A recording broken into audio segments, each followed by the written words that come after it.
Hello, everybody. Finally, it's working. Happy. First of all, anybody here for the VOD? Shortly after this, you can find timestamps along the bottom. That will help you find the things that we talk about. I don't know how long. Usually, it takes me a little while to sort of like get those sorted. I should probably update this title also, but we are officially in part 3 territory. Here in FF7 original. But hello everybody. Officially part 3 territory. We won't dilly-dally, shilly-shally. We will get into it pretty quickly. But hi everybody. Let me just say hi to people in chat. Chimera Kate, Jelly-san, Hushu, Lazy Black Dragon, Ecto Gambit. I noticed on Discord, it's sort of like your name now has what I think your Twitch name was, right? So you were Bigglesworth? Were you Mr. Bigglesworth? Bigglesworth on Twitch. Anyway, Jesse, Sephiroth, Let's Mosey, who is Jet? Happy early Turkey Day. Yes. I'm actually doing Thanksgiving on Friday with friends, because my main, my core family, they live out of state, and like with the way travel was going, I didn't want to like risk it with the government shutdown and all that stuff, and all the traveling seemed like a nightmare, so I didn't get tickets back home this year. So I went to a friend's place on Friday for like a second Thanksgiving thing. So that'll be fun. But tomorrow I'll be chilling out. Might meet up with like a friend, grab a drink or something, but YouTube is doing shenanigans, and now my display name is inconsistent across platforms. Yeah, I am not a fan of the YouTube change, that they're like showing usernames versus like handles anymore. And that just seems like an all-out change. Like it just is what it is now. I don't understand the reason for the change. But yeah, what was I gonna bring up? There's one thing I wanted to just share with you guys before we jump into the actual game. So I've been playing Expedition 33. I tweeted this out, so a lot of you probably have seen this already. But I just wanted to vibe to this real quick. So like I said, I've been playing Expedition 33, and this video, where was it? I cut together this little ditty the other day, and I posted it on Twitter. Where is it? I was just playing it earlier. Media player. Let's see. Does it have like my recent stuff? Here it is. Just gotta bring it up. So I was like playing the section of E33. Don't worry, I'll skip past the oh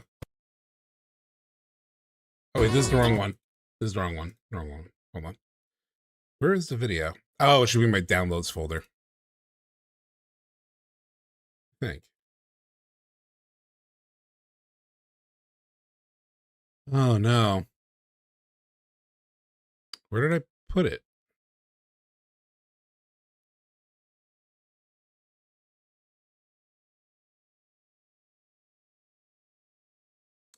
You know what? I think I put it in the wrong drive. So I'll just pull up the tweet.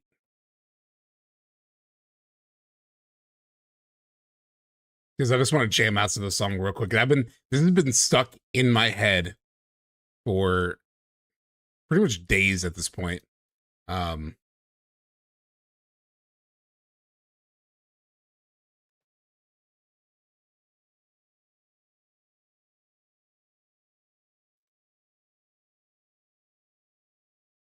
But no major spoilers or anything. It's really the song that I'm gonna focus on. Although first off, check out this parry.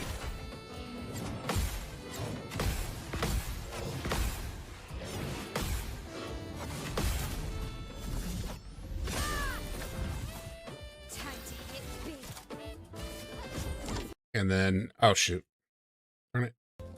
and then at the end of the fight, so the fight concludes, and this is how the music resolves.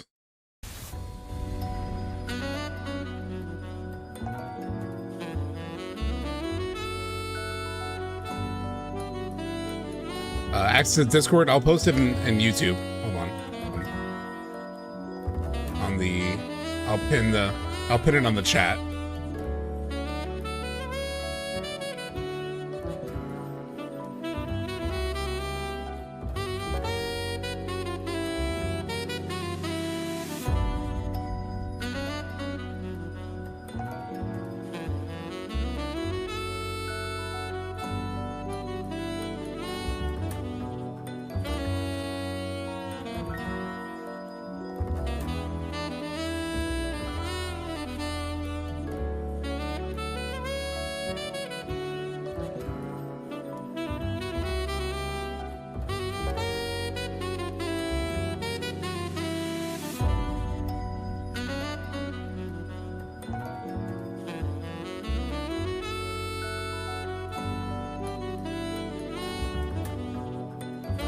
Just so good. Like, it's just so good. Yeah, it's gonna clean up on soundtrack for sure, for best soundtrack.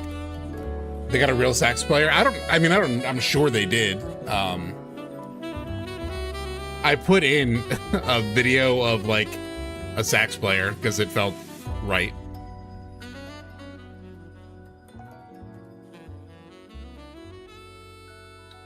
I'm also finally munching.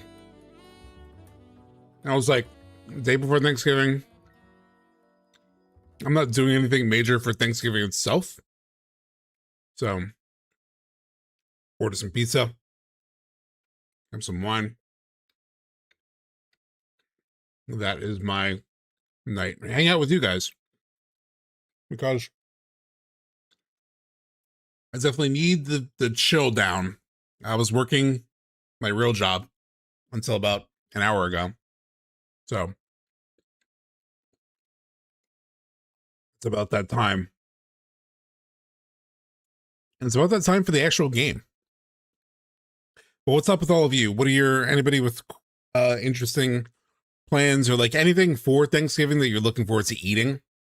Like I'm gonna have my Thanksgiving dinner on Friday. So like stuffing was number one for me. I just really want, like, stuffing is like my jam. Let me see. I gotta bring up the game. 7-7.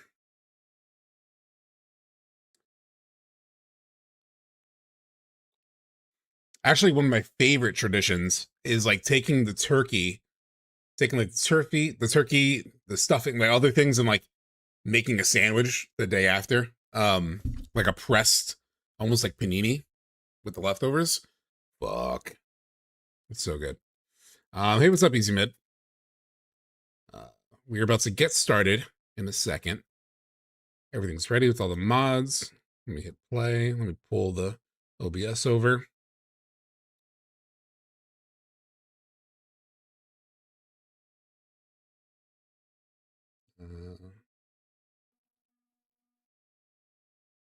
Cool.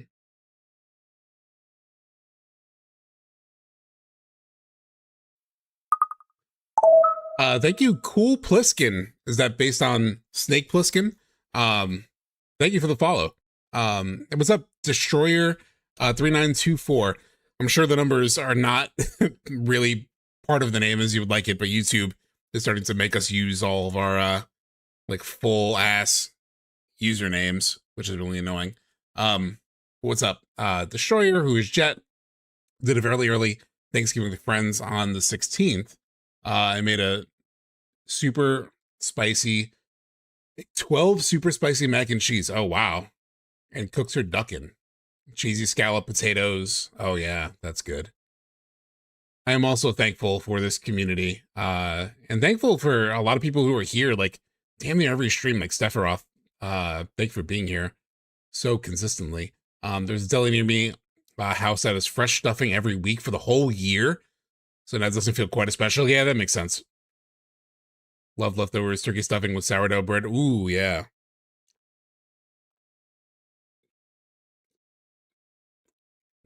Has anybody gotten any good Black Friday deals? I haven't shopped like crazy. I'm trying to save for a potential big thing next year. But so I didn't go crazy. Usually I do buy crazy stuff for myself.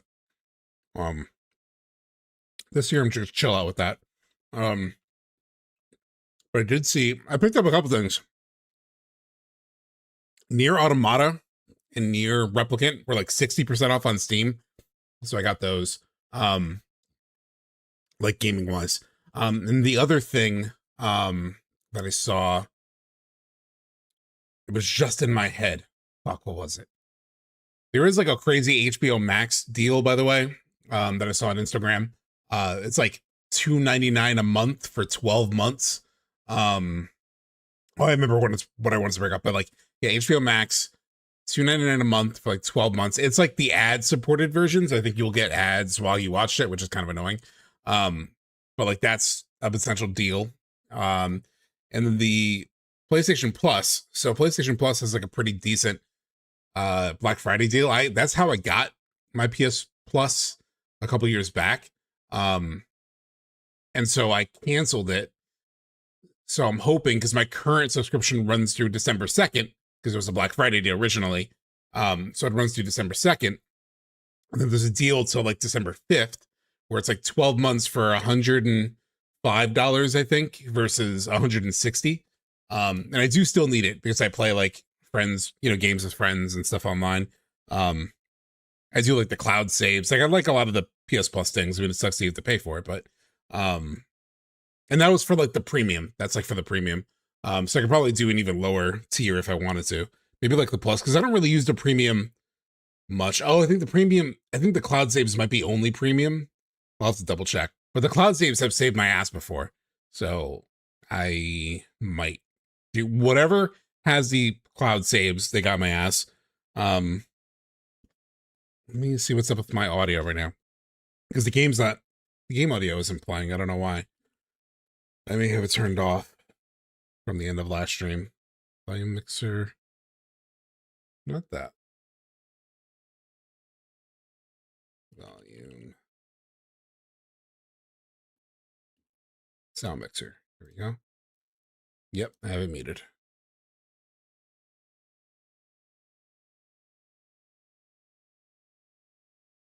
So yeah, we are officially in.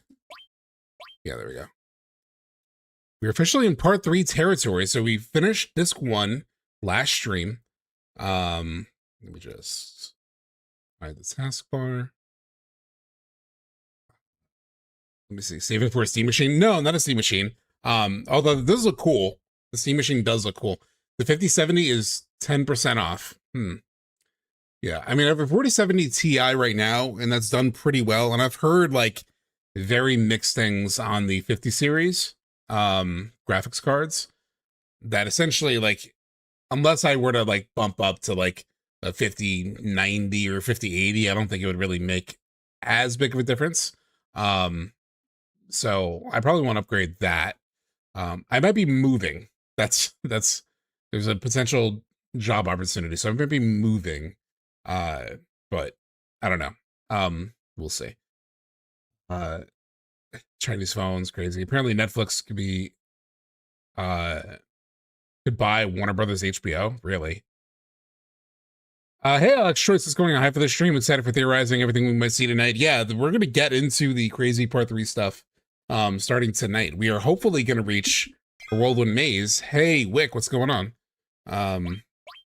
Just need to, I guess, second slot seems like the most recent one. We are here. We are here. I need to take another bite of my pizza.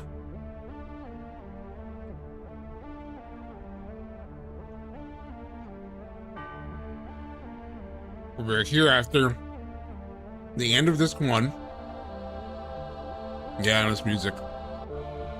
Which we didn't get, right?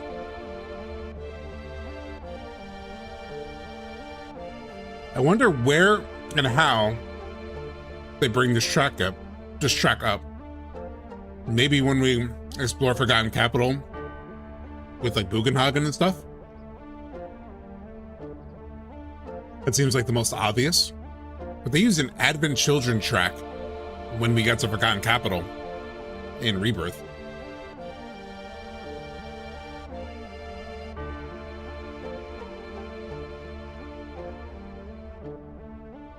Give me 1 second. I want to put my leftover pizza in the fridge.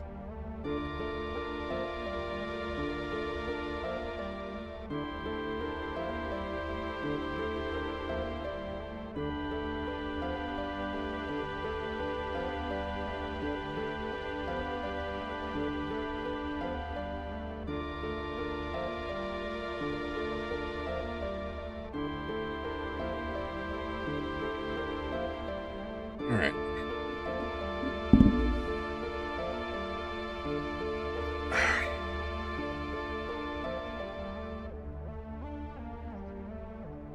Wasn't this a Sephiroth exposition track in Rebirth? Which exposition from Sephiroth? Oh, when you're like flying through the thing? Shit. Actually, it's a good question. Because yeah, it does sound familiar. You might be right. I mean, I don't think I've ever connected it, actually.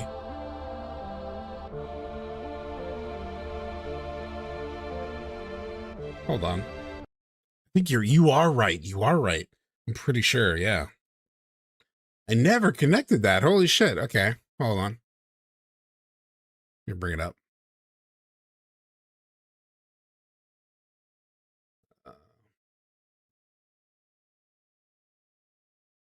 It's funny, I was like, I had Max's version of my video served to me on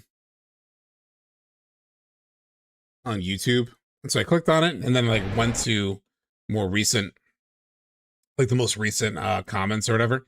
And somebody commented like, oh, the footage in this is like, how is it so clean?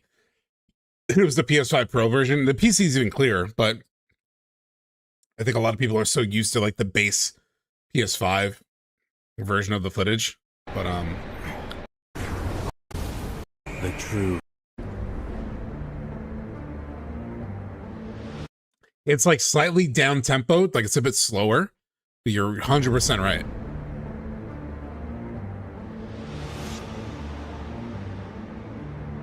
When the boundaries of fate are breached, new worlds are born. I did not connect that.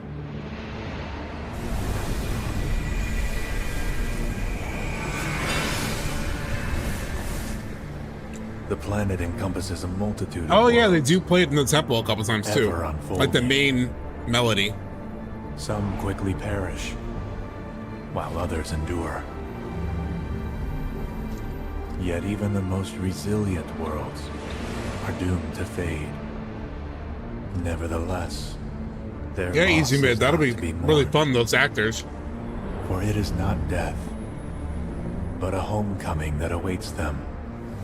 And in the planet's embrace, all life is as one. Speaking of deals, I think there is. Oh my god, thank you so much. Rebel, thank you for the $5 or the 5 New Zealand dollars. I'm not sure what it's called.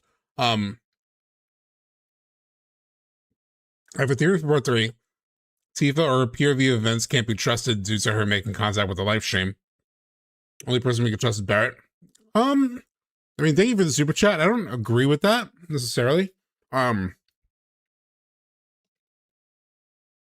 I talked about in my video, but when you listen to the NPC in Cosmic Canyon, they talk about how, you know, seemingly when you come into contact with that energy, the live stream, it can give you the ability to see inside the world. So like, yes, she might be seeing things that others don't see.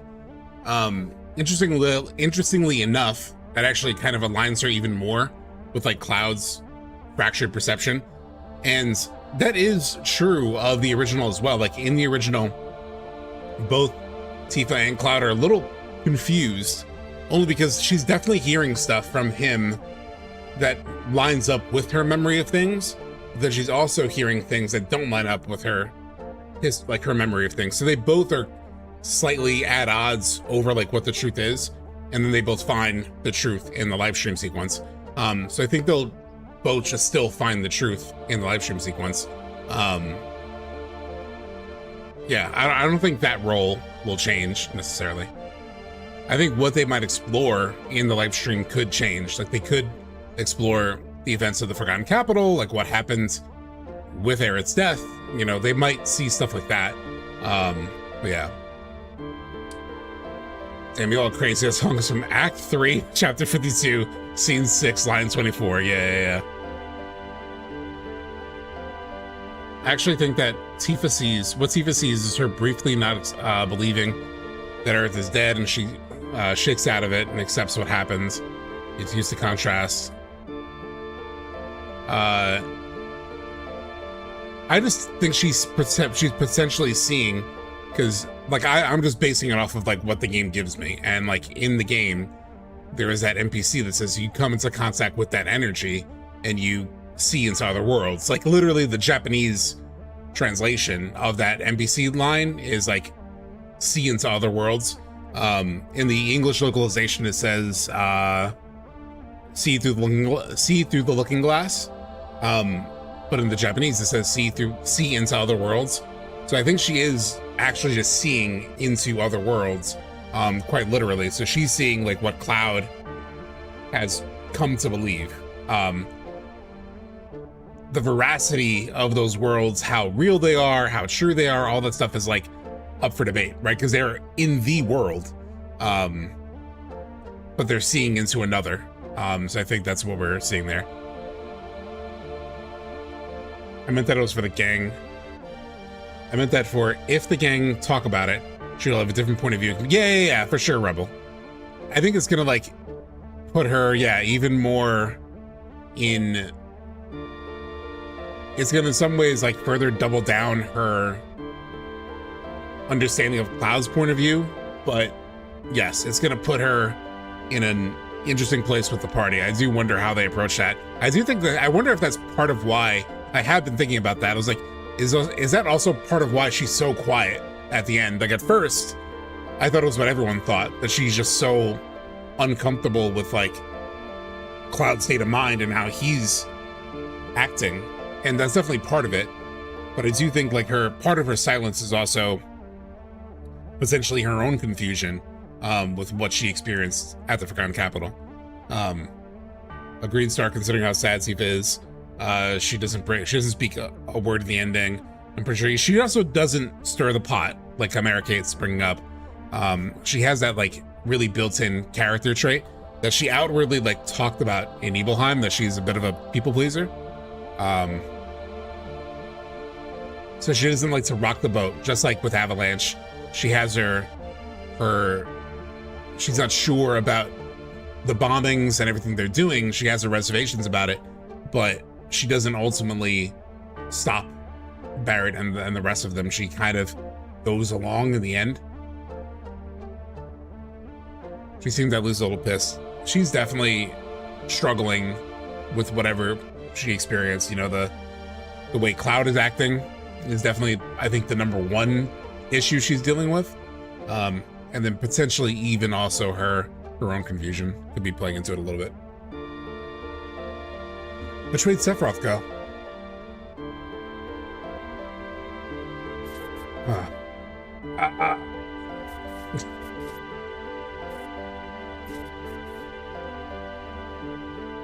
Hey, you okay? Yeah. Sephiroth said something. He's headed north beyond the snowfields. Just getting the hints of going north. I think the Tifa in the live stream sequence is there to set up part 3. She has experiences and knows how to navigate it to help Cloud. Yeah, 100%, Starslinger. What do you think about how they did the character of Jessie in Remake? I thought it was amazing and fell in love with the character. Amazing. Yeah, 100. Like Jessie, I mean, the whole Avalanche crew, they definitely improved. They definitely improved quite a bit. They gave a lot more characterization to all of them. And but probably I did fall in love with Jessie, almost literally. Jessie was kind of my crush in Remake. Like, just straight up. I was like, I would have been so just, yeah. If I were Cloud, I would have been in trouble. Let's just say I agreed to the pizza date. I was torn over it. So I was like, damn, we're supposed to hang out with Tifa too. I was like, man, I can't say no to Jessie. She's so charming and fun. You know, a little aggressive, but I don't mind that either, so. The emotional attachment they were able to convey to the player was amazing writing. Jessie was too thirsty for my taste. Look, I can be a sucker sometimes, so. I don't have a group of people to talk to about FF7 in life, so having this is really cool. I try to come back and enjoy these streams. Thank you so much, Rebel. It's the exact same thing for me. You know, I think for a lot of people in the like online FF7 community, probably a lot of people here in chat, that was really my experience. Like, I was introduced to FF7 through my uncle, and then, you know, he passed away.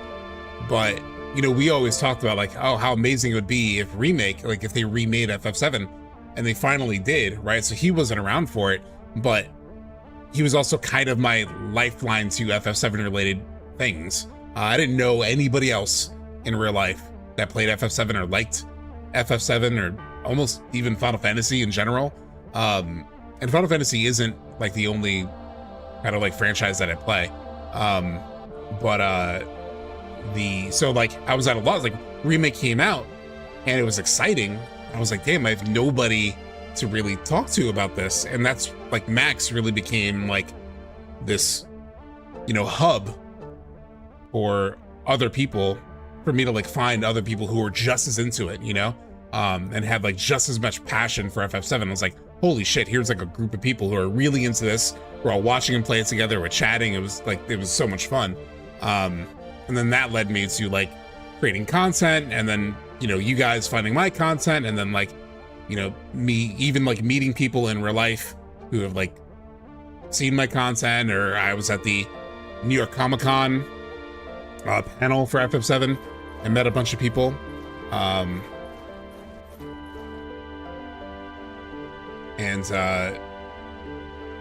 I don't want to go this way yet. Really, like, yeah, there's not a lot of, and I've found a lot of like FF7 fans don't have a lot of other people, like IRL people who are also into it. I forget how I get to that chest. I'm lucky that I know people who love Final Fantasy, but there really is not. But they're not really into the theory stuff. Yeah, that makes sense. We're kind of a weird bunch. And I really remember the first night of Remake, right before the lockdown. It was magical. That whole period, you know, as like depressing as it was to be locked away at home essentially and afraid of your own shadow, it was just so much fun. Just like, so it was really fully immersed in that game and like other playthroughs of the game and all that. This way it goes. The struggle is real, finding people in real life, yeah. Which is why, like, that event in Texas, or Arizona, I know they're doing that VA panel. Like, those types of things are, like, such a huge thing, you know? Because we actually get to sort of, like, nerd out about it with other people. Same reason I asked for Discord today. Yeah, no, yeah, great. I usually do post it as, like, a pinned message. And it was in the last version of the stream that went live, but I had tech issues, so it's a restart stream, so it didn't keep it. The live stream stuff in Rebirth was interesting. It gives us your words can't reach them now bit, so we might see a more far gone Cloud, yeah. It's definitely what they're hinting at. You know, in terms of like a even more far gone Cloud, we've talked about it before on stream, but I'm really hopeful for the idea of a like boss fight against Cloud, where he's fully Jenova, Sephiroth controlled. The amount of damage that Tifa and Cloud are doing right now with these, look at this. The Nail Bat is 70 damage, compares to say Barret, right, who's at 35 damage, and then Tifa 68. So 70, 35, 68. They're doing damage.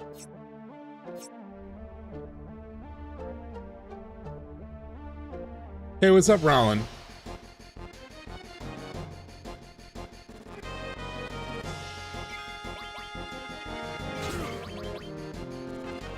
I'm also super happy to be in Disc 2, right? Like, I just love Disc 2 of Final Fantasy VII so much. There's so much that happens. We've talked about this before, that like they have, look at my answer to your title on Twitter or X. So, did you tweet me?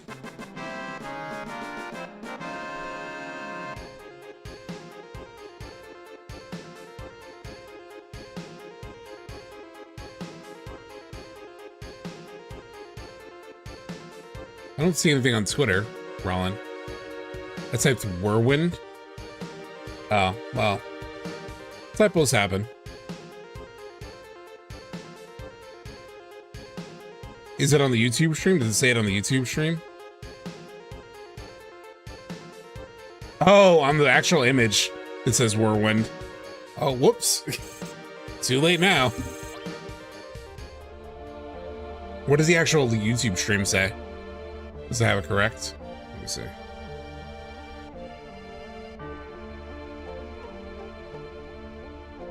Into the Whirlwind. Okay. Should be good. Definitely hoping to make it. Because we have to get through a lot to get there. But I'm really hopeful. Oh, that's right. This weird ass map.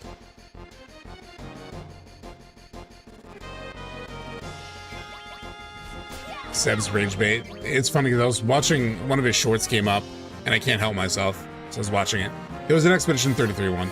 But it was like, clearly he just finished Expedition 33. And he was like, oh, what an amazing game. Which is all great. I love Expedition 33 too. Like, such an amazing game. And like, it's like, it changed landscape of gaming. Sure. I actually even agree with that. And there's like, it changed Final Fantasy forever. I'm like, what do you mean it changed Final Fantasy forever? How did Final Fantasy get roped into this so quickly? Oh, I gotta go down, I guess, from across. Left.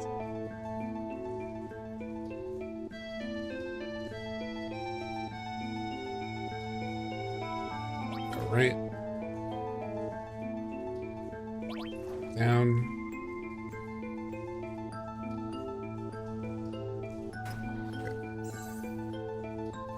Crown, go up.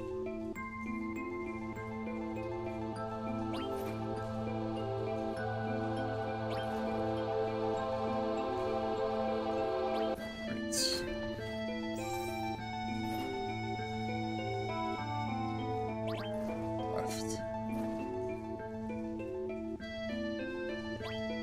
Left. That's not the way. Shit. Ah. And yes, Cloud boss fight in the crater would be sick. Like, imagine Cloud's theme in a rendition of a boss fight in a minor key signaling this fall. Oh man, brain box. Yeah, I didn't even think about the music implications of that. But yeah, that would be sick. Yeah, that VA panel isn't for a while. Totally going, gotta say, what's up to the SRG crew. Yeah. Maybe he wants multiple endings for FF games. I really hope not. I don't think it's that though. I think his like hang up is like the move away from turn-based, especially. You know, I get a lot of I get his appeal in a lot of ways. I think he is entertaining in his like complaints,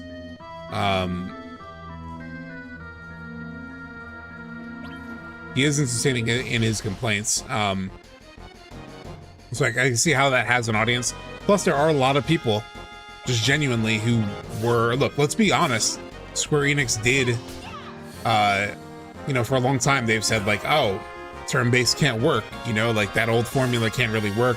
We need to find something new, we need to modernize, and that rubbed a lot of fans the wrong way, and I understand that.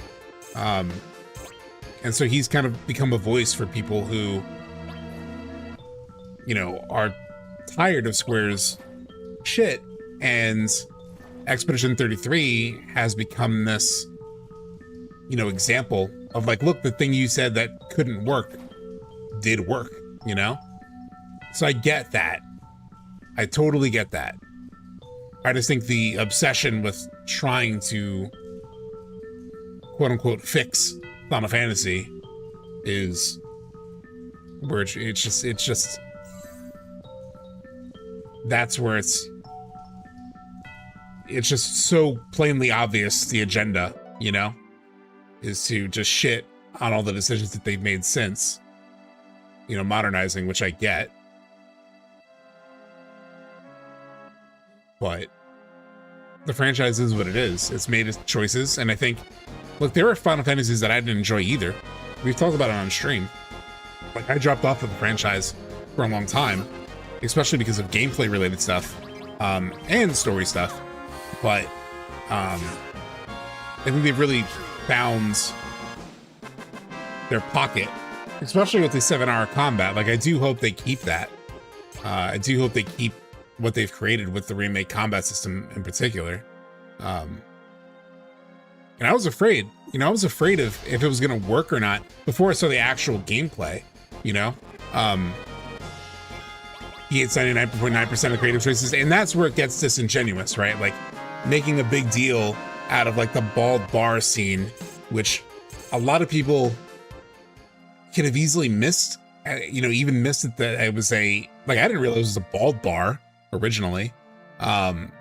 You could read into it, but I remember whenever I played it, it was just like, oh, it's Rude and his boys having a drink. I did not think of it in any big way, you know? So to make a big deal out of that is like nuts. It's funny, I was talking about it. We were talking about Meteor. I was talking about Meteor with somebody earlier today, and it came up like the crazy, you know, in Meteor, there's like that crazy NPC who like runs around the shops like crazy, and she's like running with a chocobo, or like chasing a chocobo or something. It's super fucking silly, right? You're in this like shop and she's like running around like a mad person. And so we were joking, we're like, is that going to be something that he brings up? You know what I mean? It's like how cringy it is. Cause I'm like, it was also cringy in the original. But you know, what are you gonna do? I wanted a 1-to-1, and it gave me everything I wanted that I never knew I needed. That's Mastery of Craft. Destroyer, exactly. That you actually bring me back to what I was going to say, which is that whenever I thought of the idea of an FF7 remake, I imagined turn-based. I imagined, you know, being very close to the original. And so I knew they were going action. I was like, oh, okay. Well, I mean, their last action games, their last like action-based systems haven't been great. So I hope it's good. And then I'll never forget that E3 presentation where they showed it off for the first time, and they bring up the command menu and it slows down, and like it looked good as pure action, and then they did that command menu like bullet time shit. That's when I was like, oh my god, that's such a good blend of those systems. I was like, if it actually plays as good as it looks, I'm super hyped. And then yes, it did. Like, it played super damn well. It was like they finally found that perfect blend of like action-based and like command-based, which I obviously I love it. I never want a 1-to-1, want a new content, new surprises, so I generally support the story change. It's funny because I genuinely did not, right? Like, when I first saw the whispers in one of the first trailers, I was like, oh, what's this kind of weird shit? I was getting like compilation flashbacks because there are parts of the compilation I'm not a big fan of. I was very worried. I was very worried about the whispers. And then when they showed up in game for the first time, I was like, oh man. I was like, ooh, I don't know. But by the end of the game, I was like super into it. Like what they were doing, I found so fascinating. The meta of like how they were kind of maintaining the sequence of events, because there are moments, you know, it's hard to remember it. It's like now I'm like literally flashing back to playing Remake for the first time. So I'm sure a lot of you had the same experience. But for example, when Barrett's like, okay, you're not joining us on Sector 5, the Sector 5 reaction mission. I was like, oh shit. I was like, wait, we're not going to go on the Sector 5 mission? Like, what the hell? And then when the whispers came in and like made that happen again, I was like, oh wow, they kind of made it happen. They made the events come back to what the original was. That's kind of weird. That's kind of interesting. So yes, yeah.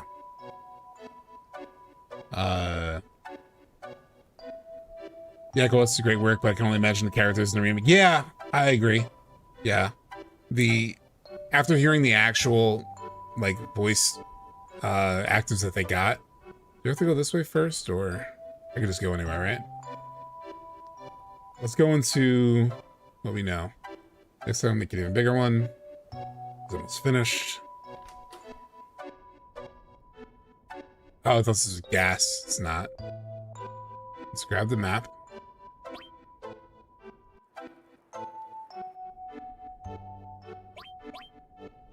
Take it, okay. Let's talk to some people. What did I tell you about dozing off so close to the fire, Granny? It's hard not to get cozy sitting here. My first E3, MGS2 Guitar Hero premiering, wow. Man, the remake title drop on the 65-inch OLED in full surround sound, chef's kiss, chills every time the Meteor flies across the crescendo. Yeah, I was not really playing games at the time. This part is somehow cozy and menacing. I had kind of stopped playing games a bit. Making it all the way north be just about impossible without a map. If you're thinking of going, you better stick to one on the wall inside. Oh, looks like you already tore it down. 2 steps ahead. So I wasn't really like actively playing games too much at that time. I was like really focused on work and, you know, trying to like quote unquote be an adult. So I mean, I played like some stuff. I played like NBA 2K and stuff like that. Even though I was a huge gamer, I had to sort of like try to not like put it behind me, but I was like, oh, I'll, you know, I'm not gonna be as, I don't know what I was thinking. But I got, when Remake was announced, that was one of the first big things to like shake me up. And I was like, oh my God, they're remaking it? Like, definitely gonna have to play that when it comes out. And I knew it was gonna be on PlayStation. I had an Xbox One. I didn't have a PS3, or a PS4. Yeah, I didn't have a PS4.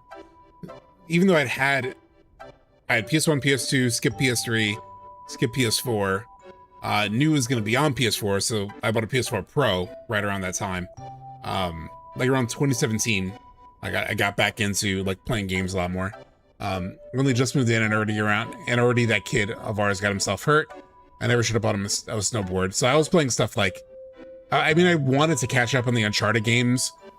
Those always look good to me, so I did do that. And then I got into, like, I played like Horizon Zero Dawn. I played a lot of like the Sony games that, wake up, Gramps. I played a lot of the Sony games that I had missed over the years. Last of Us. God, yeah, I need that. Oh yeah, I need that. Shit, these are so much better for everybody. Who do I prioritize, though?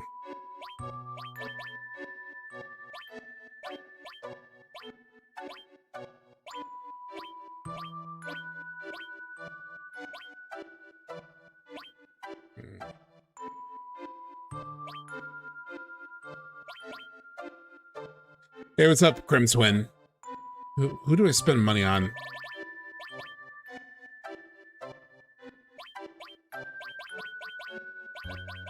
I'll think about that. I'll come back.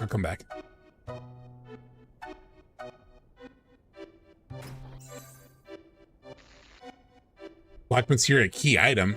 What the fuck? Did you see that? Did you guys see that? That must be a piece of cut content. That's so weird. That was trippy, yeah. So this is the mod, if you don't know. I think in the title, it even says FF7 Restored Secrets mod.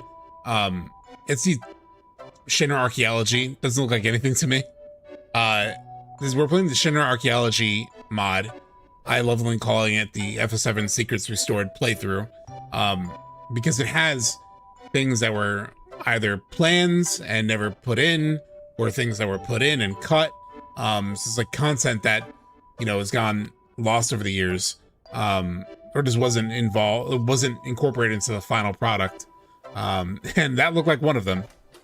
Because yeah, that they should have kept that.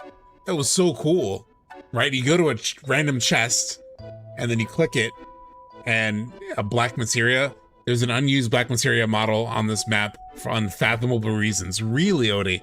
So Odie and Turquoise Hammer in chat worked on this mod, so they're providing some extra details. The actual bit there was added by me. Okay, so was that not like a planned thing, but you saw the black materia and you're like, oh, let's add that like moment? That's very cool. Even if it maybe wasn't their initial plan, that's a very cool addition.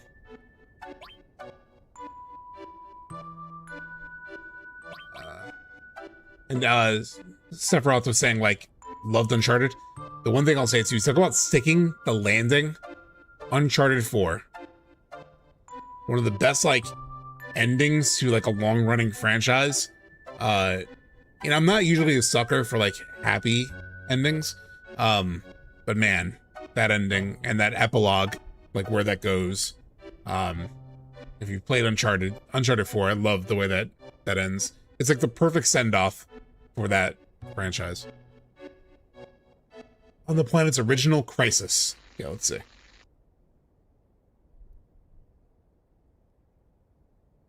Okay, Odie.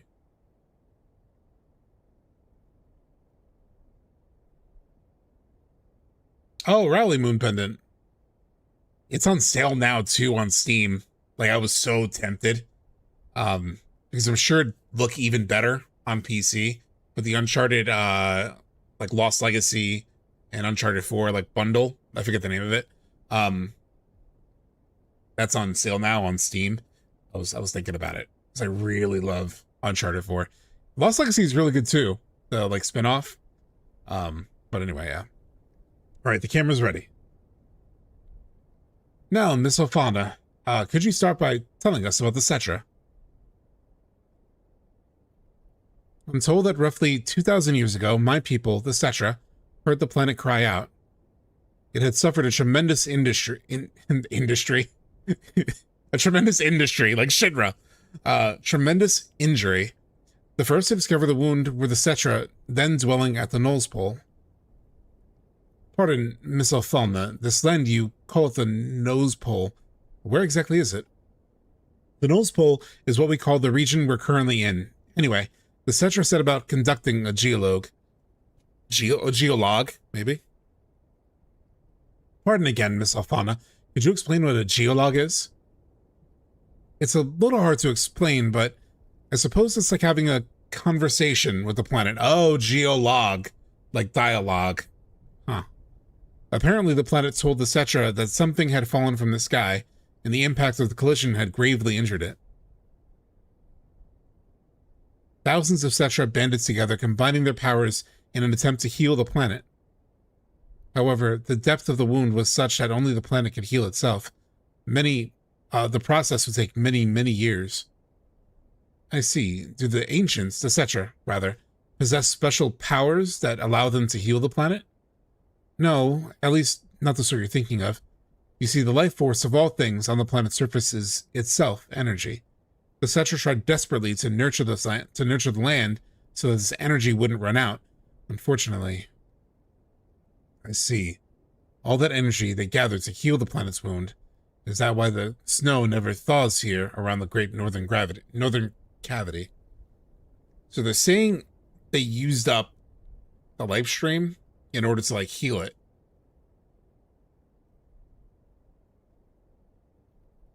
I don't know if I'm like taking that in as like differently than I have ever before or not. But it does remind me of like what happens right when Meteor falls at the end of FF7. So did they essentially do the same thing when Jenova came around the first time? Worth noting that Ifalna's knowledge is most likely hearsay. Yeah, that makes sense. So this part is just going to be like a cutscene, right? Jake Lloyd. What do you mean exactly? But yeah, these are just like scenes.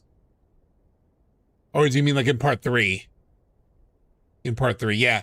In part 3, they'll probably be like, yeah, they probably like portray it as like a cutscene in some way. They could just do it like video, like this, but you know how they are. They'll like do there'll be a whole fucking projection. Like in the Shinra building. Wild theory, hear me out. What if Ifalna is Aerith's mother? I know, crazy, right? I don't know, Craven. You're out there on that one. Exactly. The energy they spent healing the planet's injury caused the Earth here to rapidly wither. Eventually, they say the planet urged the Cetra to leave the Null's Pole, but Miss Ifalna, why don't we take a little break? No, it's all right. They say when the Cetra were preparing to leave the land they loved, the land they spent so long tending, that's when it appeared. It took the form of our dead mothers. Oh, here's the Jenova shit. It took the form of our dead mothers, our dead brothers. To each person, it showed a different specter from their past. All right, here's a wild thought. I don't think this is what they'll do. But I really don't think this is what they'll do. But for the sake of like having fun, hey, what's up, Tara? So again, I don't think this is what they'll do, but for the sake of having fun, what they could do is, well, in Traces You Pass, supposedly like Ifalna visits Aerith occasionally when she's a kid. It's like, which now they won't. They just won't. I don't even want to say it. It was a bad idea. It's a bad idea. I don't want it to happen. But it's like if Ifalna actually like showed up and like explained this shit, that'd be terrible. We'll be doing FF7R stuff this Sunday. Yeah. We'll be doing Crisis Core, and we'll be chatting some more on, some remake stuff, I'm sure. I love that. I just love that stuff. The whole like, we're seeing Jenova do that right now, right? In the remake trilogy, like all she was showing there, all she was talking about there in terms of like taking the face of the dead, which they talk about in the temple. So they kind of moved that exposition to the temple, but they did that with Glenn, for example. This entity that emerged from the Great Northern Cavity, what sort of being was it? It was the one who wounded the planet in the first place, the cataclysm from the stars. That's what the Cetra called it.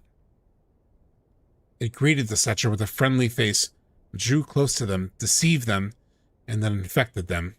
Some Geosigma shit. The Cetra, touched by its virus, went mad, lost their hearts, and transformed into monsters. And then, just as it had at the Null's Pole, it approached the other Cetra clans and infected them too with its virus. God, it's so dark. It's so good. I never asked, but thoughts on the remake design of the weapons you like or dislike their new looks. The new ones, like that we see in Rebirth, like the whales, not a big fan of it. They're supposedly babies, according to the Ultimania. So maybe they'll look like we remember them in part 3. All right, I think we'll call it a day. I trust the Gee, but I'm not sure how much more they'll feature in part 3. Maybe they get mad. Oh, wait, they're going to put Sid in this part, right? Oh, Jake. They could, right? Like seeing Ifalna.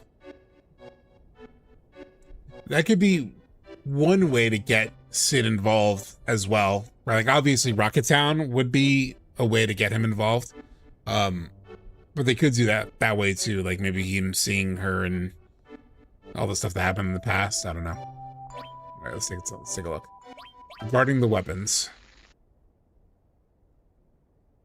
It says 1960 on that. Look at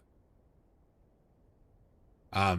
Now, Miss Ifalna, could you explain a little about the entities you call weapons? Of course, Professor.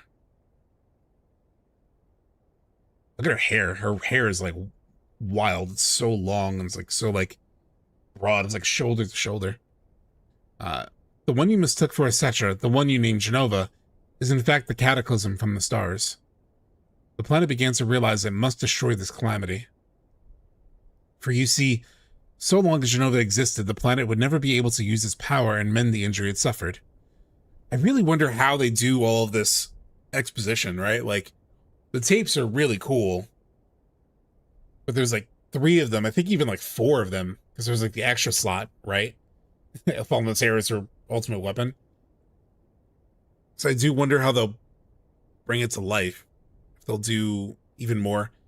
They have to have these scenes, though, right? Like, the only thing that gives me like some pause is the fact that they didn't give us like the Nibelheim basement like records that you could read in the original. Like those don't show up in Rebirth at all.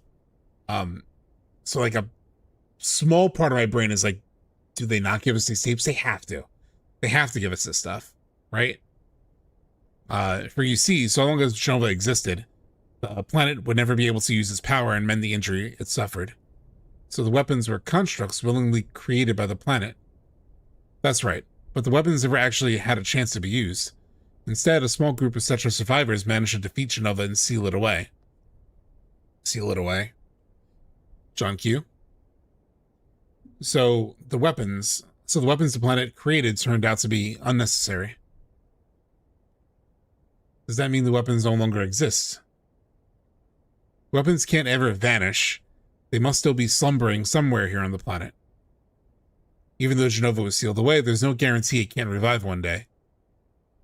And the planet still hasn't healed its wound fully.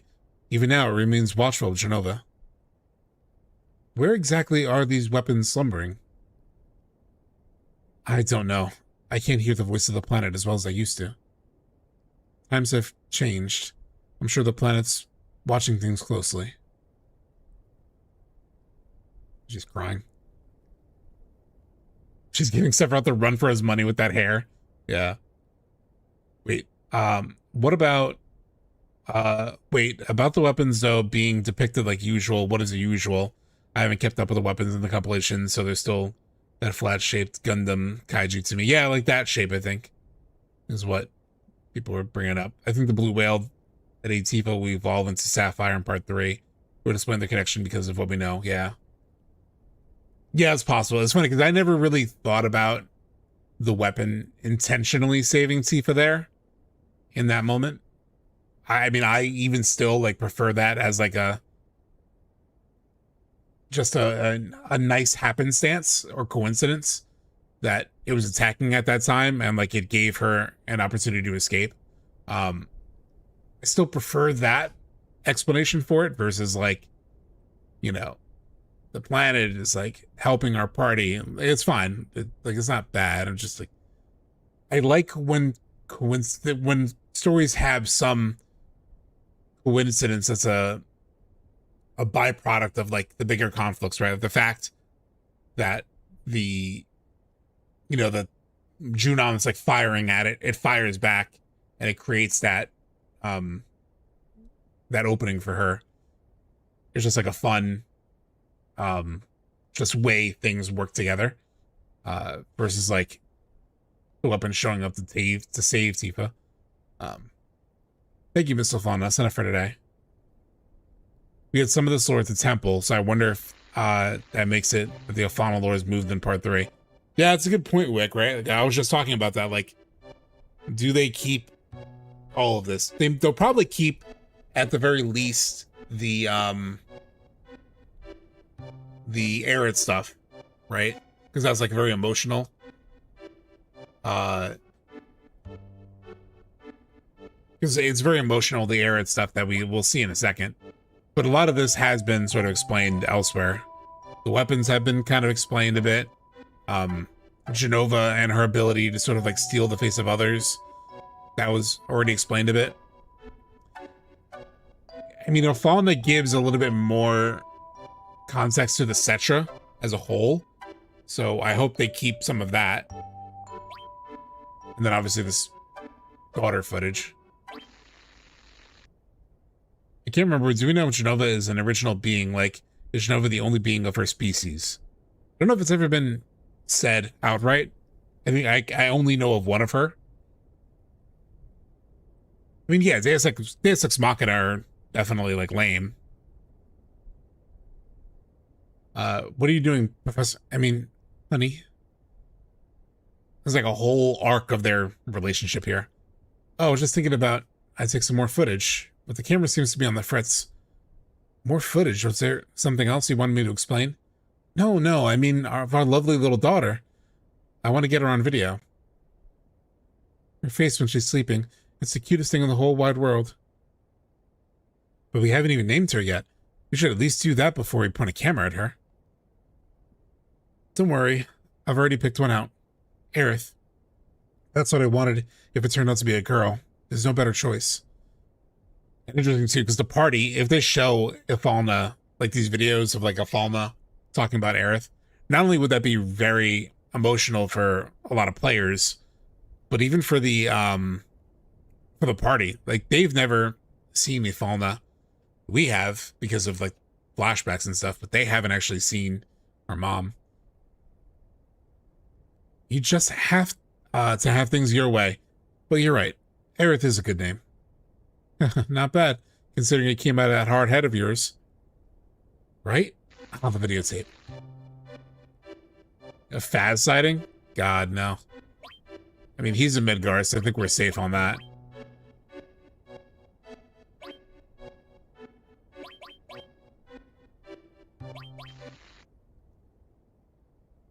Go downstairs after the videos. Do not exit the building. Okay. You're making another video? We just did one the other day. Please don't be like that. This is our daughter we're talking about. Our sweet, beautiful angel. Angel? Don't you want to preserve some record of her childhood? She'll be grown up before we know it. Not if we keep doting on her like that. What if she'd never become strong? Aerith is different from the other kids. Who knows what life will send her way? Please don't talk like that. I'll always be here to protect you and Aerith, no matter what. Yeah, it didn't work out. It didn't last very long at all. You two are my treasures. I'll never let you go, ever. You. Oh, I'm so happy. Right now I could cry. I don't know where I'd be if I hadn't met you. Don't worry, honey, I've got your back. I've got your back forever. Ah, shit, who? What miserable timing. Not at all. How dare they intrude on our family time? Right? Coming. Just a moment, please. I wonder who it could be. So this dude, Gast, was just literally saying, I'll always be here to protect you. And then we get this. Haha, I've been looking for you. Ifalna, or should I say, Cetra? Ah, and how could I forget the esteemed Professor Gast? It's been a while, hasn't it? Oh, Joe, how did you find us? Yeah, Jinx, yeah. Not without turning over a few stones, but I've known for some time you were here. Hey, Pooty, what's up? 2 years, I've waited patiently. Such was my desire for this new specimen. New specimen? You can't mean Aerith. Oh, Aerith, is it? What a pretty name. Damn it, I've severed all ties with Shinra. Please, Hojo, just go back and leave us be. I'm begging you, leave Aerith out of all this. I'm the only one you need, isn't that right? Ifalna. I'm afraid I'll need all of you for my experiments. You have to understand, Professor Gast, we can change the fate of the planet. It's all right, Ifalna. I won't let these people take you or our daughter. Please don't try to resist. I wouldn't want any harm to befall my precious specimens. That's a rather odd place for a camera. You there, destroy it. Careful retrieving the specimens. Ha ha ha. There's a gas. What are you doing? Ifalna, take Aerith and run. Oh, he got shot. He's dead. Well, no matter. Don't forget the girl. Videotapes, the ancients, the weapons. Quite the treasure trove. You have my thanks, Professor. Remember for Soldier, the Battle Royale? Oh my god, yeah. How did Hojo and Gast both get baddies? It's crazy. I mean, you know, they're apparently, you know, competent, smart men in this world. This little fucking baby. Green book key item. I heard about this green book thing before. This relates to something. Is there any use for that? Promo CG for First Soldier. We did that scene. Interesting. Turbo Ether. Is there any actual value to the green book thing?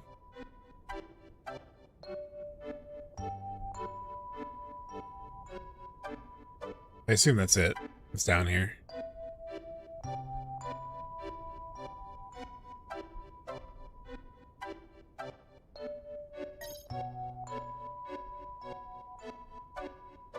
Eventually it does something? Okay.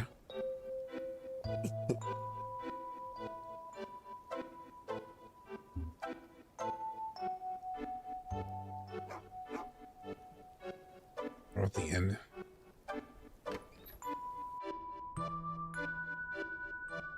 Why does this guy have his... Why do they both have their shirts off? This would make sense in Costa del Sol. Yeah, the science bed. These guys don't make sense here. Alright, talk to me. No dialogue? Oh, there we go. We came all this way just to get shut down. What a drag. No dialogue? Oh, there we go. I heard there's a real gnarly slope at the edge of town. Problem is, it's off limits.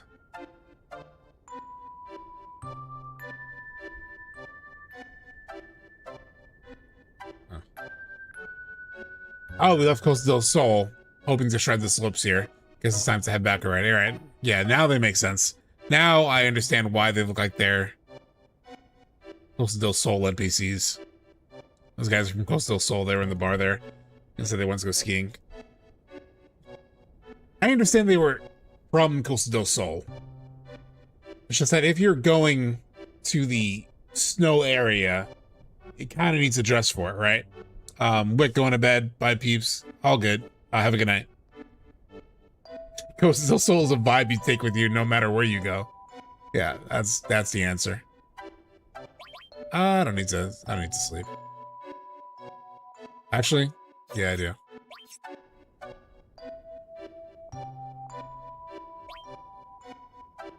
Do you think we'll get winter outfits for the gang? I hope so. I do hope so. I do hope so. It'd be cool to see them wearing something different, you know? I'm excited for winter outfits. They have to, yeah, right? Everyone has, like, short sleeves and shit. What if we get, like, a winter thing for Tifa that slightly gives, like, Advent Children vibes? Just because, like, the Advent Children outfit is, like, you know, it covers, like, everything, basically. So not exactly that, because it's still too warm, or like still too like it's not warm enough. Like something that gave the vibe of her Advent Children outfit, that'd be sick. Whew, what's up? Careful you don't get too close. This sucker burn you bad. Snow Bunny Tifa, yeah. They'll probably do that. They'll probably do something sexy. That's most likely. Welcome. Why aren't you a strapping lad? Want to chat a while with me? Sure.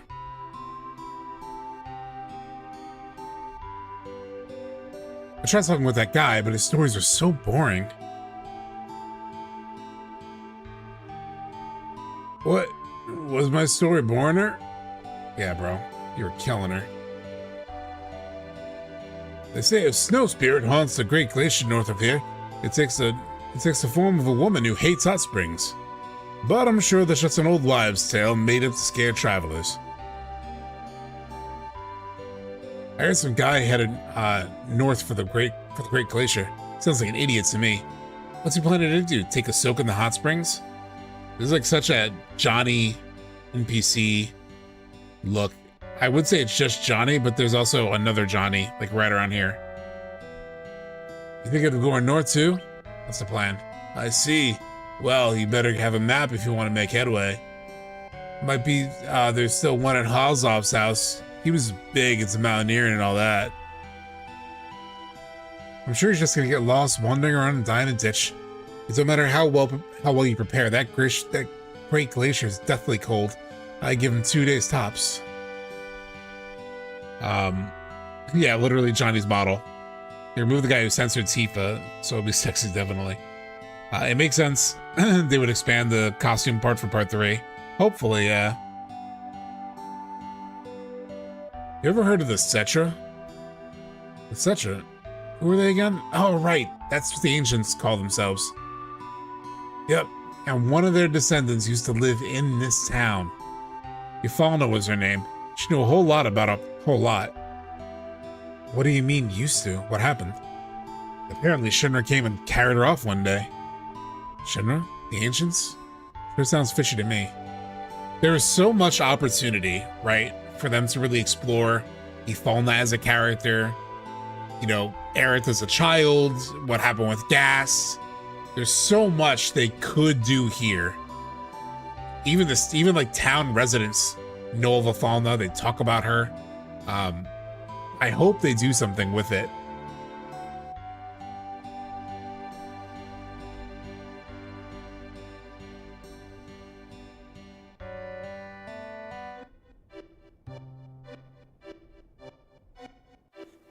Okay, what's up here? Next potion. It's actually such a nice little map, that one. Like this room. Just how it looks, right? Like this whole... I do love how like these, you know, forced perspective games also force them to like make these models where they have to like cut out part of the building so you can see inside of them. There's something really cool about the look of these, you know, old school maps. I can't wait to hear this track redone in part 3. It's one of my favorites. Yeah, I forgot how load-bearing NPC dialogue was back in the day. Yeah, I mean, they carry so much, like, the NPCs carry, like, so much, like, extra world lore and exposition and all that stuff. That's, like, classic JRPG stuff. Or a lot of RPGs, really. Did I go in here? Was this the... It was, right? Oh, it's the weapon shop. Still haven't decided on a third weapon.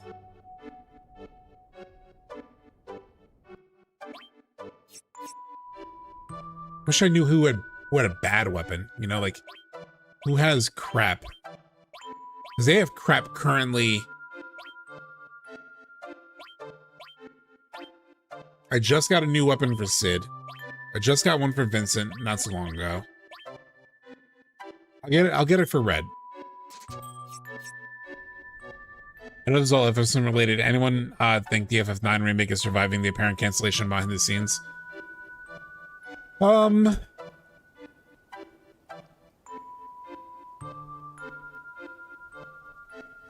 It definitely seems like it's not happening in the way that we thought it was, you know? Like, if they were going to announce it, they have to announce it this year. Like, this is the anniversary year, right? So, like, if there were ever any time to, like, announce that remake, it would have been this year. They already passed the sort of, like, calendar anniversary for it, so... Everything else came out from that NVIDIA list I wonder what happened. You know, I really wonder what happened with FF9. Did the scale get too big? And then it become unmanageable, especially with like FF7 and other projects? I don't know what they did. Did they outsource it like idiots? You know, like they tried to outsource FF7 originally. To be honest, I feel like 9 needs to remake the least of all. I agree, Taro. 100% I agree. Like FF9 is the one that I actually love it in its current form. Like I love the storybook feeling of that game. Like it feels like you're kind of in a storybook. So I love that shit. So yeah, I mean I'm totally good with the look of FF9 as is still. Stop, there's a super steep drop off just past this point. Really, it's dangerous. Please go away. Still gonna go. Jeez, you try to be nice to people. What the? Who are those guys? They look like trouble. Here come the Turks. They part 3, DQ12, KH4, and other stuff. Maybe just one of the back burner.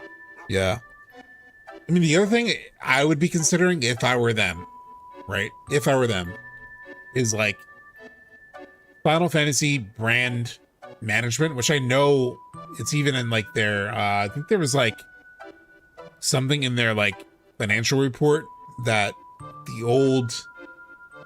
that guy who's on Twitter who like used to work in finances at Square Enix and like does long threads, he mentioned at one point like they're really trying to like wrangle the FF brand.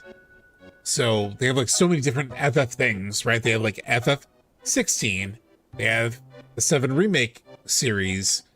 Those are 2 very different games. I think depending on how those sold also, there's maybe a little bit of an internal debate on like what is the future of the Final Fantasy franchise, and like what happens if the 3 games that people experience related to FF in a short amount of time is like a completely action-based FF16, then you have this like action command-based sort of FF7 that's like different from 16, and then like a remake of 9 that like what if it retained turn-based combat?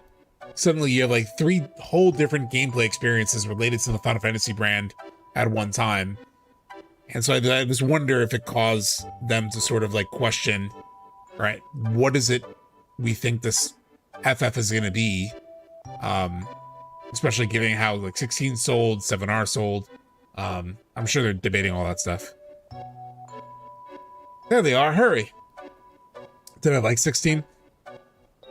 I like the idea of 16. There are parts of it that I liked. You know, there are like really high highs. You know, there are moments that are like, fuck, man. There are moments that are like some of the best in a Final Fantasy. You know, like the beginning, obviously, the Bahamut, the big Bahamut sequence, was incredible, including like the storytelling around Dion. I had a lot of, emotion toward like the story of like Clive and Joshua, and everything related to that really worked for me. But when it came to like, I just feel like they fumbled so many things too, like the Jill as a character, there just wasn't enough of her. They didn't give her like enough to do and enough like agency within the story. And there was like so much interesting stuff they could have done with her as a character. She was essentially saved from being a slave and being like subjugated, and they just don't really do much with exploring that past and how that shaped her. I was hopeful that she would be like the most interesting character in the entire game, and they just didn't really do much. And then like similar with like I wasn't super insane. And then like the final portion of the game, you're going after the final 2 bosses that you really go against were the 2 that I was least interested in, right? Like, I can't remember their exact, like, I was his Ultima, but then the guy before Ultima, I forget his name. I can't remember his name.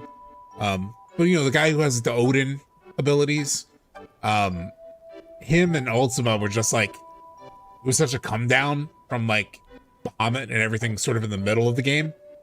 So it felt like they had so many ideas that they tried to make work, and it ended up just being this sort of like jumbled thing that's like paying homage to like classic FF stuff like Ultima and trying to make that towards the story, but then also everything else, plus the MMO structure, like the way that the quests were structured. You know, a big story thing would happen, then you have to go to a town and you have to help, like, you have to find like missing merchant papers. You have to talk to like 20 people to get the missing merchant papers where you can go onto the dungeon, that MMO design, right? Go to town, talk to a bunch of NPCs, do a little like menial shit, and then you can like continue the story. That sort of like pacing and structure just really bothered me. So yeah, there's a lot of things about it that it's like, it's just like frustrating, you know? Structured, yeah, it's structured identical to a Final Fantasy XIV expansion. And you need a really good story to make that work. And I just felt it stumbled enough times that it didn't quite work that well, you know? So True Drake is weird how the game tries to sell this power of friendship thing when the game is basically only about Clive and maybe a bit about Joshua. Yeah, and then Shake saying, dude, I kept waiting for Jill to get the fireworks factory, as it were. Just always in the background, barely above one of your base ally NPCs. Yes, I feel like you had almost like more happen with, what's his face? Who's the guy with the one, with like the eye, like the one eye slit thing? I really liked him too. But like that NPC and like Jill were kind of in the same, you know, ballpark. So yeah. I did everything in the game for the most part. Like I did all the side quests. I did pretty much everything. I like the vibe of it, you know, like, God, I wanted to love it so much, I think. Sid made the story interesting, so, you know, yeah. Cloud, that's as far as you go. Why? There's something past here? Wouldn't you like to know? Anyway, that doesn't matter. How dare you do the chief in like that? Chief? You mean Sung? You aren't the ones who did that. It was Sephiroth. Liar, you can't fool me. I'm not lying, it was Sephiroth. Don't bother trying to play dumb. You're not getting away with this. So yeah, this does, like, imply that Sung died, right? Oh boy.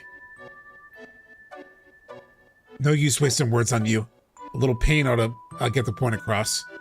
We can take him. We can take him, ma'am. No. My fists are more than enough. No way he'll dodge this punch.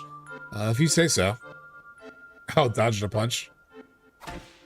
Oh, I did not dodge the punch.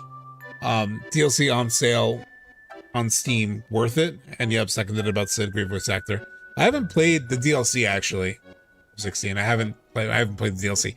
I started playing the DLC, and then I like,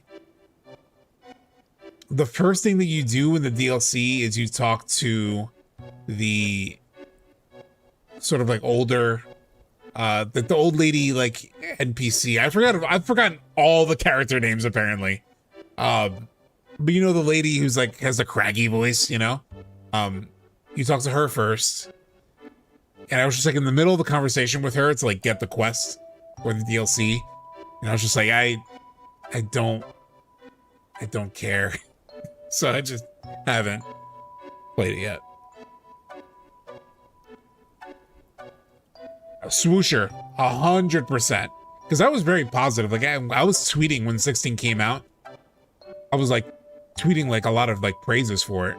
And I was enjoying it in the moment, but yes, as time has gone on, started to see the cracks a lot more. Yes, the soundtrack is still good. Well, they never stood a chance of crossing the Great Glacier anyway. Go ahead and lock him in one of the houses.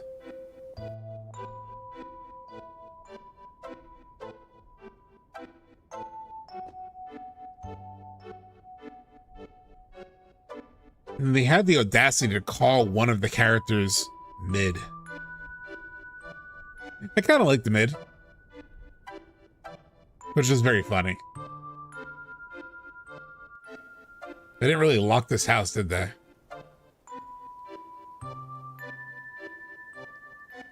Let's get that snowboard.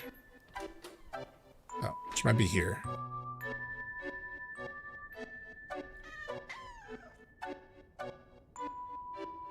I was playing around on my snowboard and got hurt. Now I'm gonna stay inside for a while. Hey, mister, why don't you take it? Thank you. Left my ass off mid. Yeah. She was great, despite being mid. Yeah. Wait, I forgot that was her name. That was a friend in joke for months. Never mind. Yeah, it was actually her character name. Be careful down there. All right, here we go, y'all. Let's see if I still got it. Before stream, I was like, do I try to get the Alexander Materia and all that? But I was trying to look up how to do it again. And I was like, never mind. Ah, shit. I've done it one time where I got the Alexander Materia, but it's kind of difficult. It's like very specific steps you got to do. Got to touch the hot spring thing.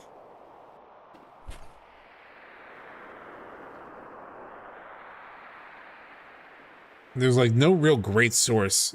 I did find like how to get it, but it was like starting at the cabin versus starting on the snowboard. So it's like, yeah. God, the snowboarding really sucked in the original. I'm hopeful for them to make it feel really good. I hope they hire like an ex-dev from SSX to just like make it feel insane. They won't, but that would be my hope for the snowboarding. Just to remake the vibe of SSX. Have fucking Cloud doing 1080s, 4 backflips in a row. Make it like 1080 on the N64. I don't think I played 1080. I didn't have a 64. My uncle had a 64. I played his. So really, when I played 64, I mostly played like WrestleMania and No Mercy. Fuck. Ah, shit. To be honest, I wouldn't hate to skip the snowboarding. Oh, well, they've teased it at Gold Saucer, so it will definitely be there. They'll definitely have it. Keep fucking up. Ah, I'm going too early. Ah, damn it. There we go.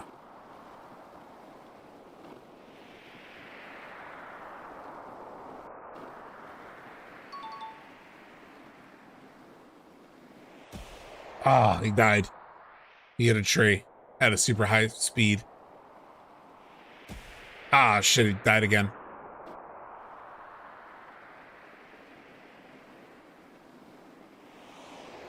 You know the devs want to do this snowboarding in a fun way. You know it. You know they want to cook the snowboarding. God. This is horrific. This is what it is. It's so bad. Chocoberry is actually so good. Yeah.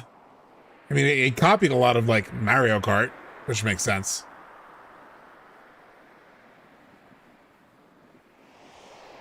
I feel like I still haven't hit like a fork in the road. Here we go.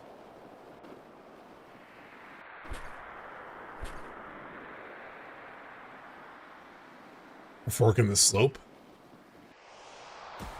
Ah, shit.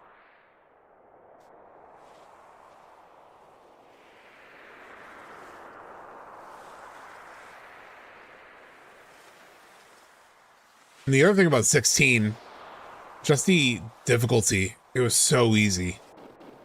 I just could not get into it with how easy it was. Once I got Titanic Block, I was untouchable in 16. Like, absolutely untouchable. You guys saw me parrying in Expedition 33.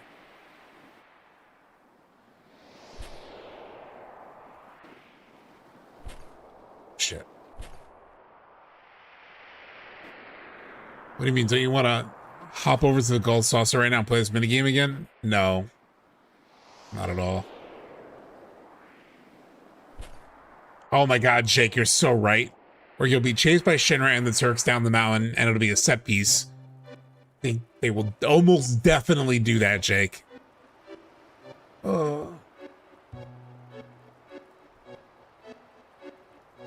Looks like we managed to land clear. I still haven't done Simon in Expedition 33, actually. Everyone okay? Of course. Yeah, somehow. Where the hell are we? Seems like we jumped pretty far. Yeah, hey, we've got that map, right? The map is not gonna help me at all. I'm just gonna run till I pass out.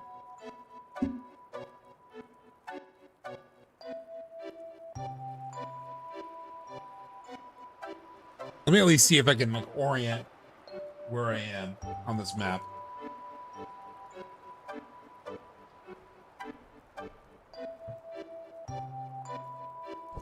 With the handy strategy guide. Actually, I want to show you guys. So we've talked a lot, right?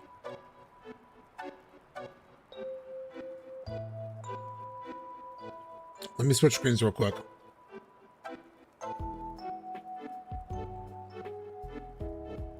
So we've talked a lot about how much content there is in part 3. But check this out. I was looking at the strategy guide yesterday just because I was like, oh yeah, I feel like I could maybe get to the Whirlwind Maze in this stream, which who knows, because I'm too fucking chatty for my own good. But this is what we played so far of the original FF7, right? Like, it's a pretty beefy chunk of the game. And then what we have left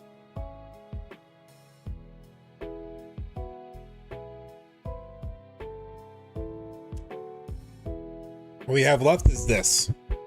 So this is what we have left of the game. And this is what we played. I can't get the angle quite right. So like what we have left, what we've already played. So I know this could actually still be pretty long, but it's less of the strategy guide than I thought it would be. Like, yeah, it's like a third. I thought it'd be a lot longer, but damn, I forgot the reason I got it. But it's really not too crazy.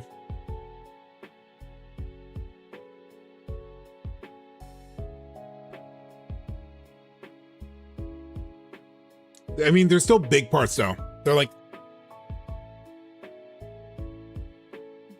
there are scenes with like lots of story, so it could play out longer.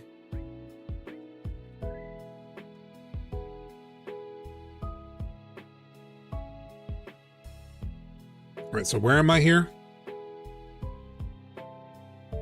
So I'm on the map. It looks like that. So I'm in area 5. Okay, I'm in area 5. So I'm like down here. I'm like down here.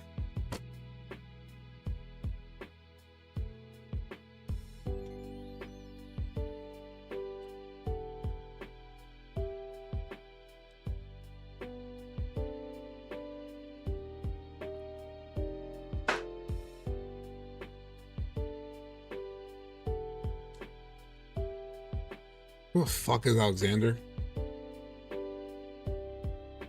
Which is so hard because then it's like touch the hot springs first. Which where exactly is that? That was right above me.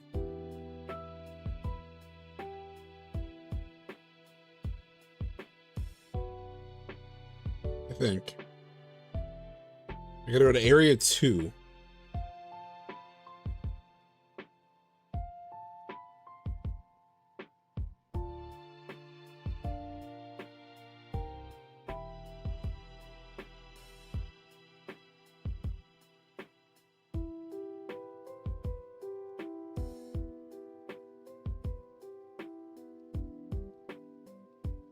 Yeah, let's try it.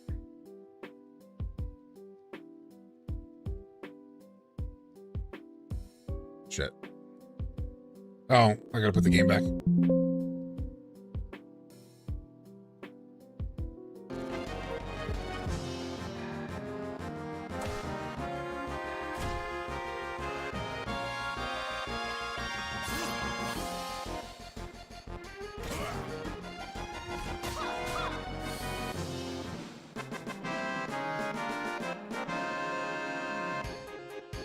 I've only gotten the Alexander Materia once.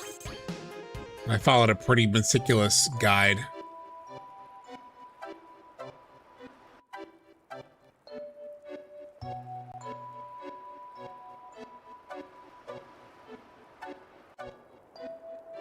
Okay. That's what I thought I was.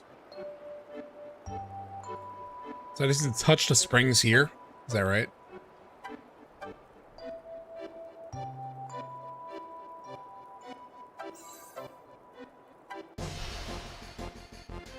Oh, it's not here.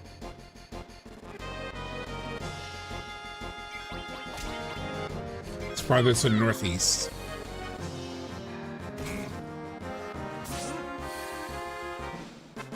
Yeah, the original guide is pretty shit for this.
Someone in chat said just keep going right. So probably just go keep going right.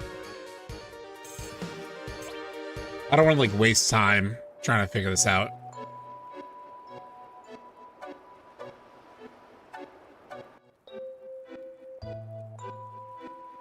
Because I don't really care too much about getting Alexander.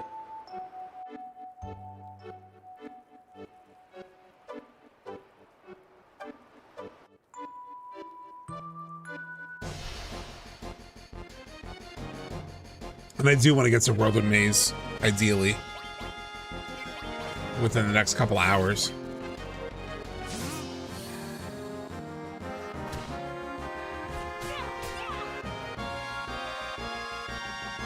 They've got Kiraga?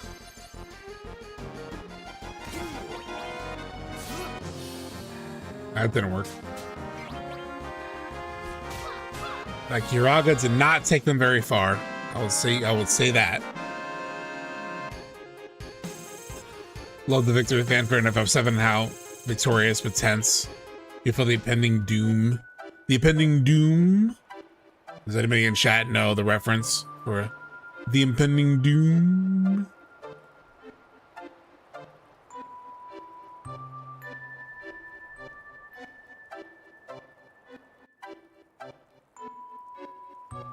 Oh yeah, this is The FF14 thing.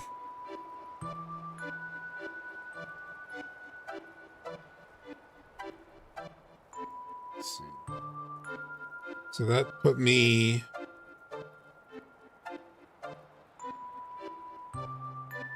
in area 10.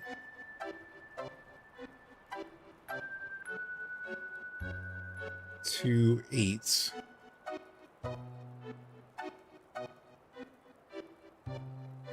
Is that the hot springs? I think so.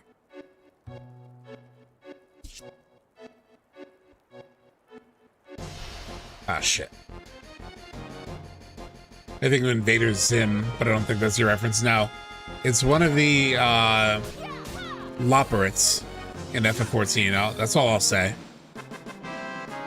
It's an Endwalker thing, though. Earlier, they give the crew some winter clothing when we hear. Yeah, we were talking about that earlier.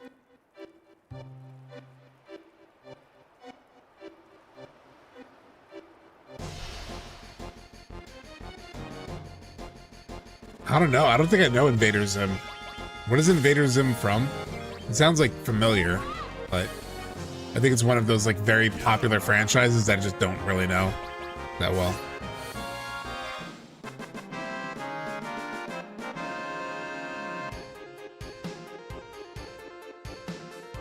Old Nickelodeon cartoon? Ah.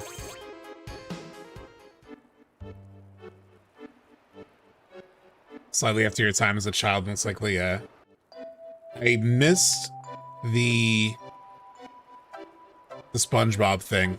Like, I stopped watching cartoons literally when SpongeBob dropped. I'm dating myself, but I was like, oh, I'm gonna watch, like, fucking X-Men and Dragon Ball Z.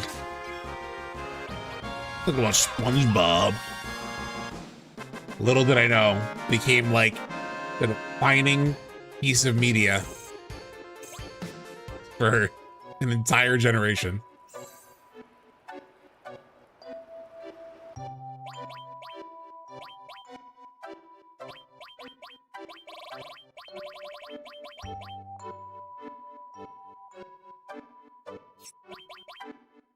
Oh.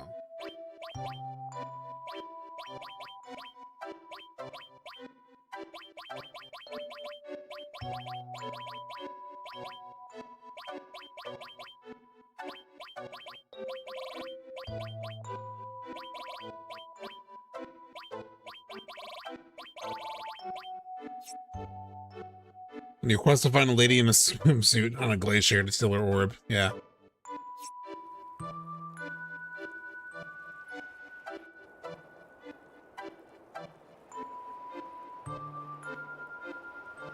Water's not frozen. Maybe I'll dip my hand in. Maybe I'll dip my hand in a hot spring. So that's why. There we go. There we fucking go. All right, now how do I get the Alexander again?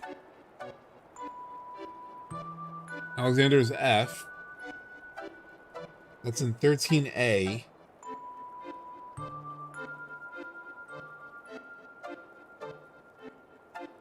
I gotta go back down to 10, I think.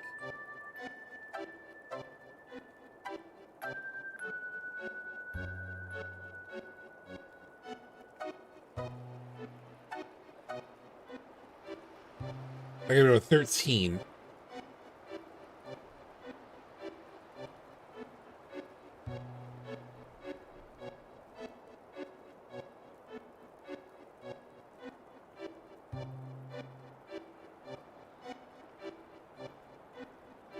If I go straight up, that'll take me to 12.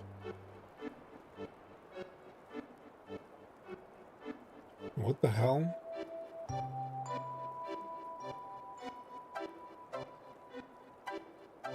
This guide is so confusing. Boom, done deal. Now find our cave in the snowblind field. It's in the middle, if I recall. Maybe I'm thinking of something else. Go to the versus guide on Internet Archive. Wish I had it as a kid. The igloo is in the middle, but I think that has something good too. Fuck.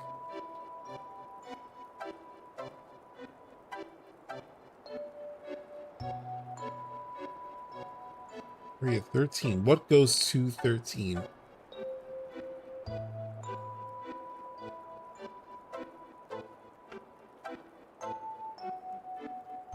To 11.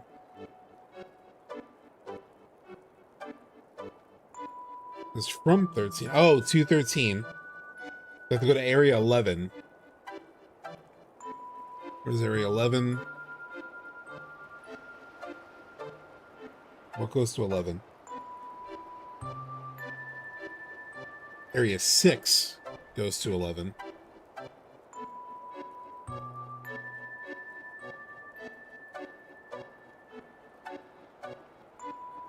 Dude, what the hell? How do I get to area 6?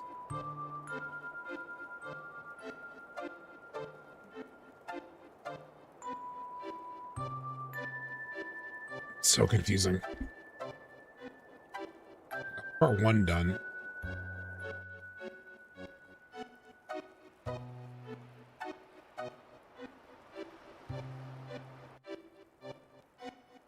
Ah, shit.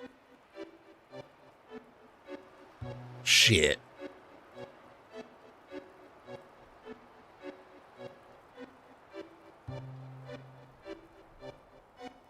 Shit.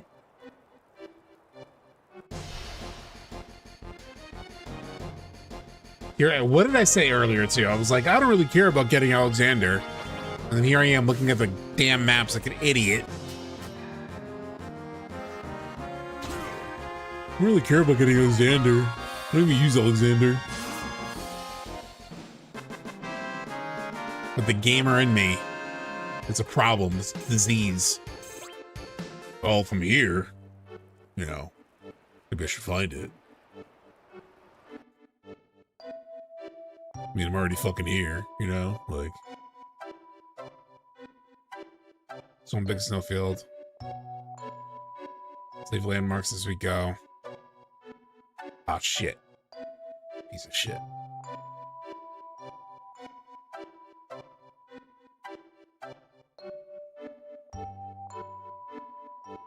Oh.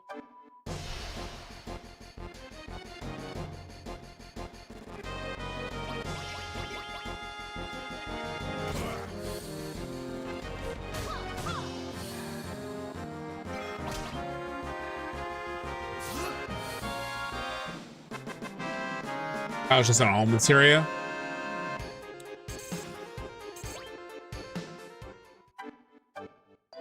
That's just an all.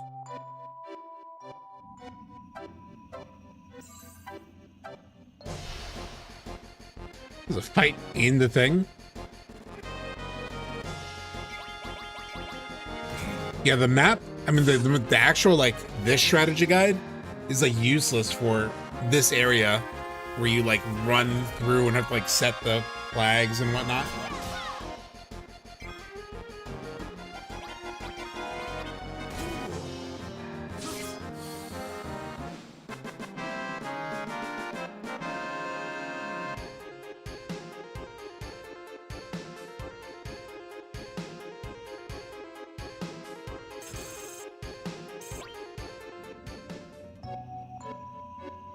If only there was yellow paint. Damn it, Sephiroth.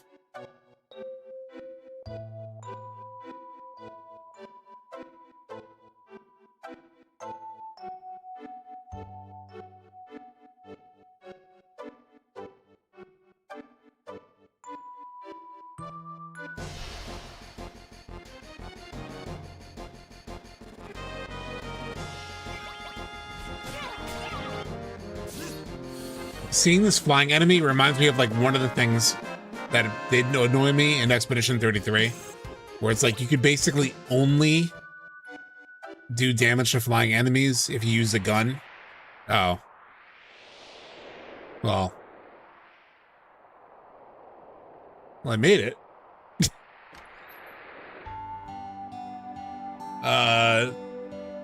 Didn't pass out, I guess. Not what I was aiming for, but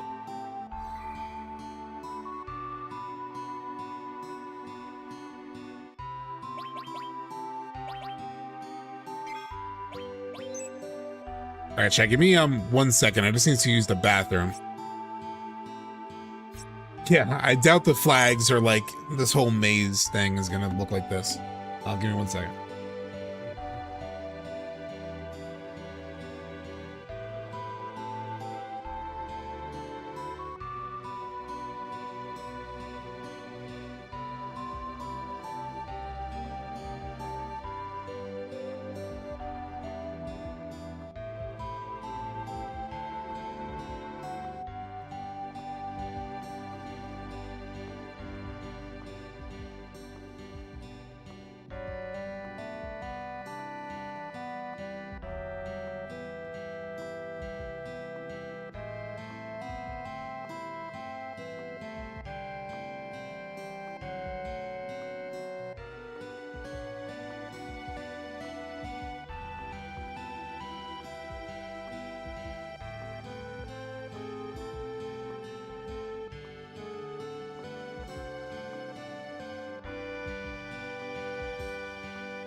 Oh man, I can't even like tell you guys how good like this stream is because like I'm having a lot of fun just like getting to like game and chit chat and whatnot.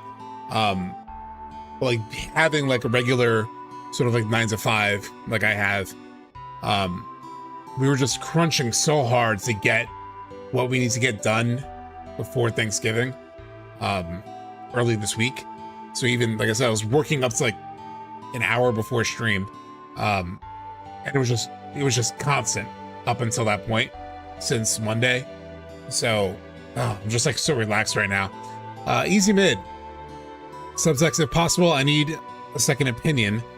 The ending suggests no one else sees Aerith, but in the burial scene when she stands up, Tifa's eyes shift, blink, shift again in 2 different directions.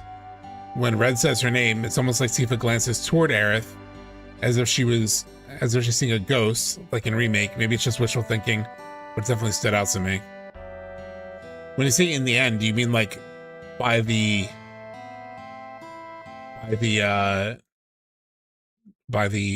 Tiny Bronco? So I don't remember it looking like that. By the water?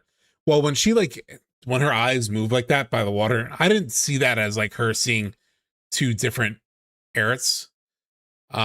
Usually, you see that in real life too. Like when a character is like, or when a person is like kind of in distress a little bit, or, is kind of sad, or you'll see eyes shifting a lot, like in people.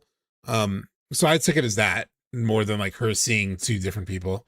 I'll pull it up, but I really don't think I didn't see that. It looked more like distress, like I can't believe, what's happening right now. Almost like looking within Cloud 2 of like, why are you acting the way that you're acting? That's how I took it.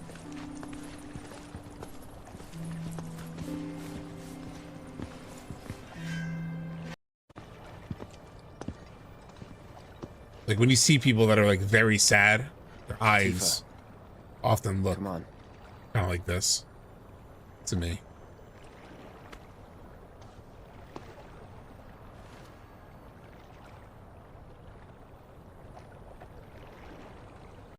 It's like a shaky, sad,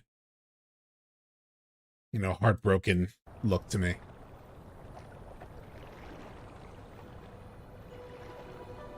She's like, what's going on with you? Like she can't even, like, see, she's sad. She's visibly like down, So I don't know. To me, I don't think she sees, yeah, that's why I asked. It seemed like they were saying that scene, not the Tiny Bronco scene. Because then they also mentioned when Red 13 mentions Aerith. So I was like, oh, did she do something at that moment? But no. Or at least they were talking more about the burial scene.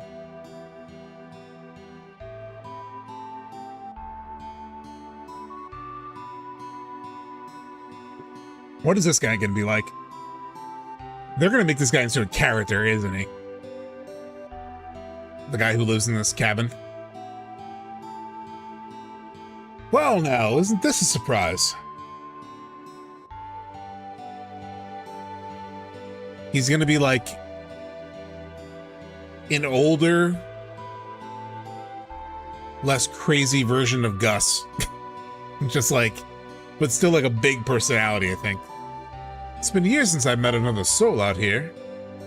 I don't know, let me see how he talks first. But where are my manners? My name's Halsock. I've lived in these parts on nigh on 2 decades now. Why don't we head to the other room? If you'd like, I can regale you with the tale of a lonely mountaineer. A lonely mountaineer. Let's do a deeper voice for him. No point standing around. Why don't we chat in the other room? Imagine that haircut, except on a real person. No point standing around. I want to go up your stairs, bro. Okay, never mind. You folks familiar with the Trial of the Cliff? Nope.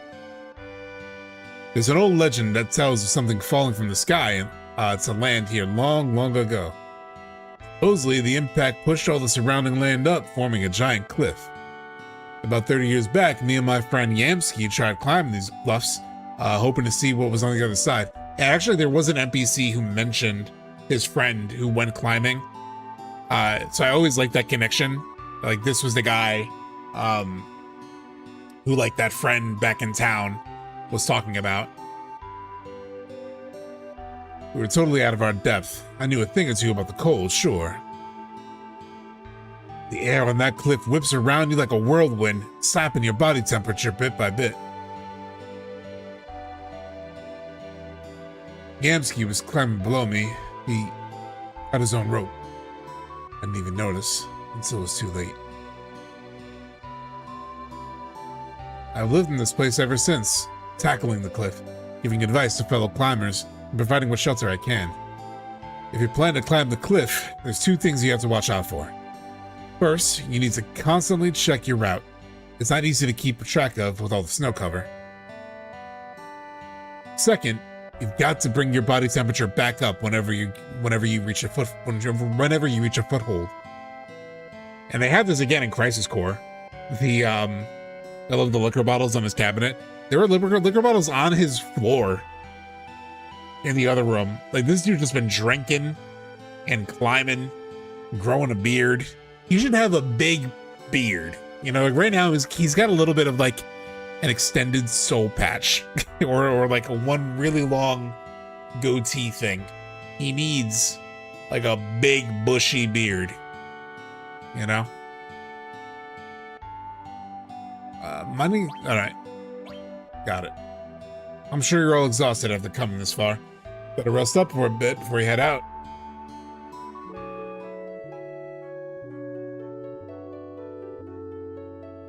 I want to be charmed by this dude.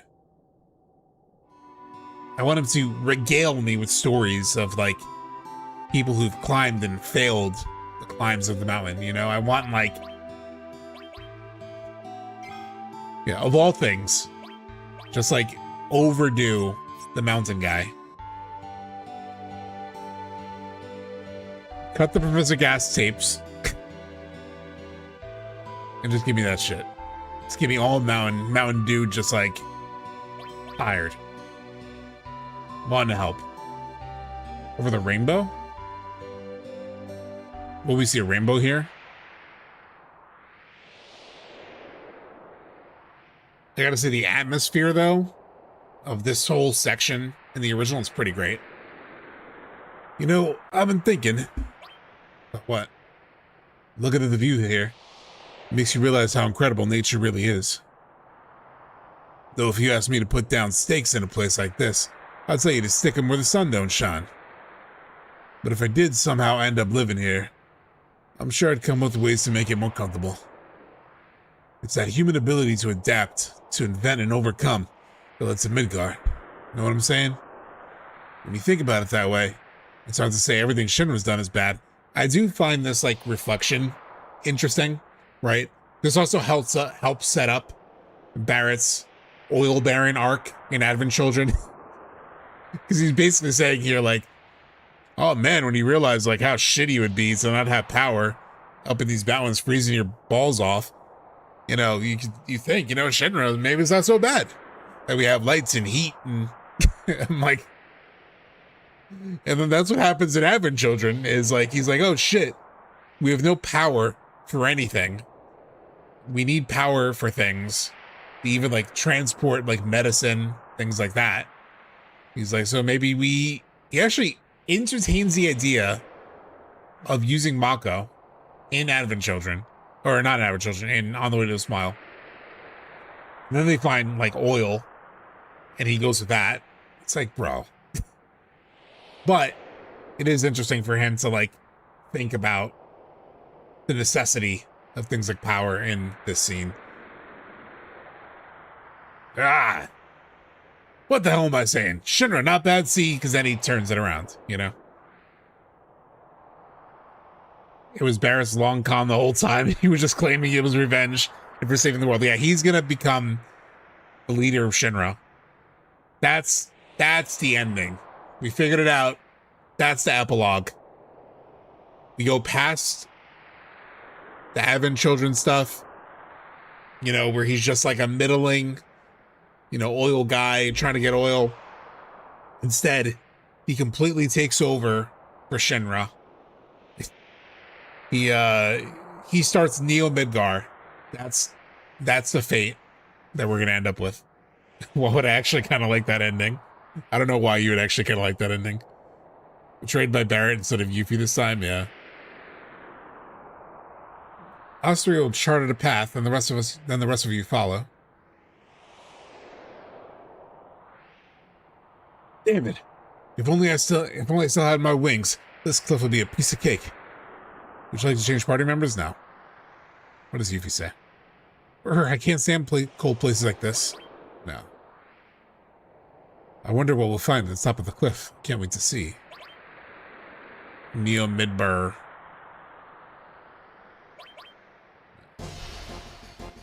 It's a fight here, really?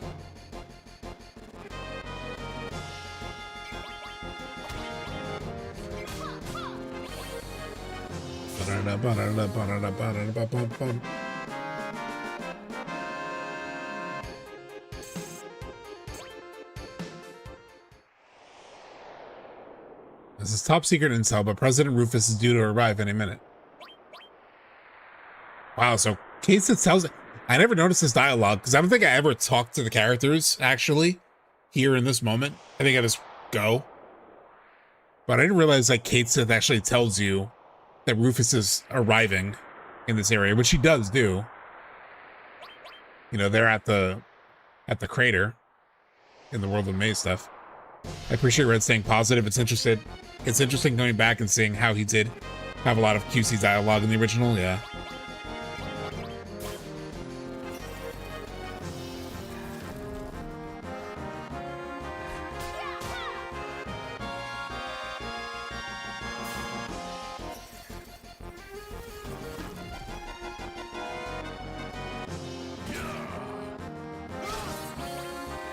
Damn, Cloud.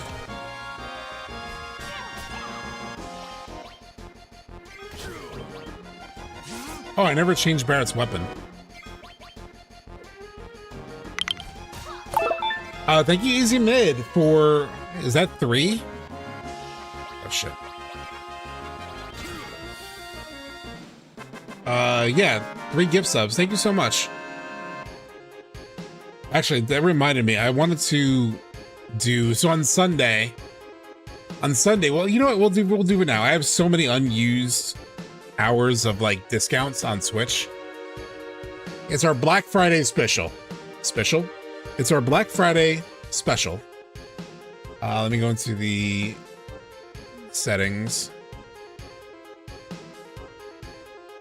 Because I can add like a discount.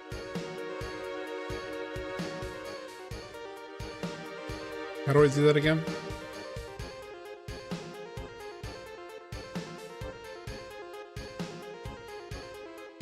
Subscriptions.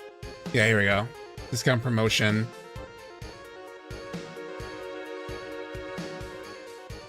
How do I do this? I've done it before. It's not letting me.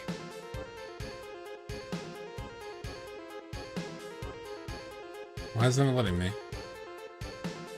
Oh, is it because I'm streaming right now? Oh, before stream I have to do it. I think I have to do it before stream starts because it's not letting me edit it right now. All right, so on Sunday, we'll have our Black Friday special. There's 35% off gift subs. But apparently I can't activate it right now, which is kind of shitty.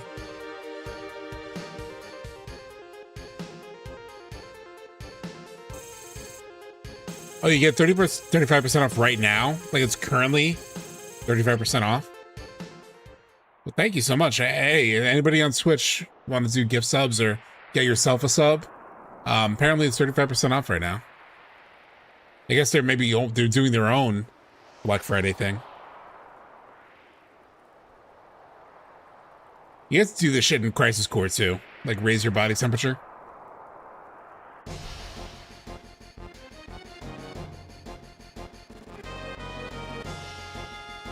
In that one mission in the snow in Crisis Core, which I'm sure we'll do at any point very soon. Oh, all hits, baby. Yeah, by doing squats.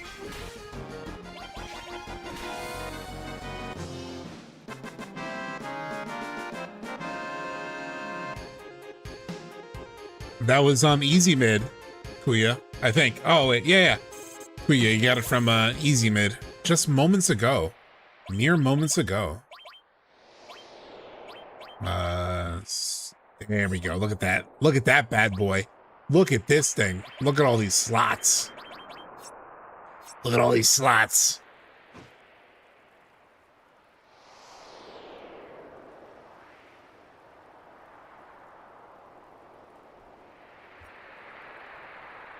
Oh shit, which direction do I need to go? I guess there's only one direction to go.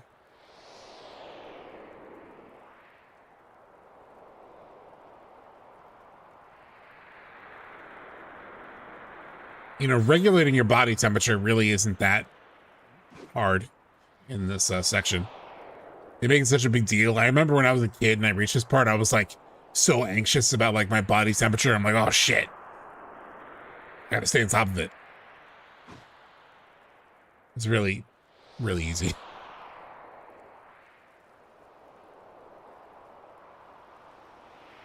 So Mr. Ribbon.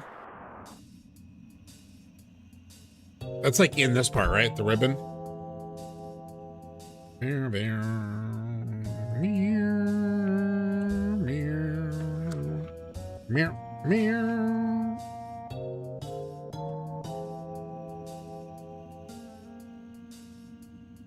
Where is the ribbon?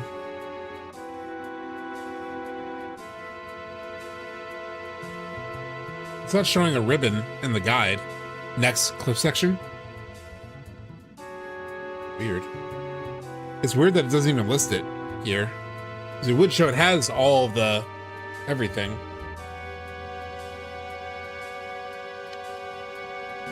Oh, Brady Games. You piece of shit.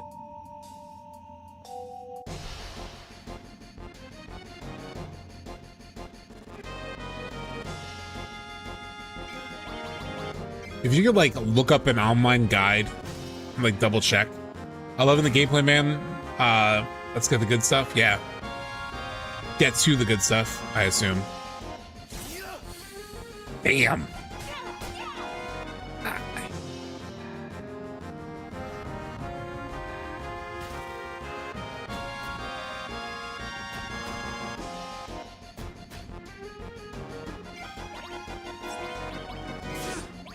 Who has Kira? Feel overdue for that.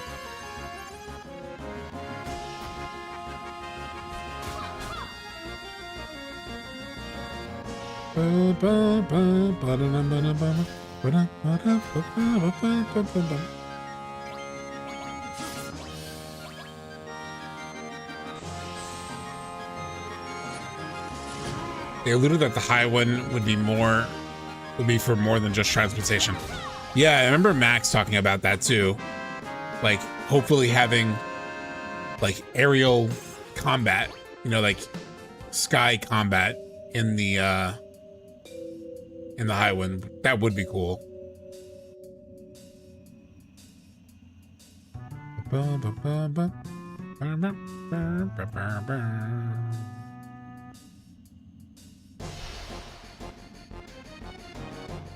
It's on the next level of this room. Okay. Thank you.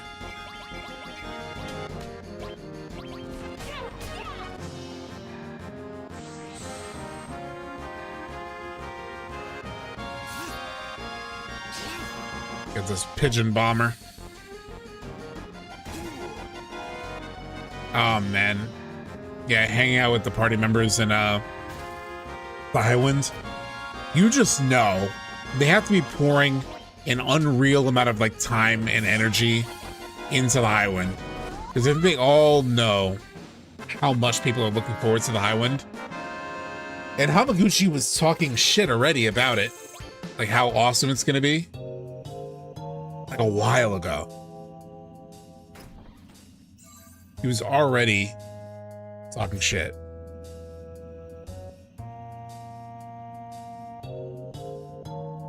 I think he just went past the corner. Oh, yeah. I know there's a secret wall somewhere. I didn't know exactly where.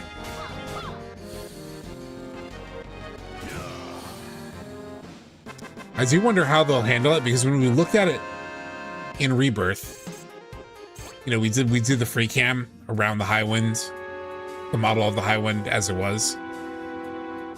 Oh yeah, here it is. There's the ribbon. Thank you for that. When we were, what was it?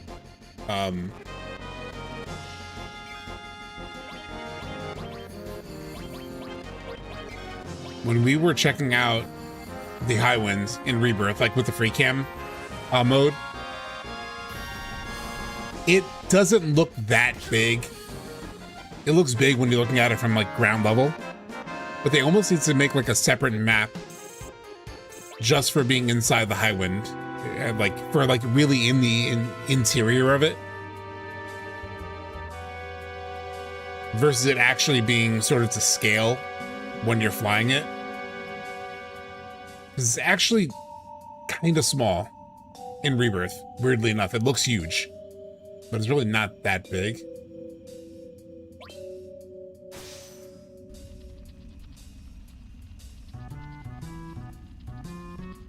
Yeah, video games say outside is always different than the inside, yeah.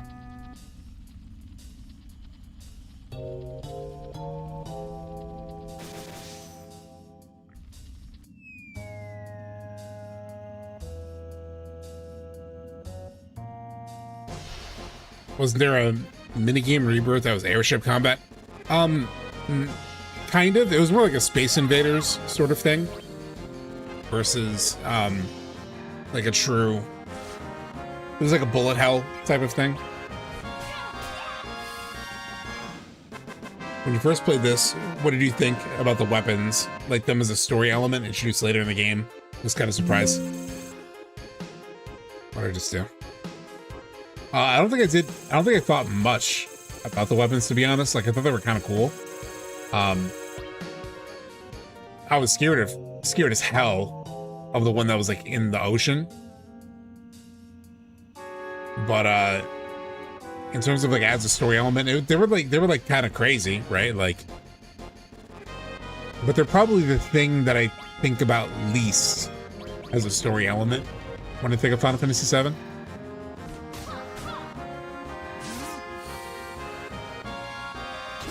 Because they just kind of like show up, you fight them, then they go away.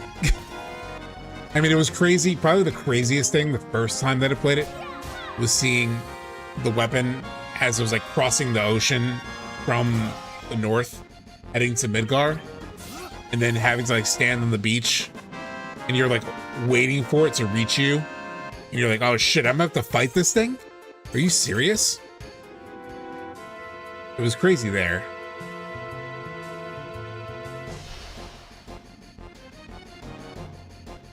Highwind could be like your ship in Mass Effect, except also with an outdoor area. And maybe you can jump off. Oh yeah, I do wonder how they'll do that. You know, when you land at the Northern Crater in the original, you stay kind of floating above it, and then a ladder is how you get back into it. And then a similar thing, even with the like under the Highwind scene, when you see the Highwind from that perspective, it was Star Fox, yeah, by the way, Wilbo. But when you saw the Highwind from like where Tifa and Cloud are, there's like a ladder down, but it's kind of floating above the ground. It's kind of like a blimp in a weird way. So I could definitely see them doing a similar thing where either you descend close enough to the ground and you just like climb down the ladder, or you even jump off, right? And then get back on the ladder. I don't know. They probably will save the jumping off and the parachuting though for the Midgar set piece, right? Like if you're just jumping constantly off of the thing, it makes that moment a little less special. So they'll probably keep the skydive thing just for the Midgar section. Plus, how many parachutes have they got laying around, you know?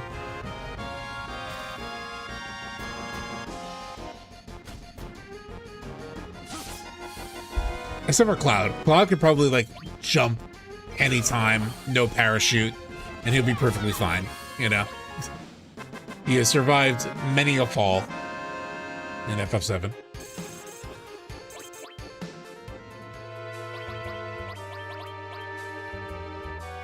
Oh shit. Set Meteor Rain. Set Fire in the Hole. Certainly level 2, okay. What can Cloud do is a better question. Yeah. Where am I going? I came from that way.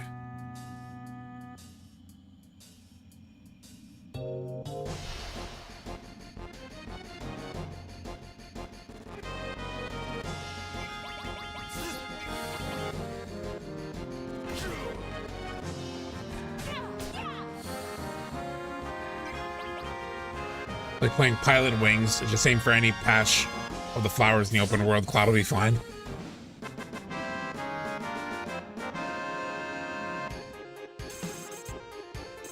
I got 5 leveled up. I think I got mastered actually. Okay, yeah. We just cleared this out.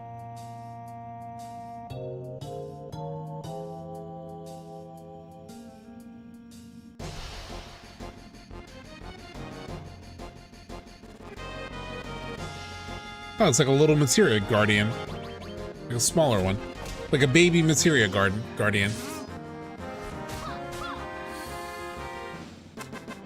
Did I miss anything?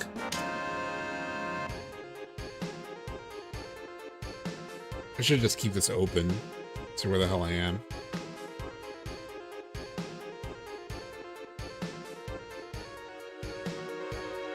Get that now. Got that.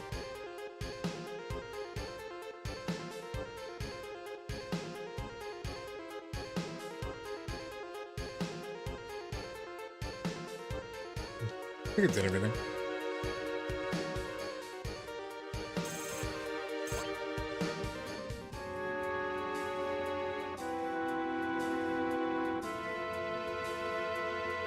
Here. Booster Materia? What is Booster Materia? I'm sure it's a retranslation, but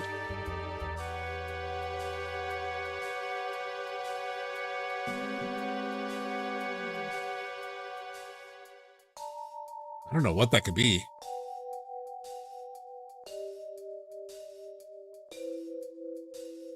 This doesn't list all the items, I swear. It didn't list a ribbon, either. Jank ass strategy guide.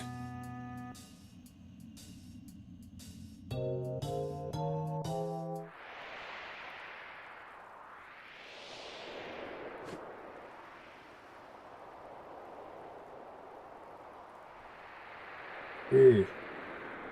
Go up.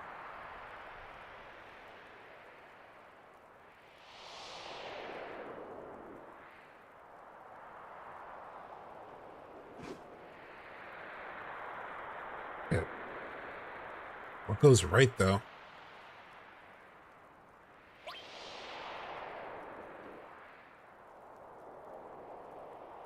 What's the benefit of going over here? What's the benefit of going over here?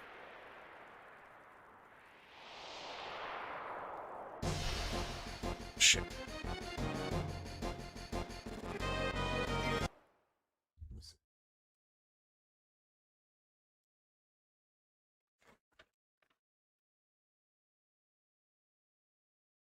Is it just a dead end? I think it's just a dead end. It is. That's just a, you're an idiot.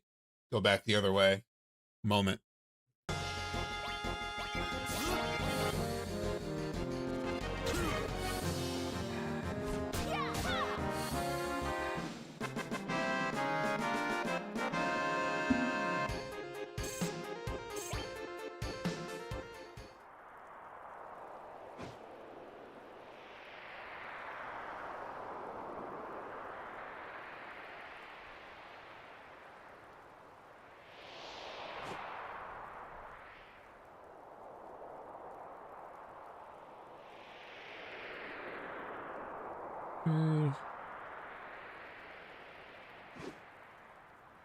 I really wonder how they'll handle this from like an exploration. I mean, we've climbed up mountains before, like Mount Nebel. We basically did this like exterior thing. It's also interesting when you replay this game how much reused music there is. Like the track that was just playing in this area. Yeah, wait, I know it's in Midgar. Holy shit. I learned Magic Breath.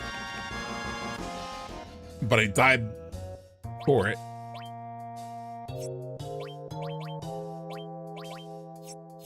I need to revive them first.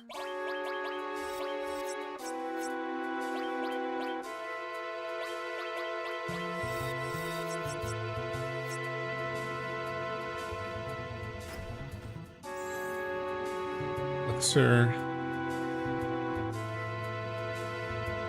Save point.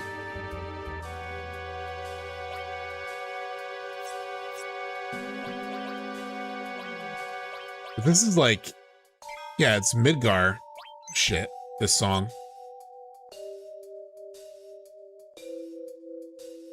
Stream is still connected, right?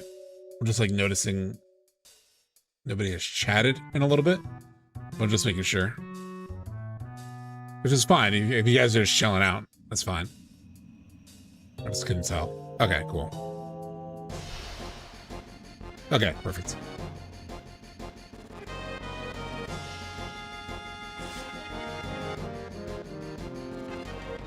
I did lower the bitrate amount, so hopefully there's like fewer interruptions. Oh, you're gaming yourself? Cool. What are you playing?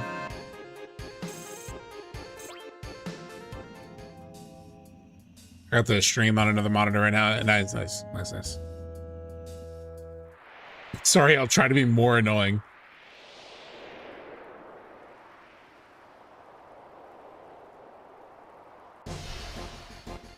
Podium tactics. Oh, nice. How far are you into that? Making builds in Night Rain. I was, if you want, like, wonder how meta it can get. I was playing Dispatch like a week or two ago while watching somebody play Dispatch. Like, I was on my second run, so I didn't need to pay as much attention. I was just getting footage for an eventual Dispatch video. And so while I was recording my second run, where I was making like some different decisions, I ended up, I was like watching another streamer play it. I think it was like Jess Capricorn And then another time I may have been Tiffany Lockhart. I was like watching several Dispatch streams while playing Dispatch. My second run. Not the first one. I wouldn't want the spoilers. That's also what's tricky about streaming too, is like, you know, I know myself as a viewer, I tend to like to watch games I've already played. Like if it's a game I'm interested in, I don't want to watch somebody else play it without having played it myself.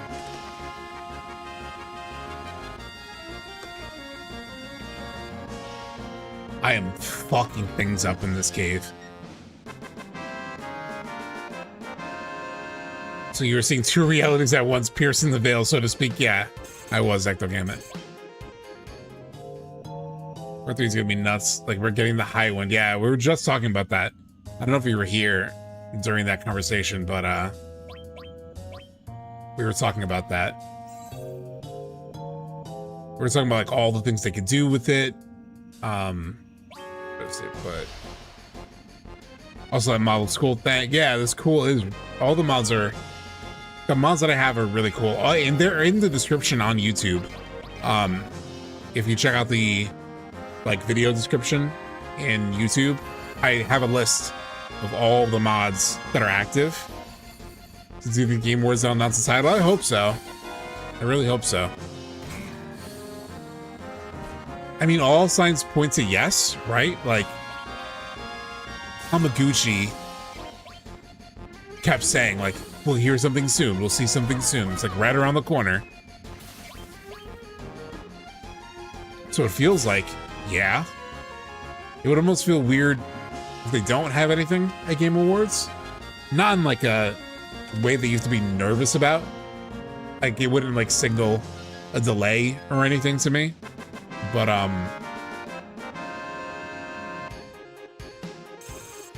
it would be weird given how much they've teased it, you know? The only two reasons I could think of for why they wouldn't announce a title or show something at the Game Awards is if they like weirdly think it would get in the way of the remake release in January for Switch and Xbox. Like if they think, it sounds so loud in my head. I'm just gonna lower it a little bit.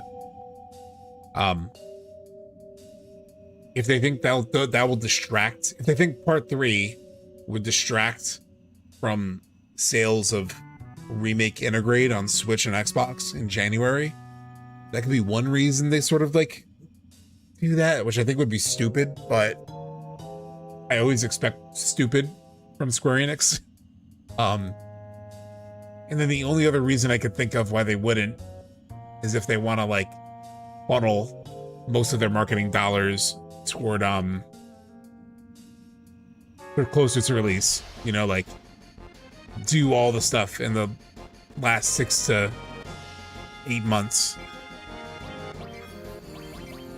or like 6 to 12 months. It's like summertime next year through like summertime next year, if it even takes that long to come out. This is the only reasons I could think of for why they wouldn't show it at TGA. But I'll be here. I'll be streaming it. I'm excited. I'm excited for Game Awards. I'm a sucker for award shows, first of all. I know people don't like them, usually. I agree with all the criticisms of, you know, award shows. They are kind of silly, but I kind of like them.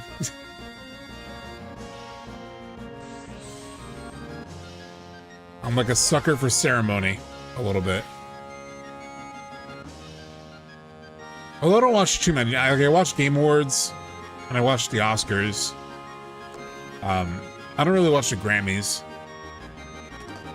Those are really the only two award shows I actually watch. All right, hey, Turk. Gonna hit the hay. Enjoy the maze if you make it that far. Before you go, Turk, because we may make it to Whirlwind Maze. We're not far. Is there anything we should know to look out for or do that we may not do? You know, like If you're up to 12, you should be good. It's really not that bad. It's 10 o'clock right now. The Whirlwind Maze is like, we're almost there. We gotta fight the shithead thing with the 2 heads, and then we're in the Whirlwind Maze, right? I was actually checking my playthrough from like a couple years ago, and this whole section was only like a couple of hours. Granted, I'm talking a lot, but is there anything to know? Kind of like how Odie came in and was like, "Oh, go downstairs in the Professor Gast house." Is there anything like that I need to know? Or will anything that I need to see in Whirlwind Maze help us run into it? Like, is any of it missable? Everything's on rails, you see it all. Bring Katesith into the maze if you want to wonder how a robot is transmitting an illusion halfway around the Earth. Okay.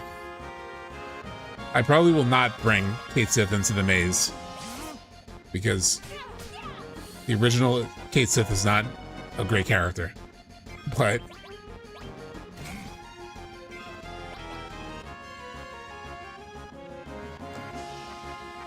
I think it'll be a Barret Tifa situation.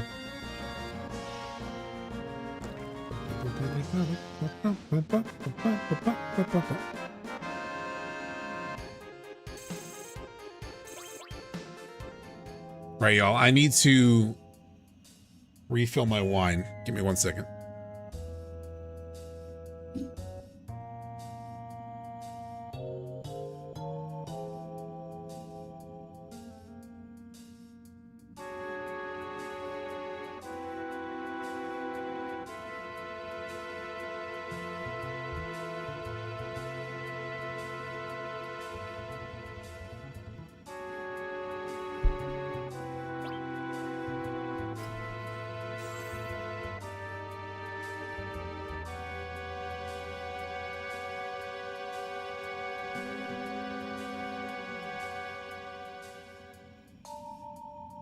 How do I jump down?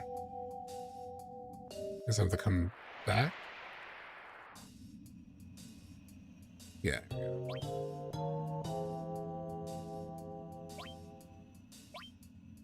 I was supposed to, like... I thought I only should jump down. Oh, I didn't know you can go this far off the map. This will only jump down the last one. Oh well. Son of a bitch. 2 of my unlikely to happen wishes are playable Cisne as the main heroine, and Genesis coming back and being a major factor in the story. Oof. I mean, I wouldn't mind playable Cisne. I don't know, as like a main heroine. Why does it sound like I just said the drug rather than like heroine, like hero? It sounded like I was calling her actual heroine.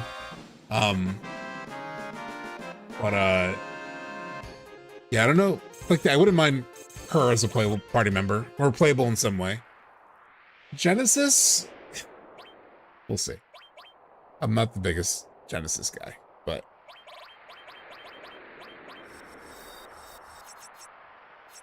Do you main heroine? Jump down. Return to Midgar will surely have some Genesis coded stuff. Yeah, probably. Also, if they do Modeoheim or anything, right? Like, cause I'm like 90% sure Nojima at one point mentioned wanting to do something with like Crisis Core locations. He did mention that. I'm almost certain that I remember an interview where he said that. So I feel like there's a decent chance that we get that. That we get at least going to some of those locations.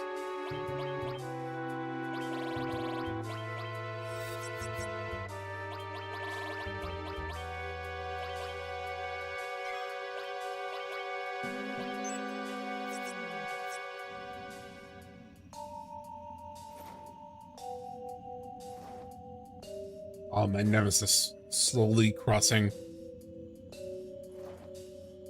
things. The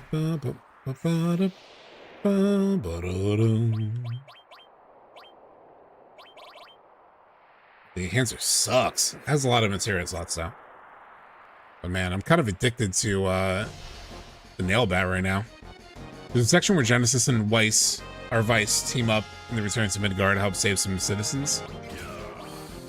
I'm taking full mains Cisne, yeah. Lightning level on the cover of the game. Forget Tifa and Aerith. Damn. You're all in on Cisne. Like to see Angeal in some form, honestly. Crisis Core Enjoyer. I wouldn't be surprised if, like, at the very least, Zack thinks about Angeal or has a memory about him, you know? Or talks about him, some kind of flashback with Angeal. I could see that.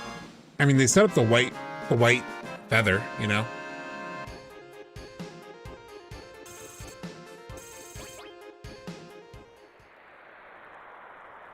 Actually, besides Kate Sith, who would be the least appropriate member to take here with Tifa?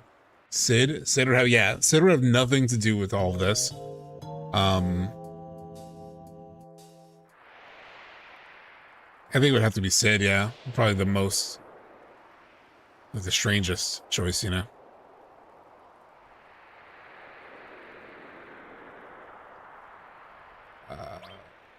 Oh, shit. No. Go right.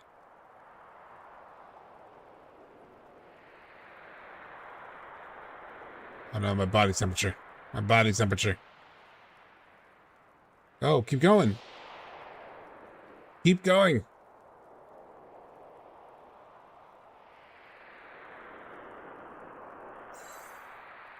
Elixir. Okay.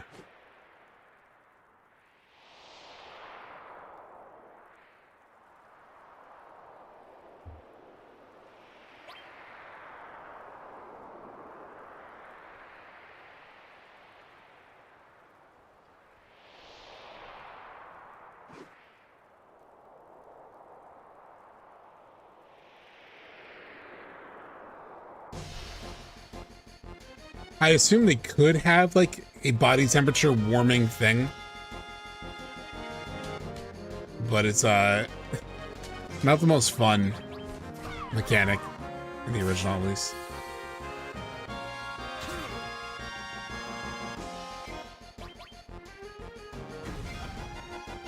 But you know their love of minigames. They'll probably do some kind of thing.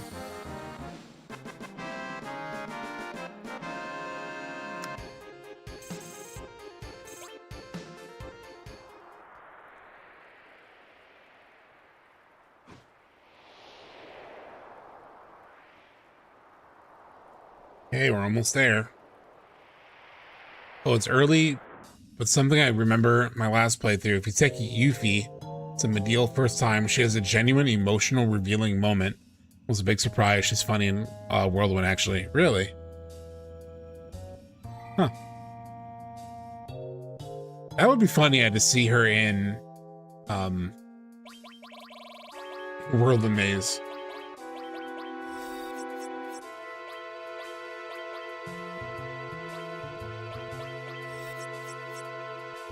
I forgot what I need to...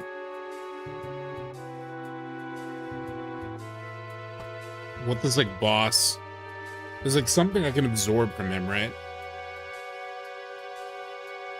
He's, like, fire and ice. I'll just, like, do big guard or whatever.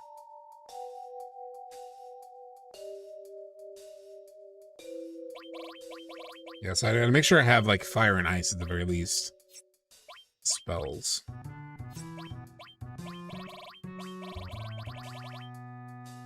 Alright. Baron has fire. She has thunder.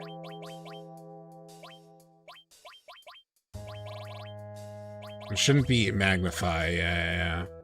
So fire, ice. Not magnify.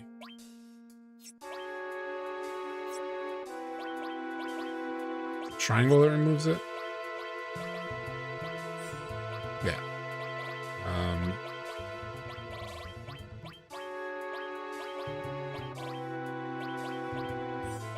We'll give her fire and ice. Cloud.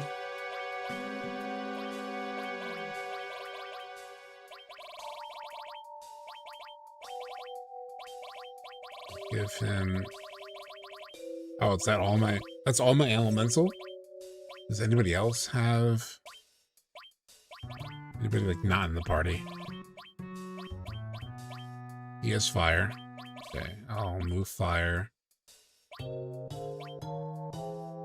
Place of subversion.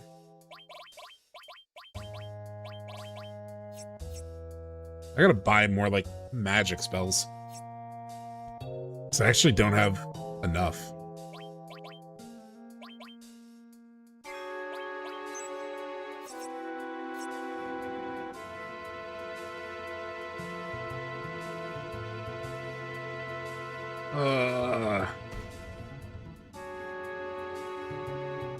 No dragon armlet? I'm pretty sure you get the dragon armlet from this dude, no?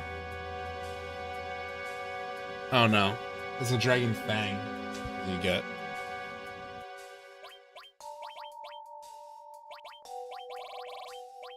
Dragon armlet. Oh, it halves the damage. Who can use that most?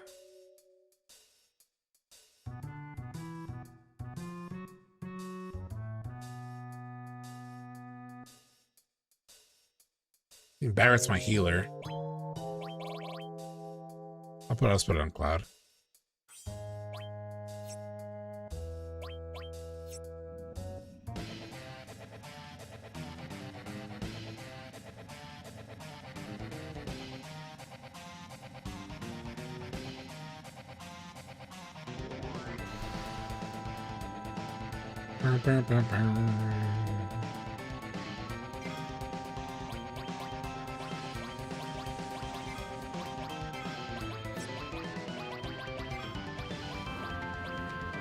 Oh, wait. Do I not have... I thought I had enemy skill. Nobody has the enemy skill? Oh, here we go.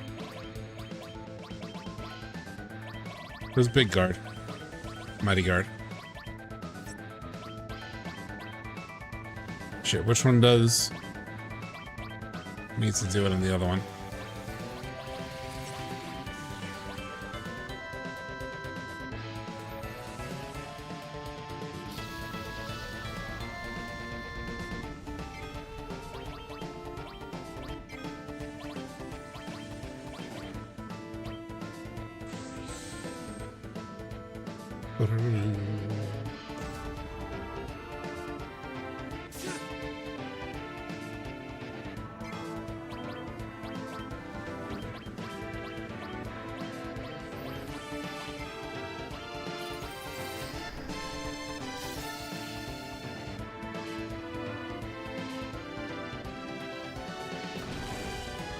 Big attack.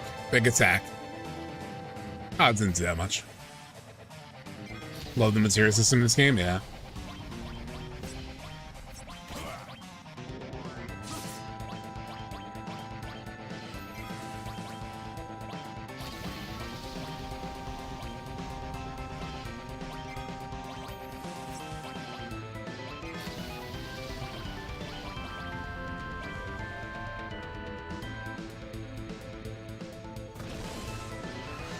One of the best magic systems to date. Well, definitely better than...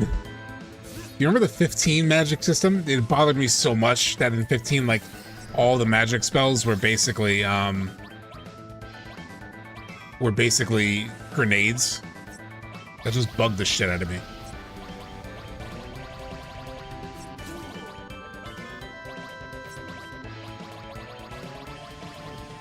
Let's cast a little cheeky Bahamut.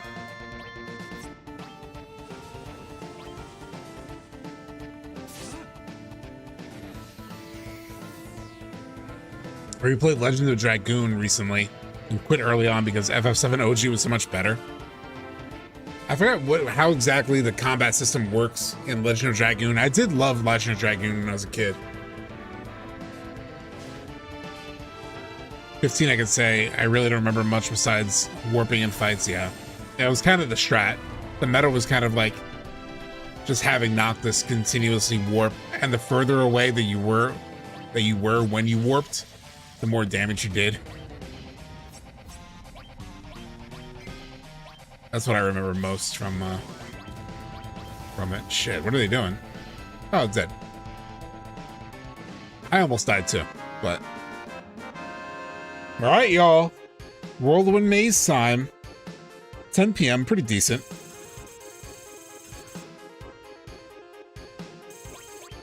About like 1 more hour or so.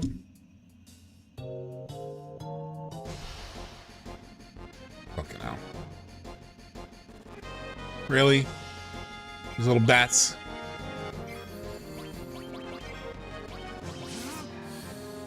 Just gonna do the most unnecessary limit break for this very unnecessary fight.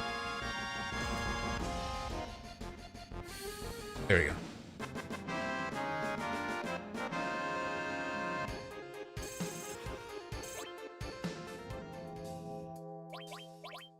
Mirror, mirror.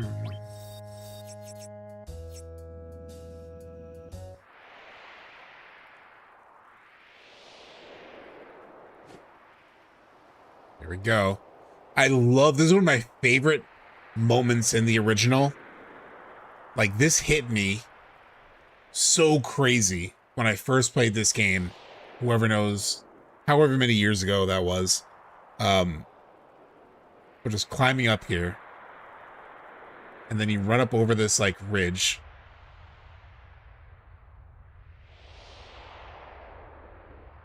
Anytime, like, real in-game graphics merged with the more CGI, so cool. I was just barely born when this came out. So was I. So, oh yeah, so was I. Totally. Just barely born, you know. Just a mere babe.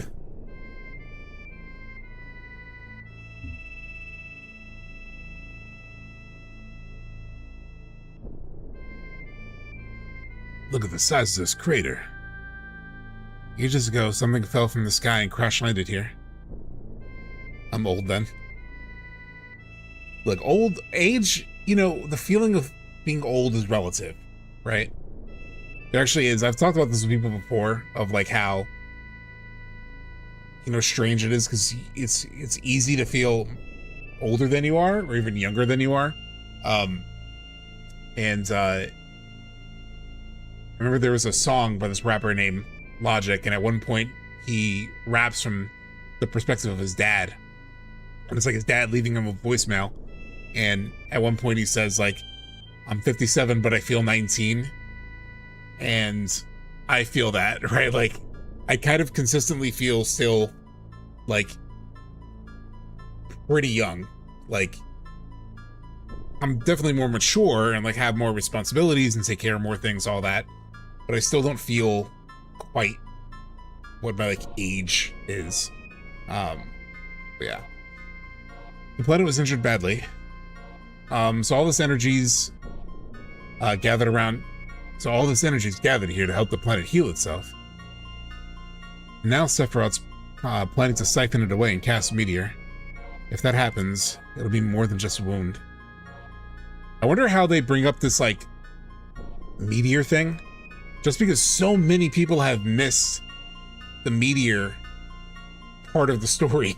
Like, every time Meteor comes up, it's kind of blown past, right? Like, it shows up in the Shinra building without much context in Remake, so a lot of like new players don't really know what it is. They've shown it multiple times, but it's just sort of like a thing that Sephiroth has sucked up. Then there's also the what's it called? There's also the fact that in the Temple of the Ancients, when they bring it up, Sephiroth interrupts it, right? So even Max, to this point, hasn't realized that they've talked about Meteor.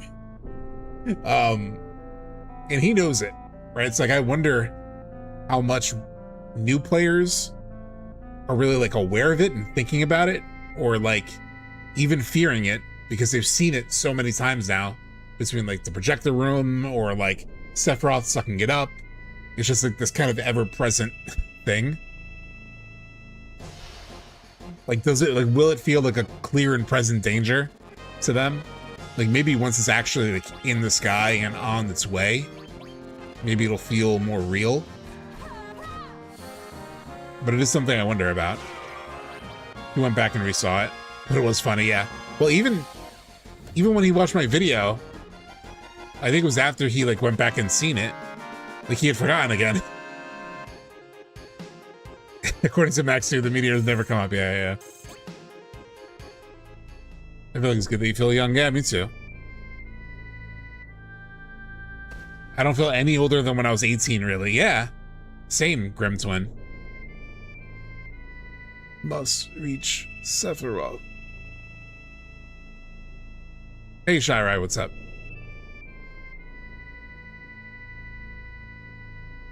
God, the vibes. Okay. I do have to say, because this came up when I was playing ahead of Rebirth. Subsection chat, hope stream's going well. Yeah, what's up, Burnami? This came up when I played OG before the Rebirth. Before Rebirth, I was like, man, doesn't this feel like the vibe of this? Doesn't this feel like the end of a game, right? Like, if this were the end of Rebirth, doesn't this like have the feeling of you're entering the ending of like a chapter, right? Like, it's ominous. There's like, you know, the weird effects on the ground and everything. Like, everything about this area, which becomes sort of like the final dungeon in the actual end of the game. But all of this just feels so perfect for an ending. So to Temple of the Ancients, yeah, that's true. Real quick, just in case anybody isn't aware, I'm just gonna tweet one more time, maybe Blue Sky, that we are in the Whirlwind Maze. Except it's not working. Is Twitter down? Oh, no, it's fine. Well, yeah, no, it's fine.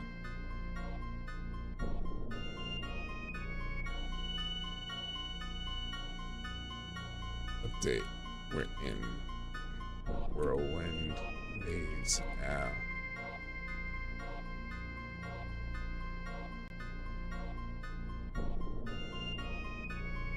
Alright. That's it. It's finally time to settle things with Sephiroth. Even like this dialogue, right, feels like ending.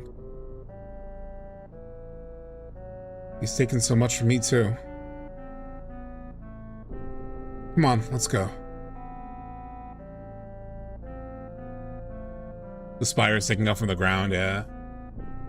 I have a stupid theory about the bird who takes a cloak. Oh, at the start of Rebirth, yeah, chapter 4, right?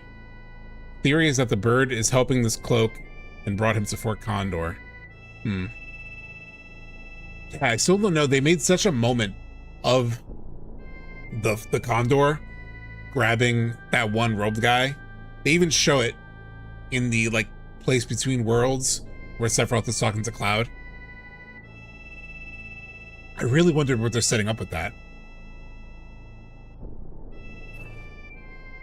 The vibes of this, man.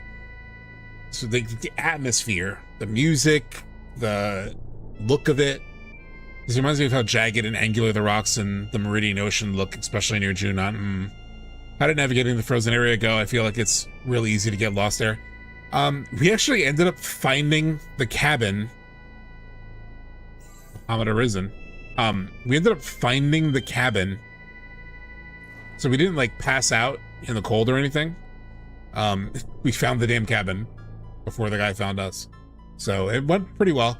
I had done what I needed to do to get Alexander. Like, I touched the hot springs, but I couldn't find how to get to the cave that has Alexander in it. But oh well. Why is Tifa all fucked up? Tifa, what are you doing? Wake up, Tifa. Let's tense up, y'all. And I didn't save.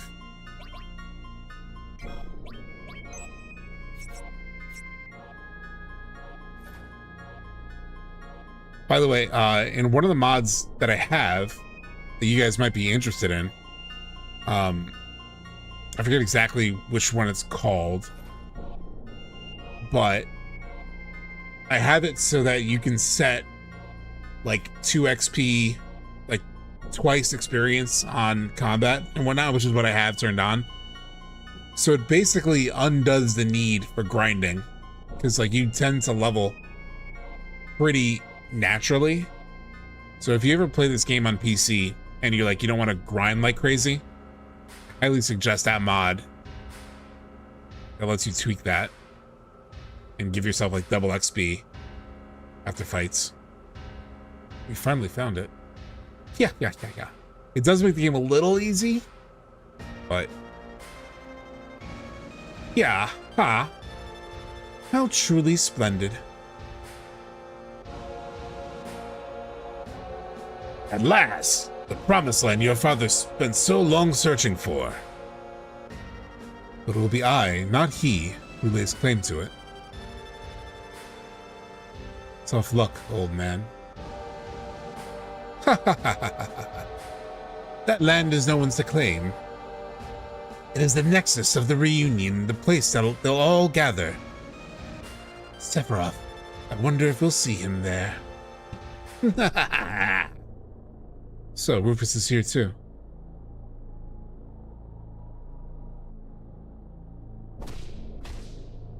Oh god, I hate these wind things. I get knocked back by these winds so often.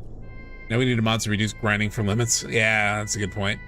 The Meteor talk in Rebirth may seem odd, but do we eventually see Meteor when Zack is fighting Sephiroth, which kind of give context to new players? Well, you see the Meteor like a lot of times actually between Remake and Rebirth. My question was, do new players see it so many times that they almost become like they're not really like worried about it? Pretty evil laugh there. Thank you. I practice it. That work actually. No. We'll have to cross when the wind dies down if we don't want to get knocked back.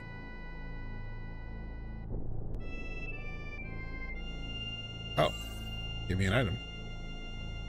Sephiroth. Potion. Go. Okay.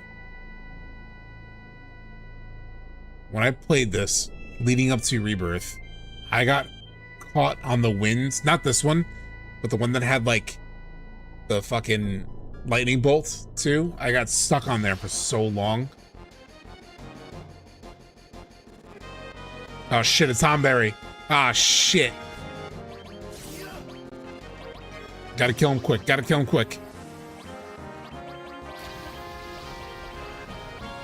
don't know, do Aqua Breath.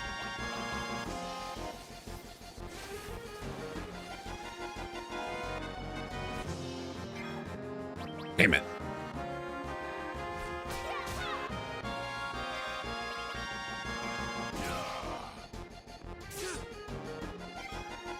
Come on, it's gotta be enough. It's gotta be enough. Fuck you. Meteor rain, bitch.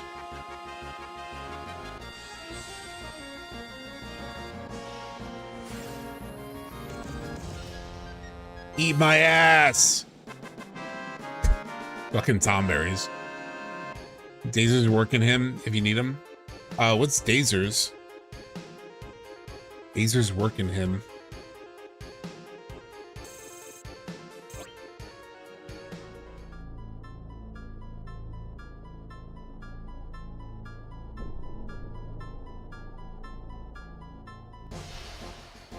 Paralysis consumable. Oh. It's kind of hard to express the true threat Meteor poses in a real, tangible way. You almost have no choice for it to be vision/premonition. Yeah. I mean, truthfully, the way that Meteor worked in the original was like very cool for the original, but doesn't really make sense. Like just how slowly it descends down onto the planet, and then like even when it breaches the atmosphere, it's still very slowly going down. Eat my ass better be a quote in the remake. Yeah. I hope so. Hopefully the devs are paying attention. If they're paying attention to any of the content that I make, it should just be that. Yeah, Sid can definitely say it. Eat my ass.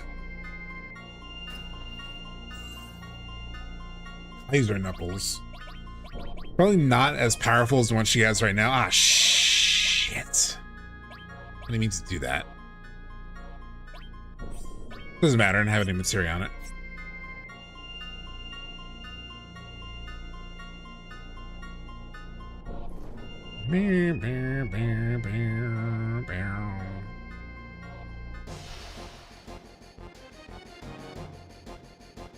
Ah, here we go. Otra vez con this guy. Oh yeah, why don't I hit him with like Odin? Bastard.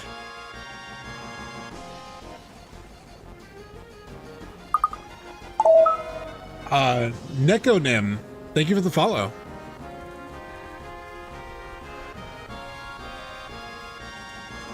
You know what I kind of liked was in like FF8, where you had to like do the boost thing on the summon. It just gave you something to do during the summon animations. I'm low-key kind of worried they overplayed showing Meteor too early. That's what I'm talking about, Chimera. Exactly.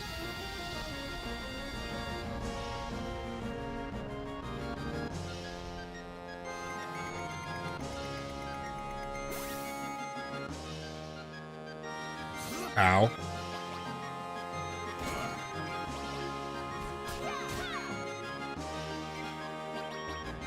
Do I have the paralysis thing that you were talking about? I don't think so. Alright, I just need to run. He's too strong.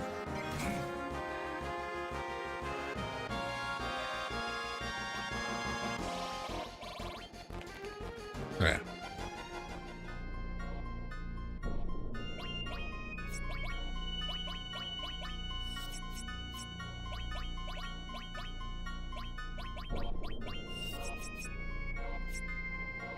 Now all the newcomers are really confused, and the OG fans are even more confused. We've talked about it before on stream, but I do think like a lot of the newcomers are actually way less confused than original fans. Like they just take everything kind of in stride, and like things they don't understand, they just figure they're not supposed to understand. Versus like original players who try to like triangulate what they know versus like what Remake is doing. They're like, oh, these two things don't match. That's so confusing. And then, you know, new players don't even think twice about it. But, I do wonder if, like, certain things like Meteor, if it'll have the same impact. Just given they're treated so differently. Like, Meteor has not really felt like a real threat up to this point. Even past the Temple of the Ancients. So when it finally is a threat, will it feel like a threat? That's, I guess, my question, really. Like, when you boil it down, there's been such a, like, less focus on it, and whenever it has shown up, it's been more metaphorical, like Sephiroth absorbing it, that I just wonder if it'll still feel like a threat. The boy who cried Meteor, exactly. Yeah, Sephiroth is less mysterious, for sure. I think that's fine. The bigger problem with Sephiroth, potentially, is a similar thing to what I'm saying with Meteor, where in the original, Sephiroth was really mysterious, but probably the thing that made him even scarier is that for the majority of the game, he does not give a shit what the party is up to. He doesn't recognize them in and on the boat to Ghost of Soul. He barely ever talks to them. He only really starts talking to them like in the temple and here in the Whirlwind Maze. Once Sephiroth is like, okay, I could use Cloud for my own ends, then he starts interacting with the party because he has a reason to use you. And then once he gets to Black Materia, he never talks to you again. Not once. Not one single new line of dialogue from Sephiroth after this section of the game. There was the flashback in the live stream sequence where he talks, so you get a little bit of his dialogue there. But I literally dropped the entire OG script into a Google Doc, and it cut off at Whirlwind Maze, like any Sephiroth dialogue, like new Sephiroth dialogue. So he completely disregards the party, doesn't care about them, uses them when he needs them, and then like doesn't care about them again. Like, you are incidental to everything that Sephiroth is doing. You don't matter to him almost at all, except for to help him get the Black Materia. That's the only time he gives a shit about you, has any concern for you. And like, that is really frightening, right? Like, he's so far above you, he doesn't care about you unless he can use you. Whereas in like the remake trilogy, he is obsessed with you. He's obsessed with Cloud. It is everything. He even says that, right? He says like, I am your everything in that scene in the church in remake. So that kind of gives so much power to Cloud, right? Because he's treating Cloud as very important. Cloud is like the key to whatever it is he's trying to do. And in that, it flips the power dynamic and like gives Cloud a little bit of a leg up. Just like in the way you calculate how important these characters are. I think that's probably the bigger thing than like if he just showed up a lot. Like, I don't care. Like, I think the Jaws thing kind of sends people, it's a little bit of a red herring as to like how important that is. And then we've beaten Sephiroth 2 times, right? Like, he technically may have gotten what he wanted at the end of Remake, maybe even at the end of Rebirth, because he smiles, he laughs, and flies off. So he got something that he wanted out of those fights. But you as the player, in control of this, fought him and got the little notification that said like Sephiroth has been defeated. So that also is another thing that makes him feel maybe like less of a threat, similar to like the Meteor thing, the overexposure. So they need a moment in part 3 where Sephiroth gets like damn near a definitive win, where like he does something, and hopefully it's here in the Whirlwind Maze. That's where I'm hoping that it happens, is like in this Whirlwind Maze sequence, he does something, which he does in the original game, right? Like, he gets Cloud totally on his side, gets the Black Materia, summons the thing. Like, he wins in this moment. He needs as big of a win, if not even bigger, in part 3, that makes you say, God damn it, he beat us. Like, he got us. This bastard, right? Like, he really fucked us. Like, we need to feel that so that he can have that sort of gravitas as a antagonist. Yeah, in OG, he felt so overwhelmingly strong. 100% Saro. I feel like they missed a chance to have that Sephiroth that's totally OP in the flashback at Nibelheim. I felt the same way. I felt like Cloud in the Nibelheim flashback was a little too strong. They were almost too even. Fuck.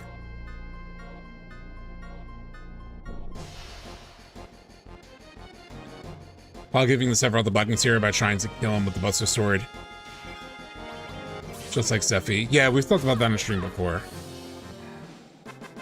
He could try to do that. I don't know if that's like enough though.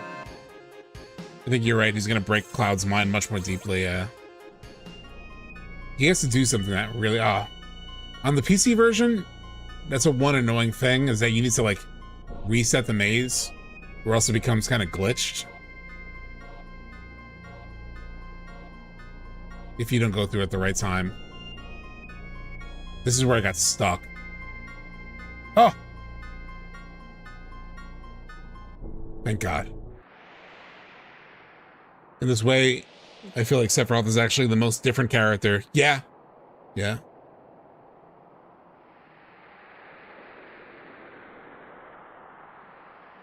Your path ends here.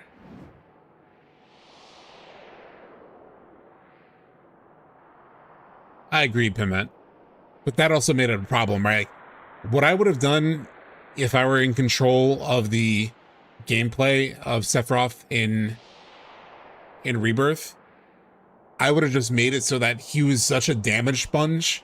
It's like, even if his HP was similar to Cloud, and even if his actual like damage output was similar to Cloud, he needed to be almost like impossible to kill, you know?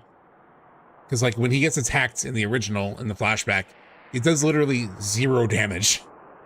And maybe that wouldn't be fun, but that's kind of the point. The point is that it's supposed to be absurd. He's supposed to be OP. And he is kind of like that, especially like on normal and dynamic. But when you play the fight against Materia Guardian on hard in Rebirth, it's not a hard fight. You can take it so lackadaisically and so casually that Sephiroth could die. So he should be like so hard to kill that at the very least he could feel like unbeatable. Sephiroth. What I needed was a body, a vessel to see, hear, speak, and move. But now, that flesh can serve me no longer. That's as far as you go. Indeed, this vessel has fulfilled its purpose. So this is definitely Jenova speaking, and it's Jenova essentially ridding itself of Cloud's or Sephiroth's form. He's gone. He might still be nearby. Because like now we fight Jenova, right? Tifa in the AC outfit is pure cringe. Really? I like the AC outfit. I can switch it back anytime though. Such is a role we must play to deliver the black materia to our master. The average children outfit's probably the coolest in the entire game. To me, at least. What happened? You get away? Now, if it was the Barrett AC outfit with the fucking what's it called? With like the fishnet, even though it's technically like the mithril or whatever. But if it were chainmail, it's technically chainmail, but it looks like fishnet. That's the worst outfit. The mesh shirt, yeah. Does this mean she's sleeping in a separate bed from her boyfriend? I mean, I don't really do shipping anyway, so... No, that's not what it means, though. It's just a cool outfit, dude. Those who carry Jenova cells. Master? Why? Sephiroth, of course.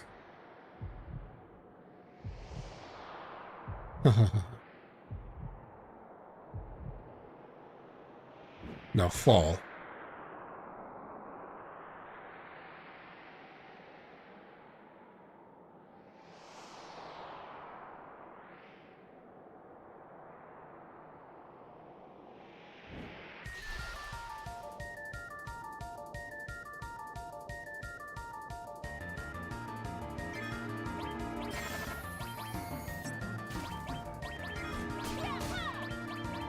How do I do? Let's see, Mighty Guard.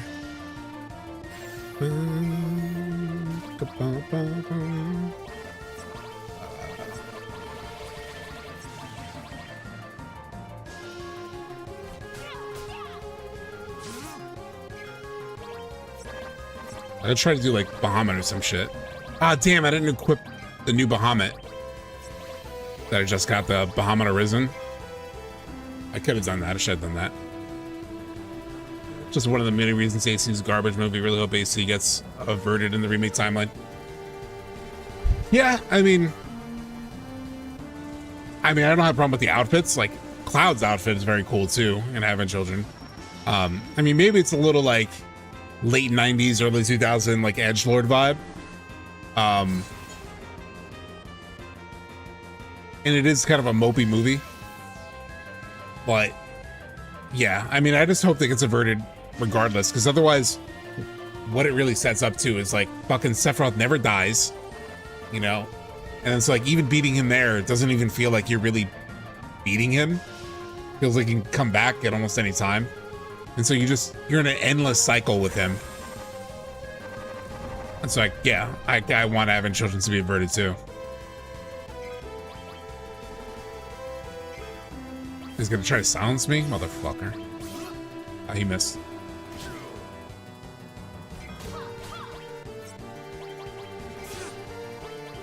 It really is the child of its era, yeah. What if I hit this dude with Aqua Breath? Did I fuck him up at all?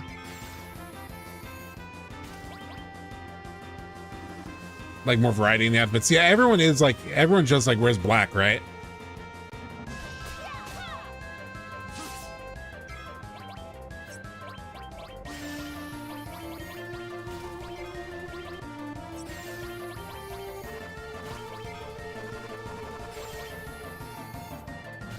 I have deprivation. If you still colorful too, I don't remember her AC outfit. How did I miss haste? Really?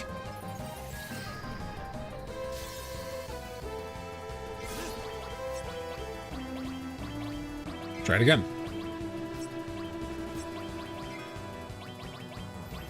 I need like a turbo ether or something on Barret. Did that miss again?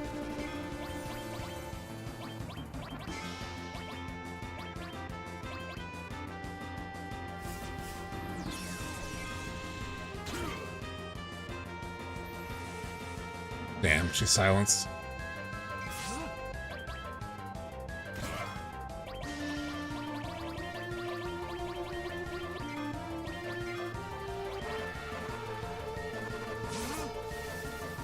Got him. Or her. Oh, Big Guard gives haste. Oh, I'm an idiot. I already had it then. I forgot about that. Jenova's cells.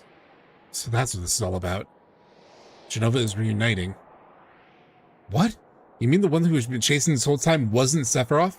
So yeah, this in the original is like when you learn this is all just Jenova running wild, using Sephiroth's like look, which is the lore, right? Like the lore of like Jenova using the image of like people you know.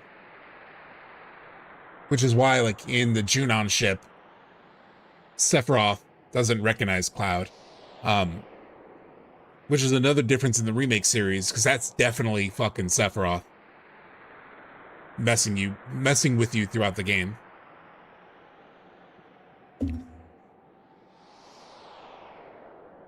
I'll explain later. Right now, all I want to focus on is beating Sephiroth.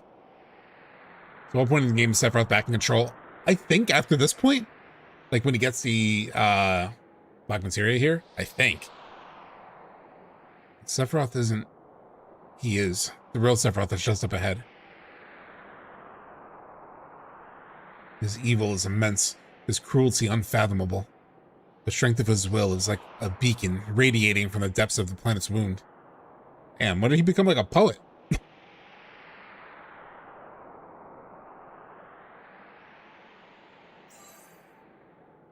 Black Materia. So let's read the Black Materia back. So, and then here, so this is where Cloud gets to Black Materia, like the real Black Materia. When he gets it back in the original, but he already has it going into part 3. Black Materia is ours again. Except the party doesn't know. Only Cloud knows. Now we just have to defeat Sephiroth. Once we do that, this will be all over. This will all be over. We better not bring the Black Materia any closer to him. You should let someone else hold on to it. Give it to Barret. Give it to the boy. Sephiroth, that's one diabolical son of a bitch. Oh, he doesn't take it? Alright, Red. Can I not give it to Barret? Oh, because he's in my party. Alright, that's fine. Yeah. Here, hold on to this. I don't trust myself. You want me to hold the Black Materia? All right, then. Don't let anybody else have it. I'm counting on you. Arthur has so much to cover. I genuinely hope they don't run out of disk space. Well, disk space, we don't have to really worry about too much anymore. Like, everything is so digital now. They could just do 3 discs. I think like discs are pretty cheap anyway at this point. And they won't print that many physical copies because literally like 80% of game sales are digital. So I think we'll be fine. Let's hurry up and find Sephiroth.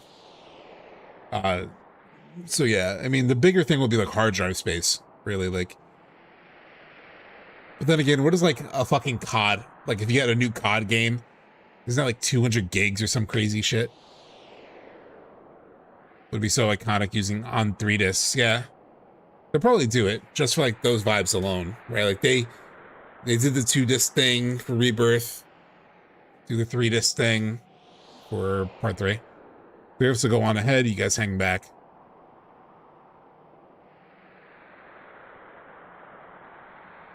I'll keep the Black Materia safe, no matter what. I'm not moving an inch till you come back, so hurry up and track down Sephiroth. Be safe, Clout. Sad but true, but if a gaming ever goes digital only, they'll stop gaming, or at least it'll be freeware only. Fair enough. I mean, like, most of my games are digital at this point. I do buy physical copies of, like, games that I really love. So I have a Remake trilogy. I have that physically. I have Last of Us Part 2 physically. I have the God of War games physically. Yeah, I have like some games physical. Just because I like having them almost as like a proper like collection sort of thing. But there are a lot of games that I just buy digital, like if they're not like a thing that I really love, you know? The other thing too with like physical games now is a lot of times they're just keys basically. Like you put the disc in and it just authenticates that you own it. But most of the game's not even on it. You usually have to download extra from the thing. And then all your disc does, it's just like it verifies that you own it. It's not like you're playing off the disc, which is what you used to do. You used to play off of the cartridge or off the disc or whatever. So you actually had the game, like you were playing the game. But now if you have physical, you're not actually playing the game through the physical disc. It's just a DRM check. Yeah, like some Switch 2 games are on the card. Like Cyberpunk, to their credit, like Cyberpunk 2077, like CD Projekt Red talked about how like they worked really hard to make it fit on the card. But a lot of other games like Remake is not going to be on the card. It's going to be like game key card, the digital one. So everything's kind of going that way.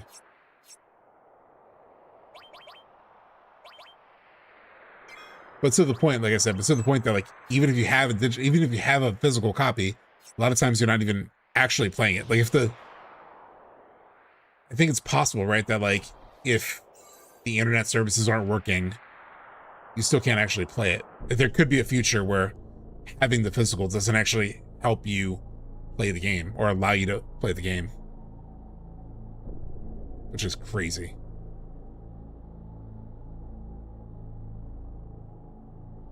This fucking thing. Fuck.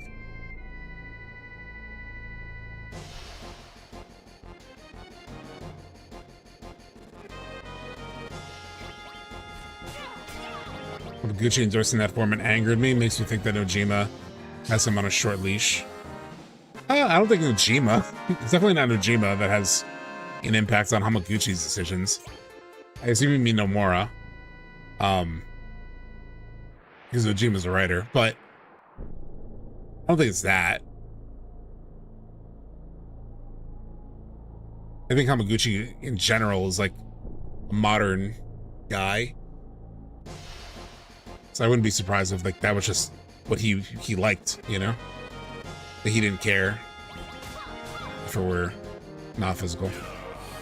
I buy both physical and digital too sometimes, but only if there's a game I really like or a dev who I'm trying to give extra support to. Yeah, same thing, Jesse.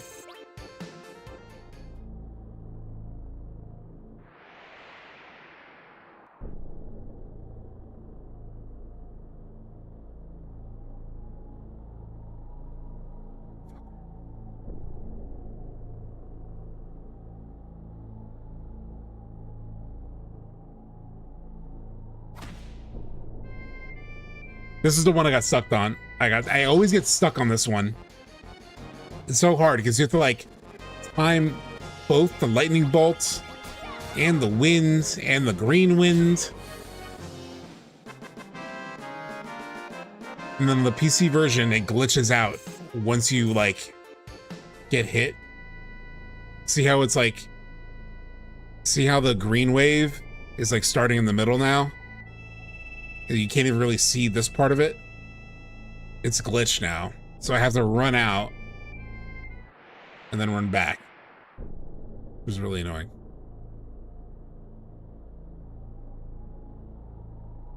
All right, there's like a big section with no lightning.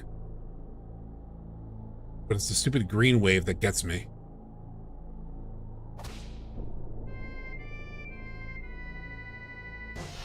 Yeah, that's right. Everyone got stuck. Yeah, I've been stuck here for a while before. Thankfully, it gives you a pretty easy fight. Like this guy ain't shit. The 2 hits and he's down.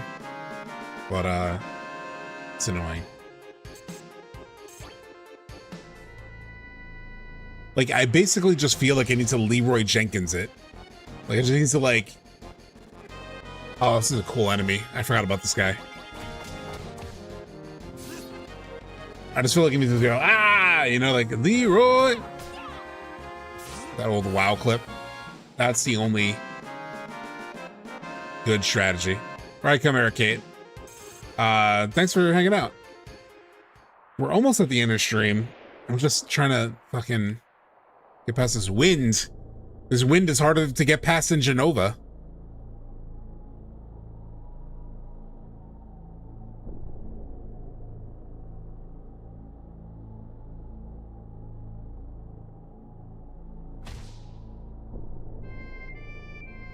Such an idiot.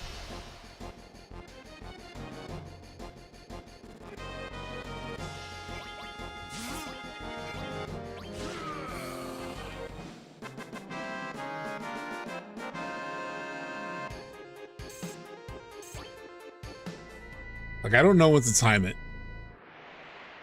Oh, it could be a mod issue, yeah. Fuck, you're right, actually.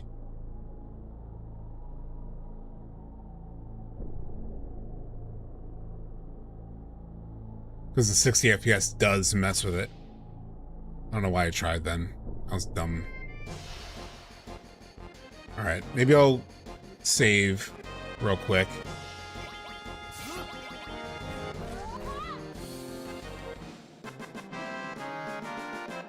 I'll save it, close it, turn 60 FPS off.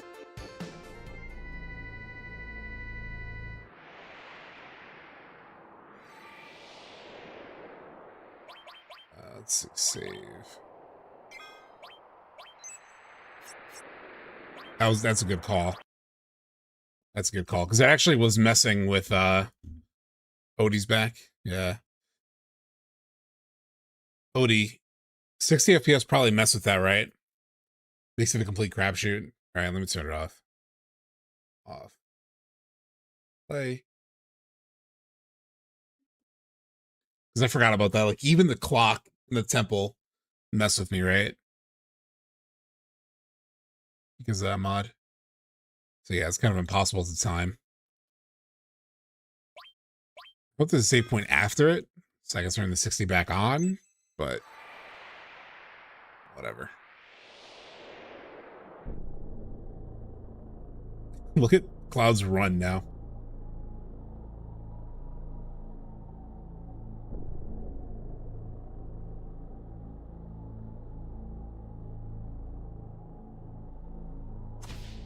Fuck, that was me. That was me.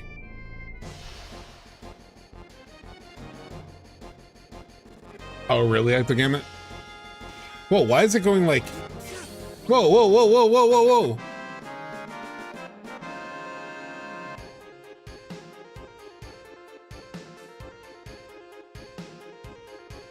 What's up with the animations?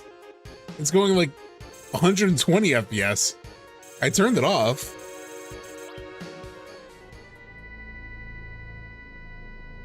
It's still using the 60 FPS animations.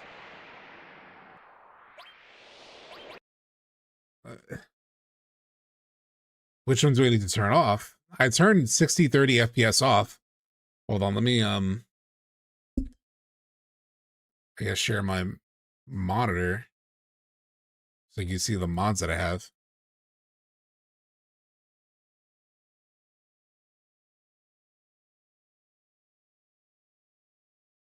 Display capture.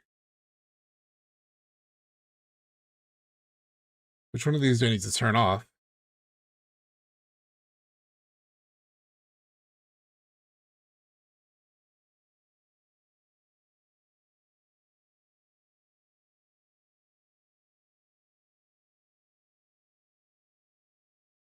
Every time I try to fix it, the frame rate doubles. Yeah.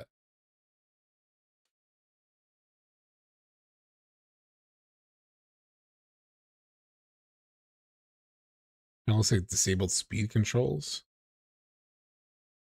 Oh, I wonder if like, you know, you could do like the 3x speed thing. Did I have 3x speed turned on and didn't realize it?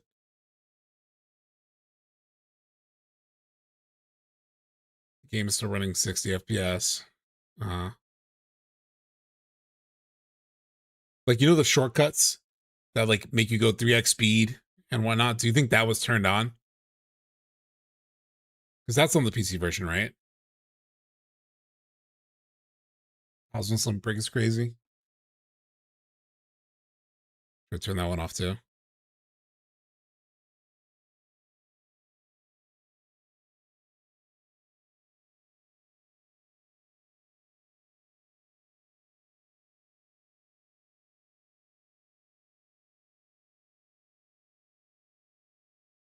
That means you know how to fix it, Odie?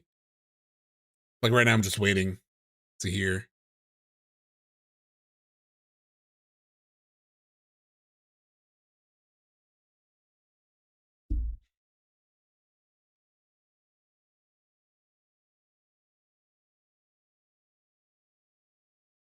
Probably won't help. I think it's really is an FPS issue.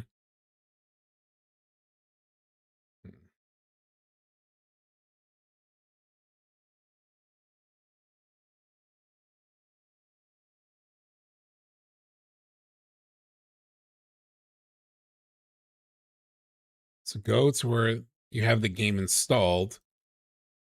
Find FFNX. Okay, hold on. Gotta go to Steam.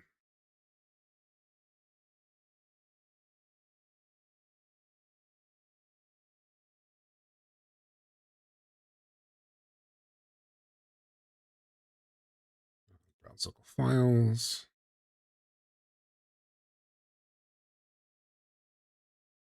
FFNX TOML. Okay, I have that.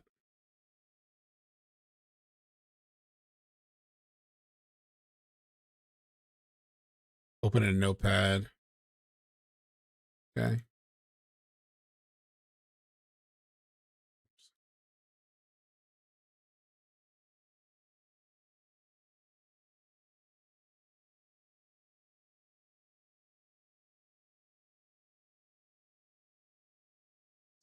Display resolution, internal resolution. Is there like a FPS switch?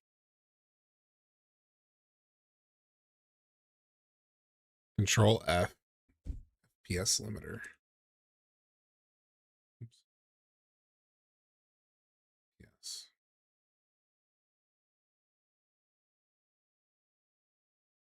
Oh, it says 60. Yeah, so I should set it to 2 or original. Should I put it to 0?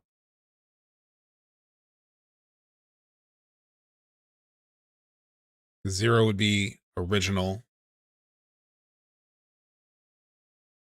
You want 1. default. Okay. So later on, Odie, when I want to turn 60 FPS back on, do I need to go back and edit this back? Or will I, when I flip that switch, will it automatically fix this? Do you know? I'm saving it.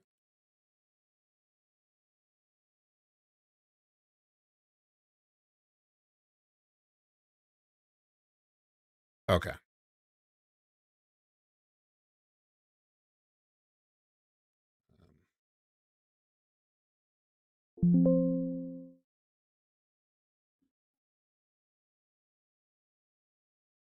All right, let's try that. Jealous console players. It's a mod, just isn't set up to revert. If you want to turn it off, okay. Lately, I've been doing the opposite of modding FF7, trying to find a version as close to OG as possible. Yeah, I can see that. I've played the original so many times that I don't mind mods at this point. Especially this mod. I mean, there's a reason we're playing this particular mod, not the 60 FPS mod, but we're specifically trying to play, well, we are playing the Shinra Archeology mod, which retranslates the game. All right, now we're running normal. Yeah.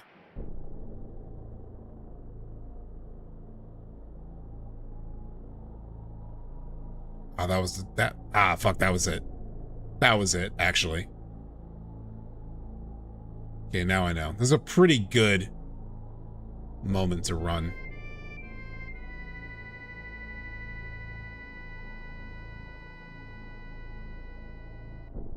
And it's... Fuck. I missed it. I second guessed myself.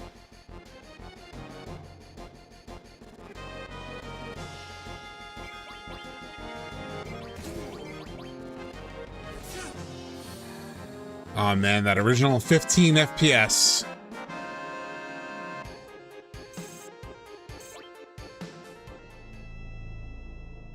I don't need to go back.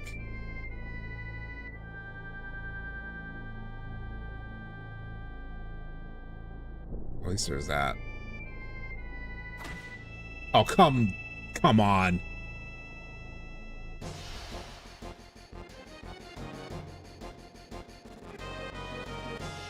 Oh my god, this FPS is hideous. I forgot what the original FPS was like. Holy shit. Why does an Elbat make it sound like as if it's a sword? Because it's a mod. The mod didn't account for that, like the visual, I guess.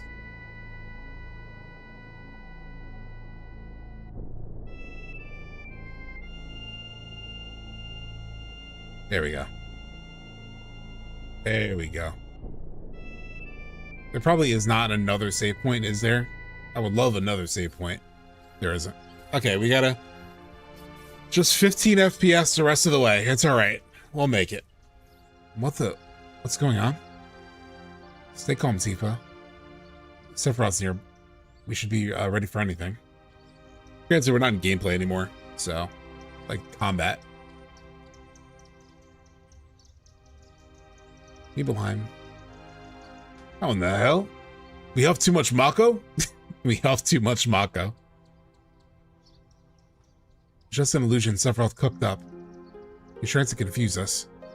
Don't worry. As long as you remember it's all smoke and mirrors, there's nothing to be afraid of. Come on, let's keep going. Yeah, you're right. Oh.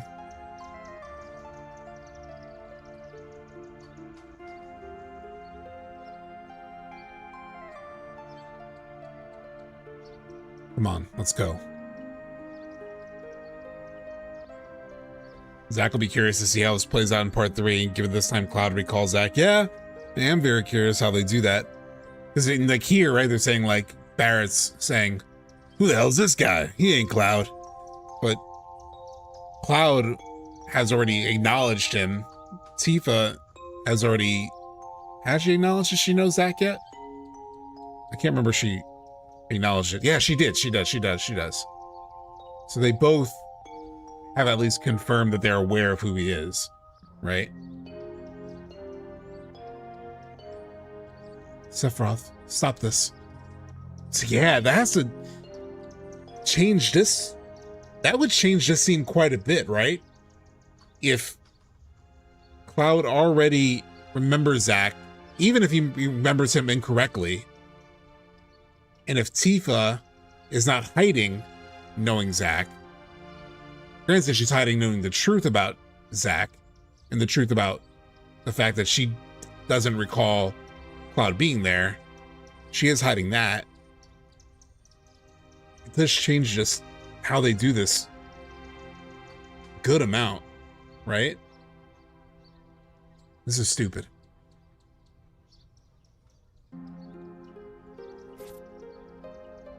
Yeah, Decimator, but like even having acknowledgement of him is still a pretty big change, because in the original, you're almost under the assumption, like when you first play this, you're like, oh, Sephiroth's fucking with him. Like he's showing this brunette Cloud, right? Like it otherwise looks like Cloud has spiky hair, has the Buster Sword. You're like, he could be fucking with us, right? Like you're not sure. As the player, you're not sure if Zack is real or if it's like Sephiroth just fucking with you. But now as a player and as the characters in the story, like you know of Zack. Even like there's no guessing at all whether it's an actual character or not. So yeah, that's pretty different. Jake Lloyd, did you do anything with the early concept of oh, you're asking Odie. Cloud and Rebirth is so profoundly messed up at the end, vulnerable to from so many angles that I don't think they're going to have trouble coming up with a different approach. Yeah, they could come with a different approach. I'm just saying, it seems like they'll have to come up with something, you know? It's gonna be less confusing when Zack runs out of the Shinra Manor, yeah. Versus the complete confusion in the original, yeah. It's largely forgotten today, but the original twist, what's the revelation that Cloud might not be the real person? That's the biggest twist in the original game. That's the truth about Cloud, at least in the original. Like that moment, the live stream sequence reveal, that is what makes FF7 FF7 to me. Like that is the most distinctive thing like about the experience. People remember Aerith's death more, like that's more famous for sure. But the thing that made it such a holy shit experience was like that reveal, you know? And they're definitely trying to recreate that feeling. I think I did a whole video about this, but essentially, rather than that be the big reveal, because so many of us know that already, it seems like they're trying to create that same emotion with something different. It's like, all right, a big part of the original game is that it's a huge mystery, right? Like you don't know the truth about Cloud, and the revelation of the truth is like a big part. Like it's like 80% of the game is like you getting to that part. And so it's like the reveal is a huge part of the story. So they need to, if they really want to recreate or remake the feeling of playing FF7, they want to remake that emotion of the player being like, holy shit. They want to create a holy shit moment. Like the truth about, oh, Cloud is actually just a trooper. That was the big holy shit moment of the original. So they're trying to come up with another moment that's a holy shit. And it can't be the same thing because we already know it. I think that's their intention, at least, is to try to recreate that feeling of like, oh my God, I didn't see that coming. That explains everything. You know, that feeling? I think that's what they're aiming for.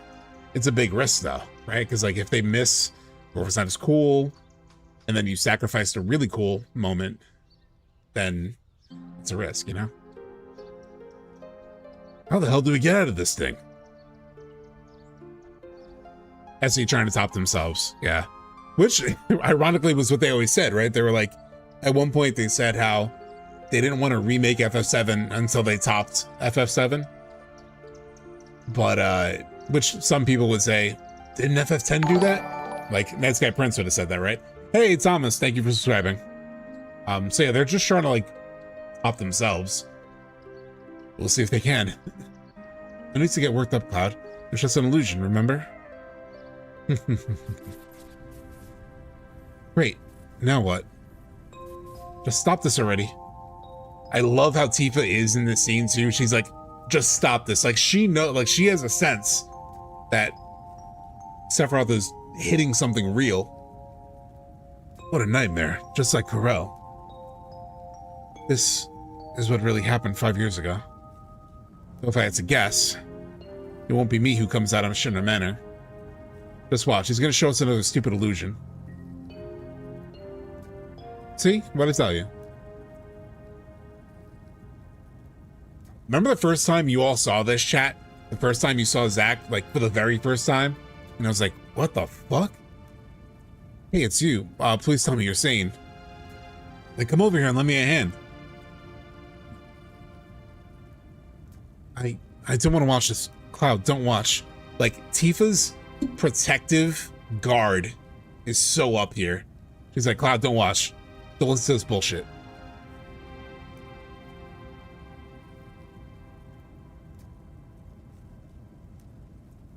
I'll check this out. So you take that one.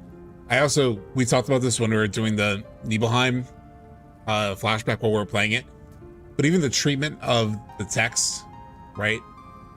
It's shown, it's not using the regular dialogue box, like the regular quote box, because Cloud isn't really hearing it.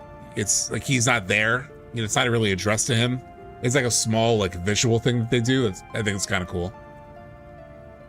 He's just overhearing it because he's down here. You know. What's wrong, Tifa? What's wrong, Tifa? Didn't I already tell you? As long as you remember it's an illusion, there's nothing to be afraid of.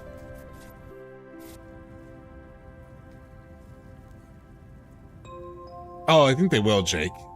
They have to. Yeah. They're already setting that up, right? Like the end of Rebirth, like how Tifa is, it's already setting that up.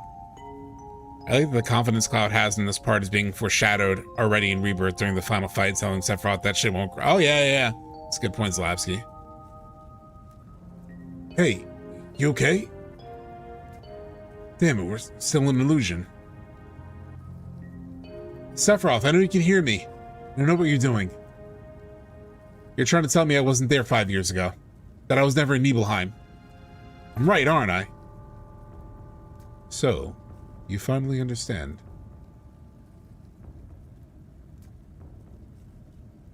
In other words, you just want to confuse me, that's it, isn't it? Tifa gets a lot of hate hiding the truth from Cloud, but Cloud does not really want to know the truth. He wants her to confirm what he knows is the truth. Also, if your friend has shown some mental instability, or your love interest, whatever, like, if this person that you love, that you deeply care about, is showing, like, mental instability, you don't want to throw a grenade at them, like, no, you're wrong. You know, like, oh, actually, what I remember something totally different. Like, you're already worried about their mental state, that you don't want to throw a grenade at them like that, right? That could potentially really fuck them up. Tifa is totally justified in hiding it. She's not hiding it, she's protecting him, and she doesn't know what's going on, right? Like, imagine, just put yourself in Tifa's shoes, right? Your childhood friend shows up, you haven't seen him in 7 years, and then suddenly he tells you a story from 5 years ago of a thing that you experienced, and he's remembering, like, minute details. Like, he remembers, like, he remembers clearly he was there. Like, he remembers it, or like, he at least has the memories of someone who was there. You're like, shit, he's right. Like, that's exactly what happened. Even if you don't recognize them being there, you're like, he knows what happened. So Tifa, you would be like second guessing yourself. Like, how does he know? How does he know this? Like, I don't remember him being there, but he's definitely describing it correctly. Like, you would be confused too, right? So, like, I don't even know if you would have the capability to correct him because you're confused about how he knows what he knows. And she says that later when they flash to the scene of, like, her seeing Cloud at the train station. She mentions, like, you knew things you shouldn't know and know things you didn't, or didn't know things you should. Like, she doesn't know how to make sense out of like what Cloud knows. Tifa should be more freaked out by Cloud's story. He even knows, what she said. Yeah, he knows. Yeah, he knows what she said when she finds her father dead. Yeah. If you had a soldier in your unit with you with issues, it's usually best not to confront them about it when on a mission. Yeah, notorious. In other words, you just want to confuse me. That's it, isn't it? Isn't it? But it doesn't matter what you show me. You're not going to change my mind. Because I remember it all. The heat of the flames, the agony of my body, the pain in my heart. Ah, what do you? After all, you're just a puppet. You have no heart. You cannot feel pain. What meaning can such a being's memories possibly hold? The world I've shown you here is reality. This is history as it truly happened. The only one creating an illusion is you. So this is like slightly reworded from what it was in the original translation. Still the same idea. Like that idea of like the world I've shown you here is reality. So even that idea of like the world I've shown you kind of links up to the idea of like worlds in Rebirth, right? This is history as it truly happened. The only one creating an illusion is you. I love the horror of one of your childhood friends having a perfect recall of something you know he wasn't there for. It would mess you up. Yeah, Jake. It's crazy. Like what Tifa goes through is freaking crazy. Cloud. Cloud. Do you understand now? There's nothing to understand. But let me ask you something. Why?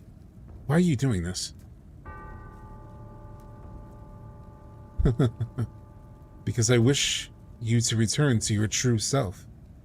And then, just as before, you will bring me the black materia. How mortified Hojo will be to learn the one he deemed a failure proved more useful than all the others. I love that note, right? That shot at Hojo, especially given how much they've established Sephiroth's hatred of Hojo. It's a funny bit of like personal vendetta. Hojo, what's he has to do with me? Everything. Even if this is Jenova, I don't know. She would have something to say about Hojo too. It was he who created you after Nibelheim burned down 5 years ago. That's another thing that I'm very curious. I'm very curious if and how they do this. The whole idea of like Cloud being created 5 years ago. They have created this, they have like created the precedent of like creating a being, especially with like Chadley, right? But like Tifa already went into the live stream and got the memories of young Cloud. So like that's how she confirms that like, oh, you weren't created 5 years ago, is remembering what happened on Mount Nebel, which they already saw in Gongaga and Rebirth. So they have to remix quite a bit of this.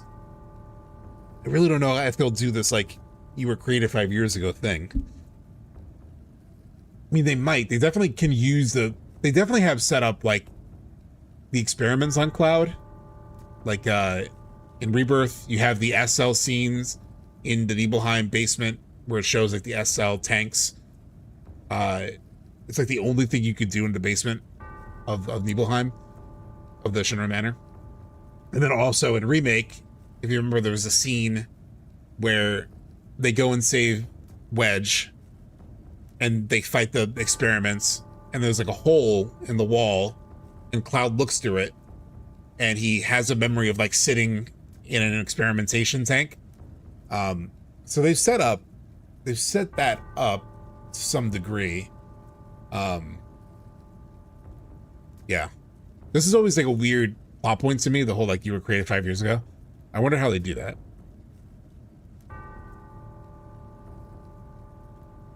There's a scene in Remake also where Hojo tells Cloud that he was never a soldier. Yeah, like Oh yeah, the Cloud Tifa remembers is real, but you are not him. They could do that, Nick, yeah. They could say he's a copy. Yeah. Yes, Nick, actually you're dead. You're dead right. Yeah, that's probably how they do it. They probably like leveraged a copy thing. They haven't really used that too much in like they haven't really established a copy thing too much, but they could do that. But they haven't really established a copy lore in the remake trilogy, if I'm remembering correctly. I mean, unless you consider all the experiments and like the Shinra and like the Sector 7 sort of like basement thing, unless you consider those copies. Like I don't know if like new players have picked up on copies. Obviously that was a big part of Crisis Core. Unless they're banking on people knowing that from Crisis Core.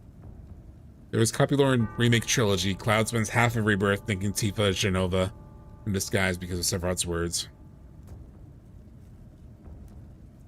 Yeah, I thought that was like just using an image of like, you know, that it was actually Jenova in disguise.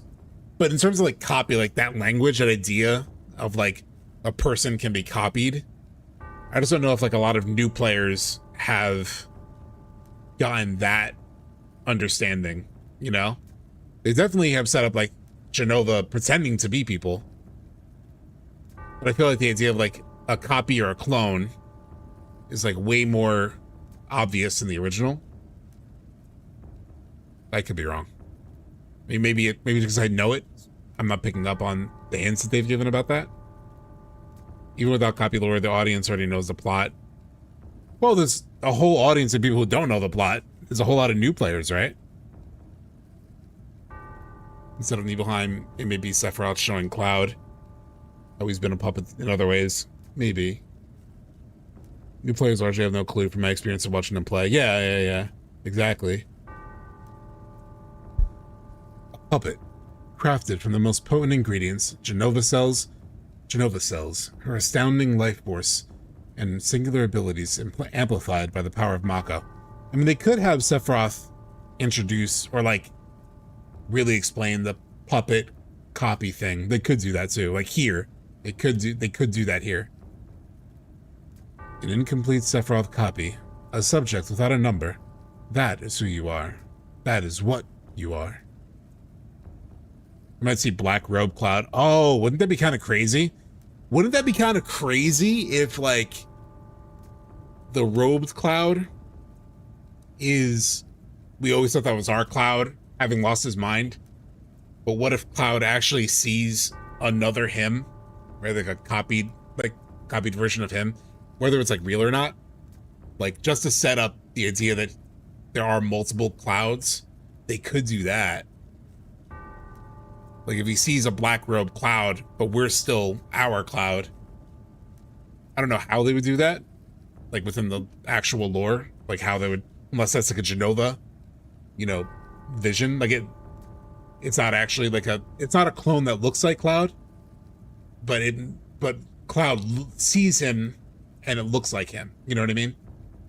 Because of the Jenova shit. Or Cloud some of the worlds. Yeah, they could do that. Merging of worlds, yeah. They could do that. That would be kind of crazy.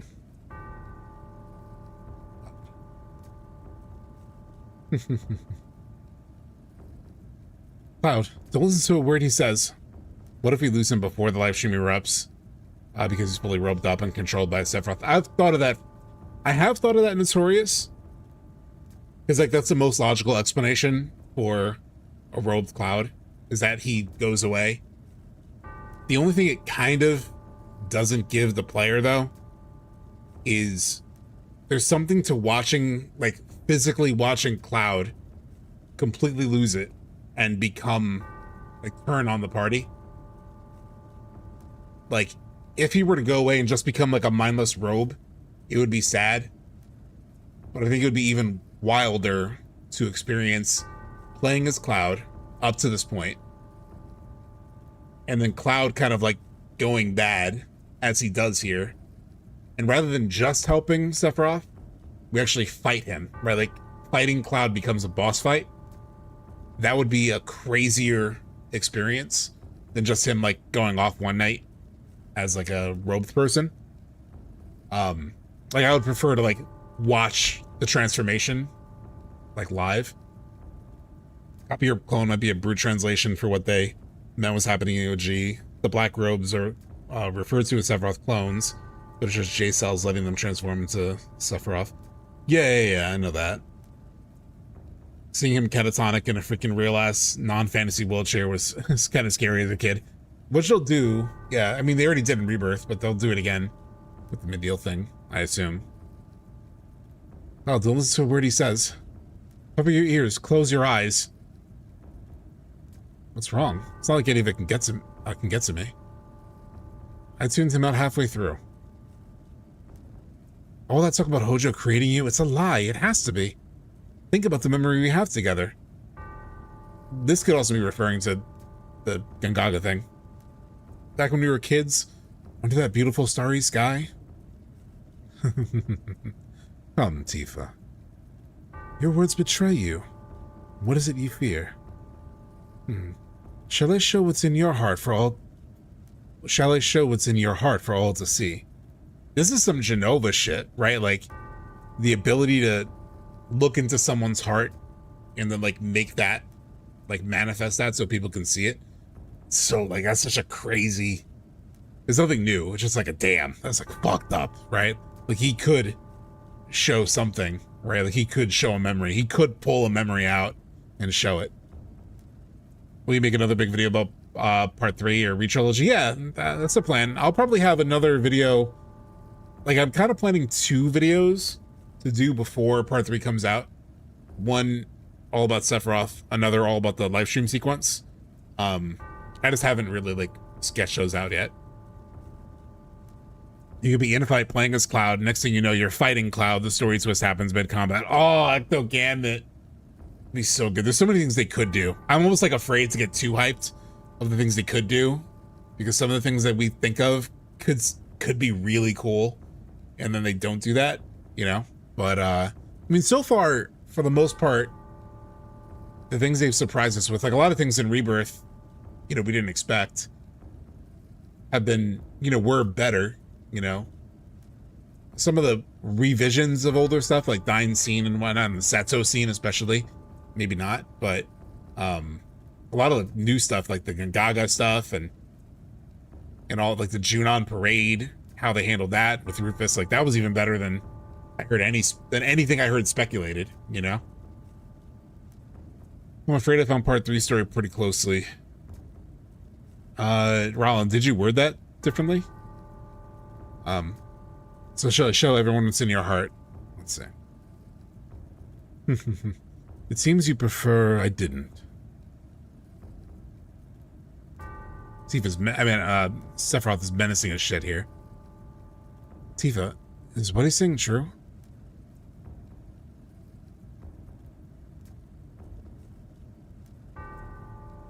Cloud. What's wrong, Tifa? Why are you so scared? You don't have to worry about me. No matter how mixed up I get, I never believe a word Sephiroth says. Sure, there are times I get confused about who I really am. And it's true, some parts of my memory are hazy, lots of parts, even. But Tifa, remember what you said? Long time no see? That's what you told me back then. And those words are something I can always count on. I'm your childhood friend. I'm Cloud from Nibelheim. No matter how much I lose sight of myself, that'll always be true. Bear just standing there like, what the fuck is happening? Yeah. RPG ellipsis working overtime. So, you shouldn't be scared, Tifa. More than anything anyone else might say, it's what you believe that matters. That's not true, Cloud. What's not true? I'm Cloud, aren't I? We were friends growing up, weren't we? That's not what I mean. It's hard to put into words. Just give me a moment, Cloud. A second to think. That's all I need. Cloud, You mustn't blame Tifa. Allow me to explain. Jenova is possessed of a certain ability. She can transform, you see, change her appearance, her voice, her behavior to match the memories of other people's minds. So they've given this all the way back in the Junon ship, right? Like, this is the first time you hear this outright. Well, you hear about it from Ifalna also, right? Like in the tape we just watched. But this dialogue from Sephiroth already happened on the ship to Costa del Sol. It's like, that's how far ahead they gave this exposition. It's kind of crazy. Like, how far ahead he said this in Rebirth. But yeah, they've already set this up. The part of Jenova inside of you attuned to Tifa's memories and created your so-called self. It scoured the many young men inside her recollections. And among them may very well have been a boy named Cloud. Cloud? Just close your mind. Don't think, please. No, Cloud. You must think. Oh, but why am I calling you that? You never had a name. Just shut up, Sephiroth. You still don't see. Very well, then. He's laughing his ass off. Perhaps you remember that photo we took. It was right before we left for the village from Mount Nebel. You do, don't you, Tifa? There's no way Cloud could. Al, I wonder what became of that picture.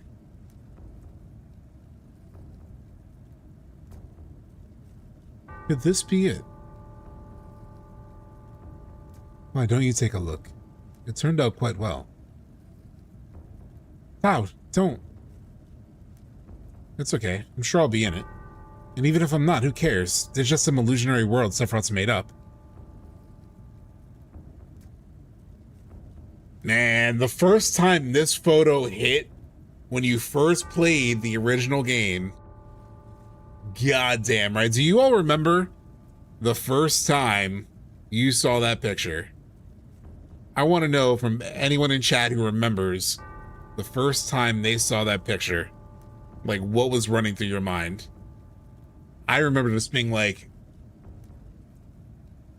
I didn't know what to believe, right? Like, I didn't believe it 100%. I don't think I believed it 100%. I remember being like, ugh. And Tifa's acting like elusive about it, or evasive about it. You know, like, something's up. I just remember being like, something's up. I really thought Cloud was just a clone. At that point, I was sold that Cloud was a clone. Damn, yeah. I wonder how the dev would reveal the photo. Not sure why, but yeah, seeing that photo is a turning point that made me doubt anything Cloud's ever said. I think Decimator, what helps, like, make you believe it, is the way Tifa is acting. Tifa is acting so suspicious. She's not really refuting anything Sephiroth's saying. She's just sort of like telling you, don't listen, don't think, you know? She's not really refuting anything. Tifa sold it, yeah. Again, I still defend Tifa on this point, like we just talked about. I still defend her because I think she's trying to, like, protect Cloud, you know? She knows she can't throw this grenade at him, right? But it doesn't help. It doesn't help in this, at this point. It's helped up to this point, but at this point, it doesn't help anymore. Yeah, because at this point, like, Tifa's also not sure to trust her own memory. Yeah. It's such a fascinating bit of drama. Like, it's such a fascinating, like, mystery and interpersonal drama, like, but you understand each character. Oh, so good. Figures. This picture's a fake. The truth is all in my memory. It came back to Nibelheim 5 years ago. And this is where this is where it really gets sold. Like, if you weren't 100% sold yet, this is where it gets sold because, like, Cloud breaks. Our orders were to survey the Mako reactor. I was 16. The village hadn't changed at all. What did I do again? That's right. I saw my mom and met with the people in town. I went to your room, Tifa. That's right. I looked in your dresser. I looked at your underwear. And then I spent the night in Nibelheim. Next morning, we headed up to the Mako reactor. I was excited for it. That was my first mission as a soldier first class. Right here. Soldier first class. Soldier? When did I become a soldier? Stop, Cloud. How do you even join soldier? Why can't I remember? I see. There was never anything to worry about. After all, I'm just... Cloud? Nothing. I'm fine, Tifa. Let's go.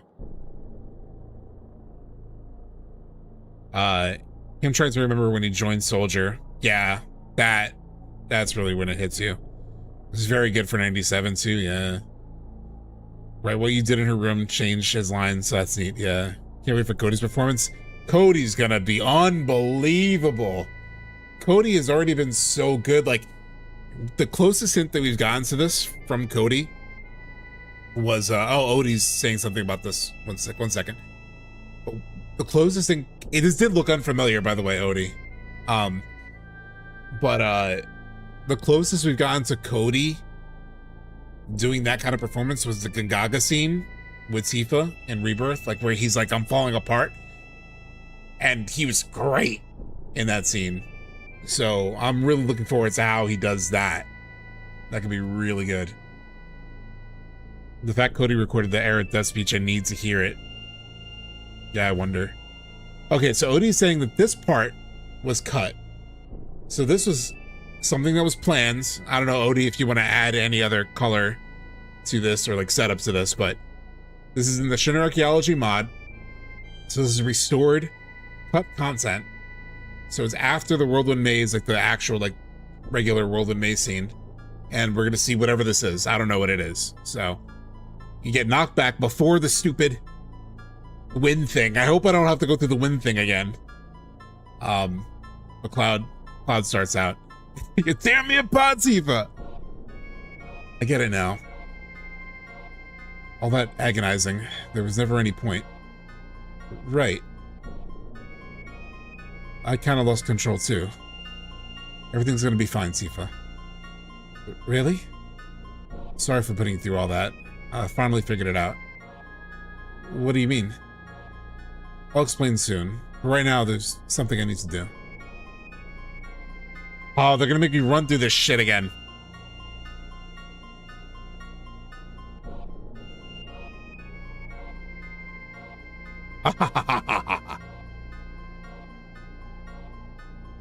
You can backtrack all the fuck way to Fort Condor from here and do one extra Condor game. Now, if you hate yourself, Odie, I am most assuredly do not hate myself. I get why they cut that. I totally get why they cut that. Pacing wise, you don't need that scene. Pacing wise, the end of the prior scene where he's like, it's like, oh no, it's fine. That's basically the scene that we just saw. So yeah, that was a good cut from them. Like a lot of the cuts have been, a lot of the stuff that we've seen be cut content has been stuff where it's like, oh damn, that would be cool if they had that, right? But yeah, that was very superfluous, yeah.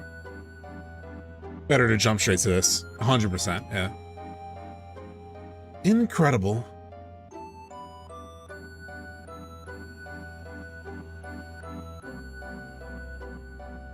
I just remembered I don't have to work tomorrow. I'm so happy right now. But this is sad. Yeah, this is a Shinra Archeology Cut where no stone is unturned, and I appreciate it, Odie. How insanely overleveled would you be if you did every Fort Condor battle? Yeah. It's all materia. Outside, a flood of Mako.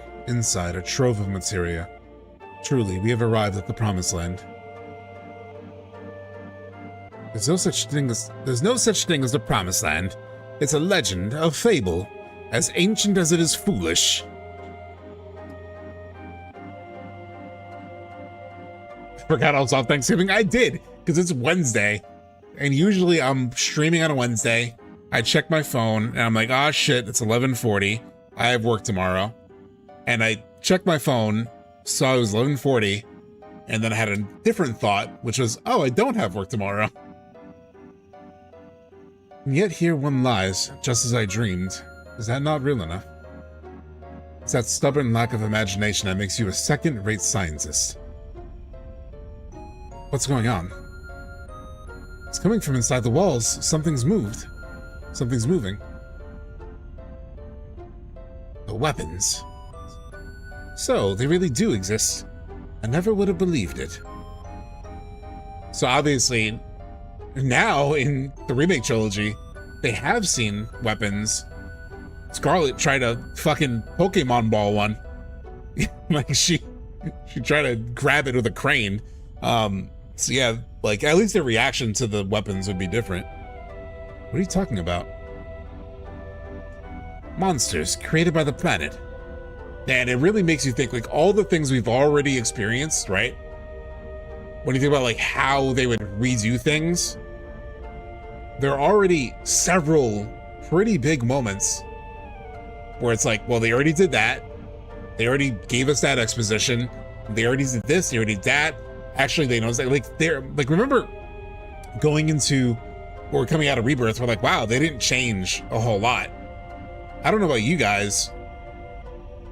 Like, I'm already at a point, like, given what we've experienced in Remake and Rebirth, already a lot of things that it's like, they can't just recreate it one-to-one because they've covered a lot of this, or they've presented things that contradict things that they're doing here. They're gonna have to make this stuff work different. Otherwise, it'll just be characters retreading their things they already said, or already talked about. It wouldn't work. There's a lot of stuff that they, like, if Rebirth didn't feel different, I think part 3 is gonna have to feel a lot different. Not to say it means that they have to change, like, where everything's going, but like, they can't do it the exact same way. They literally can't. Calm, you could do the same. Junon, you could do more or less the same. Like, a lot of things in Rebirth, they could do more or less the same. But we're already seeing a lot of things that they have to rewrite quite a bit. They've already introduced monsters. Yeah, I mean, the monsters, weapons.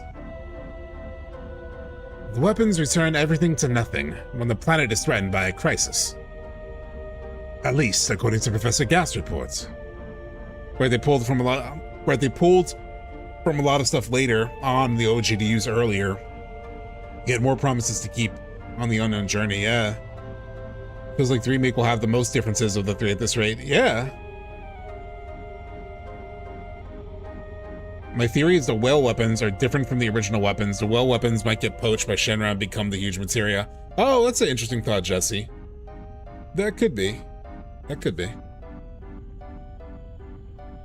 I've never seen any such report. Where is it? I feel like part 3 needs to make Cloud have more aura. He needs to start to feel more powerful. And more dangerous. Like for this part of the game, especially. Here. Right here. We may get to fight Sapphire weapon before Junon kills it. Maybe. You keep a lot of secrets, don't you? Really counting on you being able to tell that animation is Hojo tapping his head? I did not. I was looking at chat, so I may have missed the animation, Odie. I wonder how Cloud and the others are doing. It's hard to believe this tiny orb of materia could destroy the whole planet. God, I love this part. What the? I'm curious if Cloud having the black materia in his sword is going to be reflected through gameplay. Me too, Decimator. For sure, me too.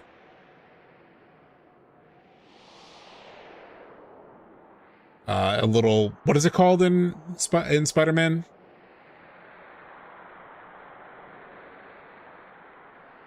Shit. It's not venom. I mean, it becomes venom.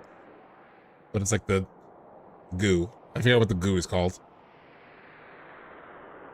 Symbiote. Yeah, like symbiote style. Like symbiote type powers, like Black Materia type powers. Yeah. Every attack auto casts Meteor. Holy shit, Future Deep. You to the point, who said it in chat earlier? Rad art and comics. I feel like part 3, Cloud needs to have more aura, needs to feel more powerful. How about if every time you swung the Buster Sword, it cast a Meteor? Would that do the job? What's going on? You guys. Where am I? Don't leave me alone.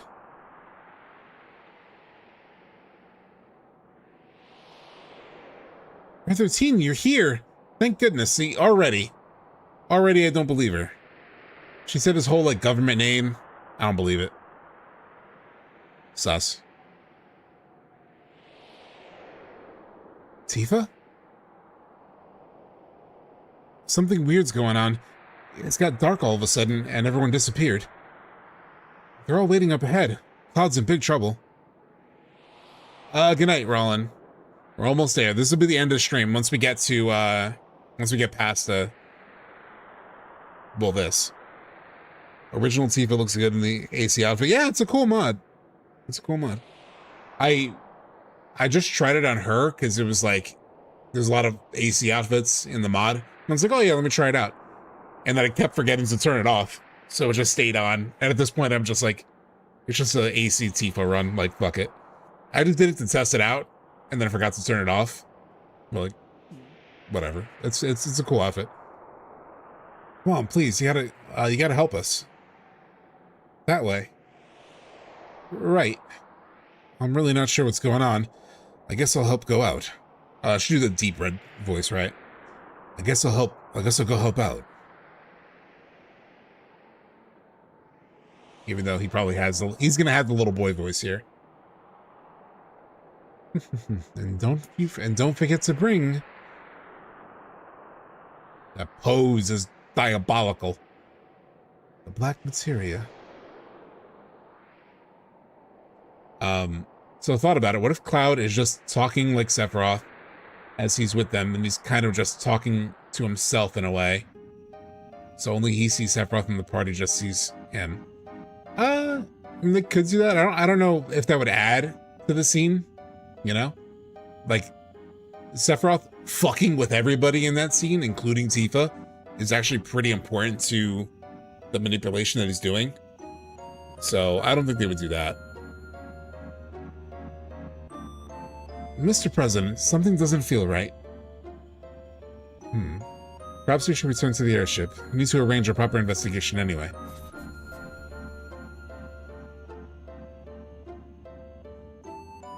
So a thought on this.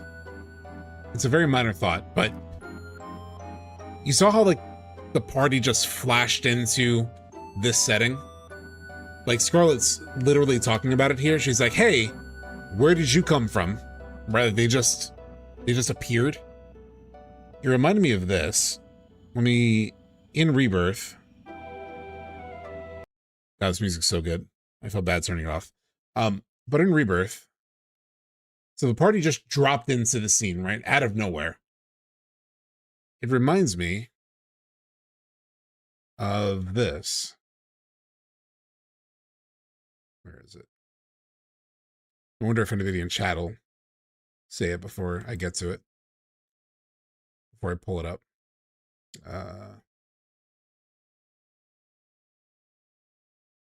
Where is it?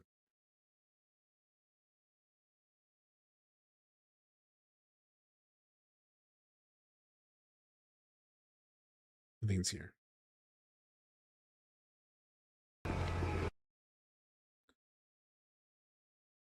Fast traveled. More Jenova fuckery. Here's a fun idea. Would debate good faith, Rebirth detractor. Here's a fun idea. Would you debate a good faith Rebirth Attractor for sure. I mean, sometimes I'm a good faith Rebirth Attractor. Like the first part of my video was basically like, damn, I was kind of disappointed. But it reminded me of this.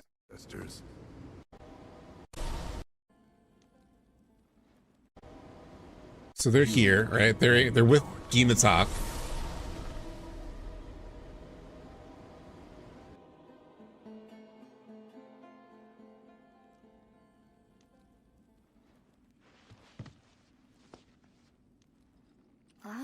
Suddenly they're here. I guess we're back?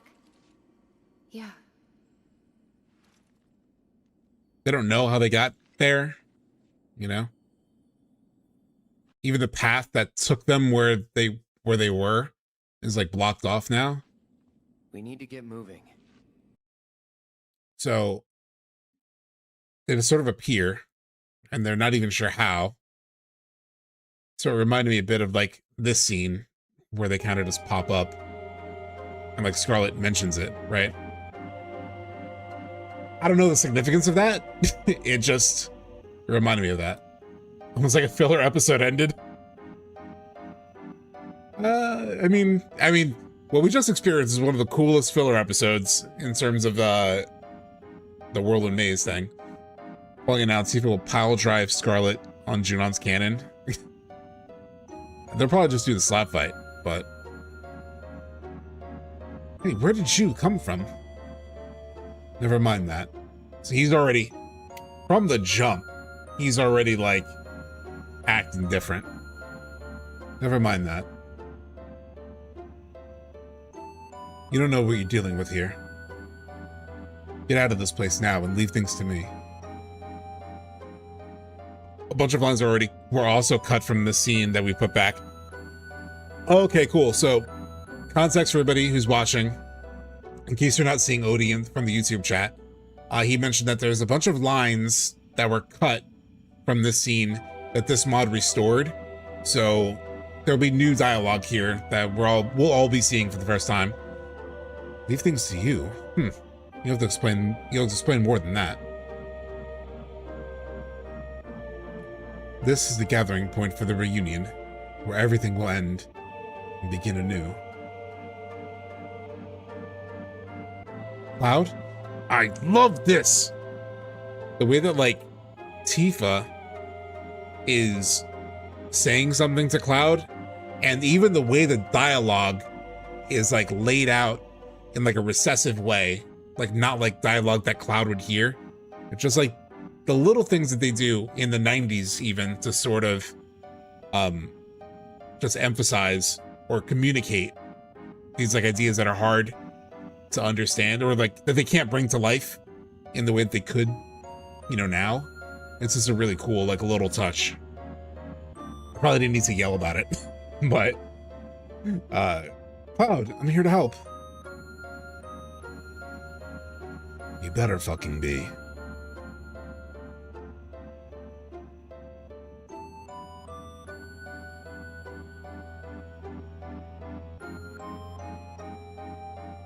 Tifa does a Mortal Kombat style fatality. Finally get the R rating that it deserves.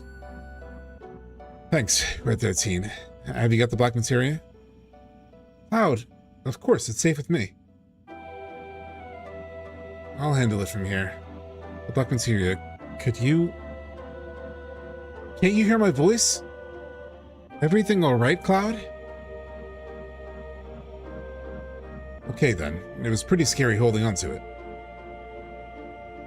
Even now I kind of feel weird doing the red voice, like the deep one. They've messed with me. Rebirth has ruined me. Thanks, like I said. I'll handle the rest. I apologize for everything I put you through. It will all be okay now. I'll make sure the Black Materia is delivered safely. Cloud! Now, bring it to me. The Black Materia. Wait, just give me a moment.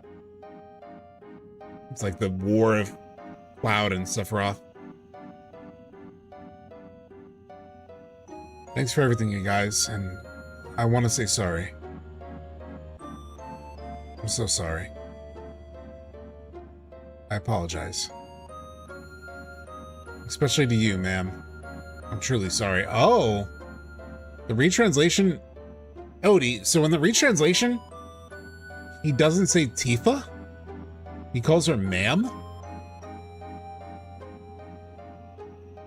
That's weird. I mean, it does help sell how almost, like, disassociated he is from it. He's supposed to be painfully formal here. Like, robotic. Yeah, that's the vibe I've been picking up. He has sounded kind of robotic and formal, yeah. I just didn't expect that. That's so, like, cold to just call her ma'am. It's just like he's truly divorcing his identity.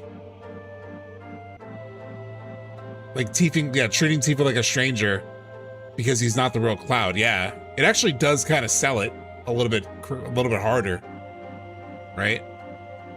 The line from Sephiroth makes you feel like he's losing his cool and getting a bit more desperate for the Black Materia now that it's close. I like the idea of Tifa being drugged out while in custody and struggling to get the upper hand on Scarlet. Oh, we're still talking about all that. Same kind of robotic talk as when Barrett says, let's get moving after Aerith's burial and oh, that's a good point, Decimator. Yeah. He's already kind of a little bit robotic. Yeah. In the burial scene. Ma'am feels like a translation of a Japanese word that means formal for a lady I respect but don't know.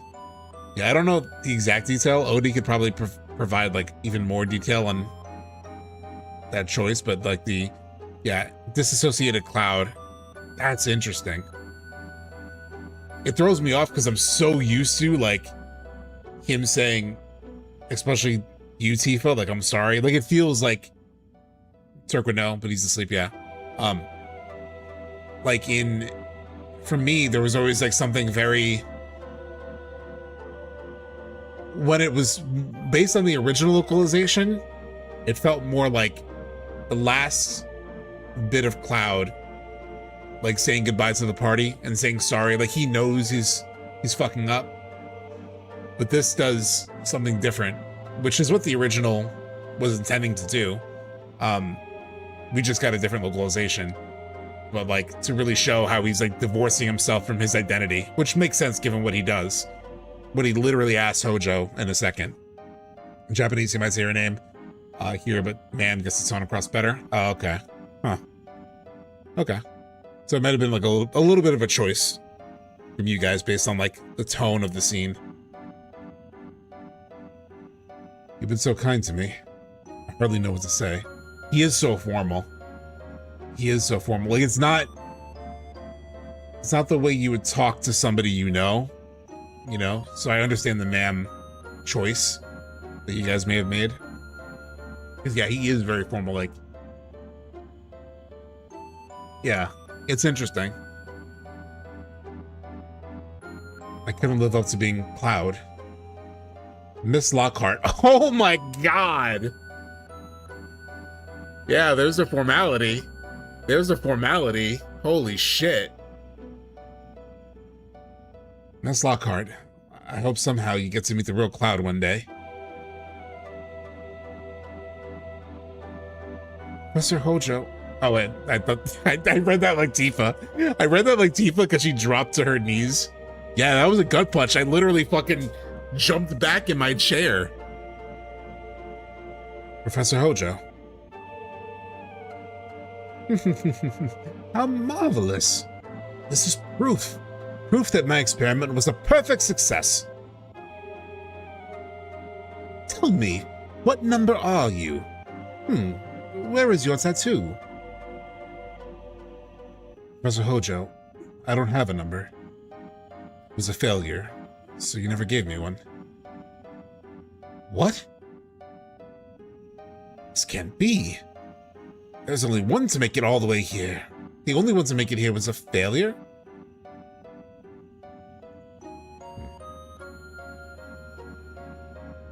I never had any idea what the reunion was, let alone that it had begun.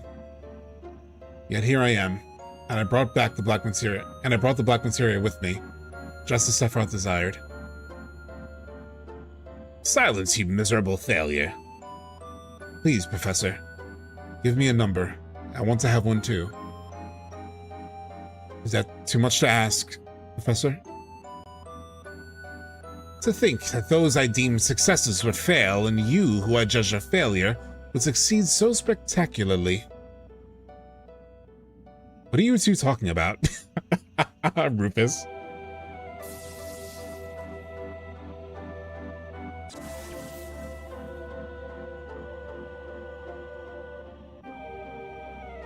That man, who is he really? One of the Sephiroth's copies I created 5 years ago. It was right after Sephiroth died. Wow, you printed my number on my butt cheeks. Jenova cells and Mako were the base. I added to those my own knowledge, skills, and genius to craft a set of specimens equal parts science and occult. I'm not thrilled it was a failure that managed to do it, but at least my reunion hypothesis has been proven correct. LOL. That man flying just now. What is he really? I speculated that, even were Jenova's body to be separated and scattered, her errant limbs would eventually converge and regenerate as a whole. This process is what I dubbed Jenova's reunion. Long I waited for the reunion to start. 5 years passed, and at last the copies began to stir. I assumed that the copies would gather in Midgar, where Jenova was stored. Alas, that prediction proved incorrect. Quite the opposite. Jenova began moving away from the Shinra building. Again, Rebirth, Rufus says he already knows who Cloud is. This scene will obviously change in part 3. Nick, yes. This has been the theme of the night. Like how much they have to change. Because they've already introduced so many ideas that contradict what we've experienced tonight. Being the genius that I am, it didn't take long for me to understand. You see, it was all Sephiroth's doing. After he died, his will refused to dissipate into the lifestream. Instead, Sephiroth himself began controlling the copies I had created. Yes, that's how it began. I still didn't know where all the copies were headed. I too struggled to understand. The upside down tree, by the way, it feels like Temple of the Ancients, right? With the tree, the upward, you know, the regular, and then the flipped upside down one. My words are great. I'm best with words. That was terrible.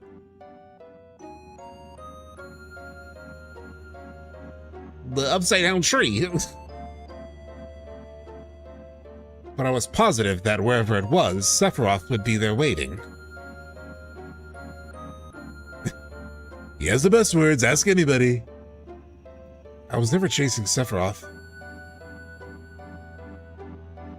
I was being summoned by him. Upside down tree is messing with his brain. Yeah. But it's gonna be the same as so many people keep saying, yeah. And yeah, I really don't know how that... I will say, coming out of Rebirth, given how closely Rebirth stuck to like the core beats and like story bits, I kind of expected part 3 would actually similarly be like pretty similar in terms of like the main scenes, like the way that they're staggered out and written and what happens, and they would obviously rope in new stuff, and I would hope they go to a new direction. I would hope that they end, like everything would end and like the culmination of everything would be different than the original. But I expected it to like hone in similarly, and it could maybe, but I don't know how. Like the more we play this, I'm like, shit, how would they? I don't know if they really need to do new stuff, at least in this section, because they've really covered a lot of it already. Hey, when he hands over the black materia, don't be too distracted by his incredible rippling muscles that I notice his missing lower body half. Yeah. It'd be the same in a general sense. Yeah, like the main beats would be the same, but there are like so many things that they have to rewrite, it feels like. It's interesting. I was being summoned by him. All the anger and hatred I felt, they were a gift from Sephiroth to ensure I'd never forget him. They were a gift from Sephiroth. It makes me think of the blessing thing a little bit, but not quite. Sephiroth, I'm here, and I've come bearing the gift of my own. The Black Materia. Please, show yourself. Where are you?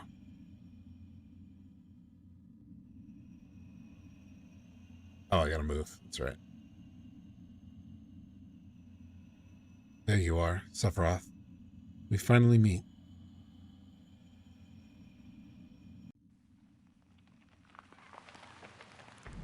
The egg drops. You think his lower half is in the live stream? Oh yeah, it's completely gone. Well, they've definitely hinted at well, people have speculated about seeing his leg in that new Nomura art. Was it for Ever Crisis? There could be something slightly different there too. Look, it's Sephiroth, so he is here. Marvelous! What a tremendous fusion of power! Jenova's reunion and Sephiroth's will. Oh, for Magic the Gathering, yeah. Both refuse to dissipate into the live stream, and now they have gathered here. What are you so happy about? I'm just laughing at myself at this point, like being a fucking idiot doing that laugh. What are you so happy about, Professor? Don't you realize what this means? Cloud has the Black Materia. Sephiroth's going to summon a meteor. Every last person on this planet will die. There's no point in moaning about it now. Escape is our best and only option. I'd like all of you to come with me. There's still much I need to ask. Rufus and Scarlet making out. This Cloud casually flying. Cloud, stop, please. He fucking zoops down, comes back up. If you guys thought he was acting crazy at the Temple of the Ancients, you have seen nothing yet. Cloud. Miss Lockhart. Just normal Cloud things. Come down from there. You're not a real Cloud.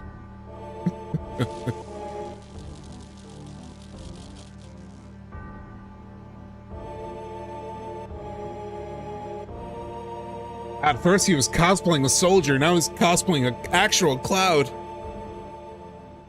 The widescreen mod is like watching Buffy on DVD, early Netflix before they went back and released the episodes cropped like the original broadcast, yeah. I do like having it in 16:9 though.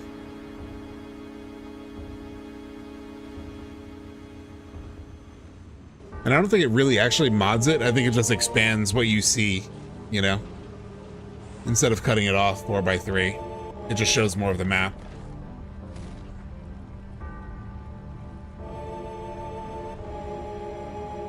Odie would know though, more than I would.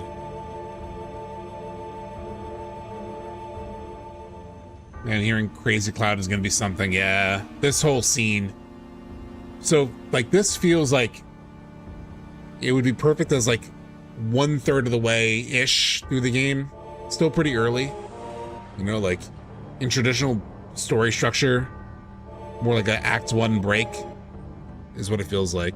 Like the first major turning point in the story. Kind of like the Sector 5 Airbuster thing, or the Junon parade thing. Or I guess, no, actually more so the Jenova fight on the ship would be maybe a closer, like timing wise, within the story.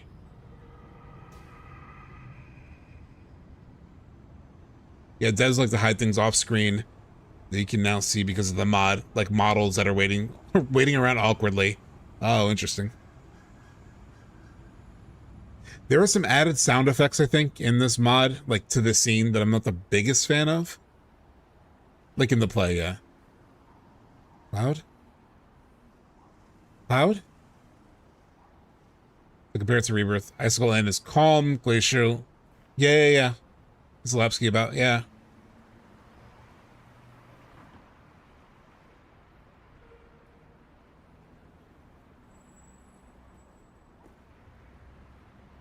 I didn't know what to do. I didn't know how to help. Just like always.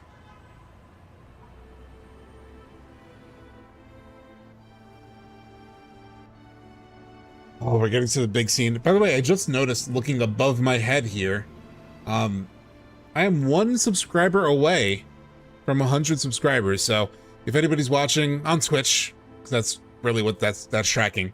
If anybody's on Twitch and isn't a subscriber, you could be my 100th.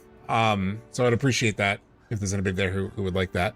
But let's get into this scene, which we know is going to be in the new book that's dropping next year.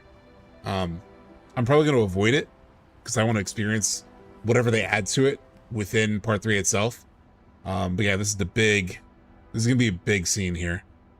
Ever Crisis does show this, yeah. Ever Crisis has a version of this. Hey, you alright?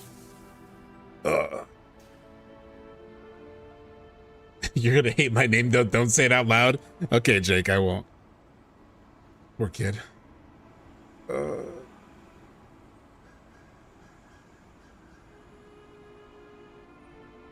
you alright?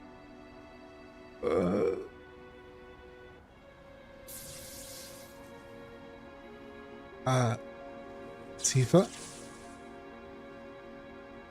Tifa? Tifa? How do I play this mod? Which mod exactly? Because I have a lot of mods active. If you go to the YouTube stream or the video, let me put the link in chat, because that has a list of all the mods that I have active. Jigga Jones. Let me just drop that in chat real quick.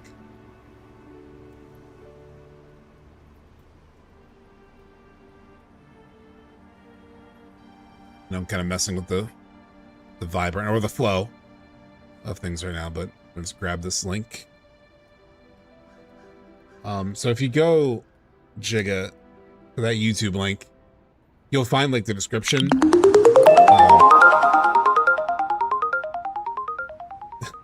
Thank you so much for the subscription.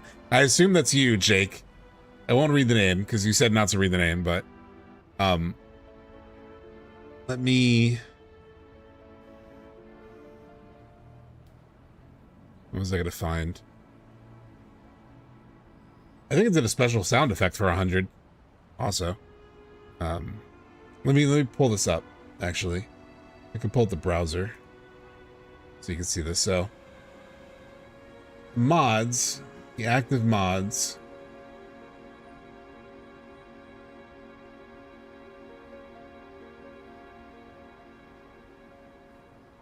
I shouldn't have done that. So the active mods, as you can see here, there's Sunamod's Retouch, Cosmos FMV, so that activates 30 FPS. There's a 60 FPS gameplay mod that we had to turn off because of a maze, a puzzle that was messing with us. But I'll turn it back on. Nino style chibi, so that's how you get the character models that look the way they do. Nino style battle, unified textures, axes, like all of these just like help the other ones. So you can look these up on the 7th Heaven mod manager. The real important one that we're playing right now is the Shinra Archeology Cut.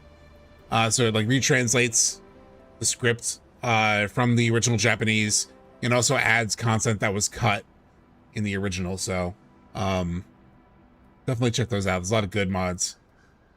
Let's get back to it. So Tifa's confused after hearing Aerith, or hearing After hearing Tifa. Oh my god, people are gonna make the worst thing out of that. Fake fan. Oh, Cloud. That's right, I'm Cloud. It really is you, isn't it? To think we'd meet again here of all places. Yeah, sure has been a while. But what happened? You look like you've been through the ringer. Yeah, well, don't worry. It's something I'm not used to. How long's it been?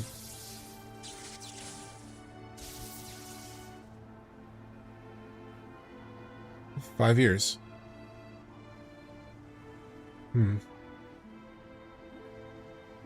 What's wrong? Nothing, just long time no see. It had actually been 7 years, not 5. Man. I remember the first time, I'm just doing this all stream, all playthrough really. It's just really thinking back to the first time I experienced any of these like scenes. It's like half of this playthrough is like a trip down memory lane. Man, the first time you hear Tifa say this is such a fuck. And it immediately comes after the Whirlwind Maze, and you're like, shit, now I get why she wasn't saying anything, and why she was acting weird. Why she wasn't like, why Sephiroth was like fucking with her and she wasn't defending herself, because she's confused. So good.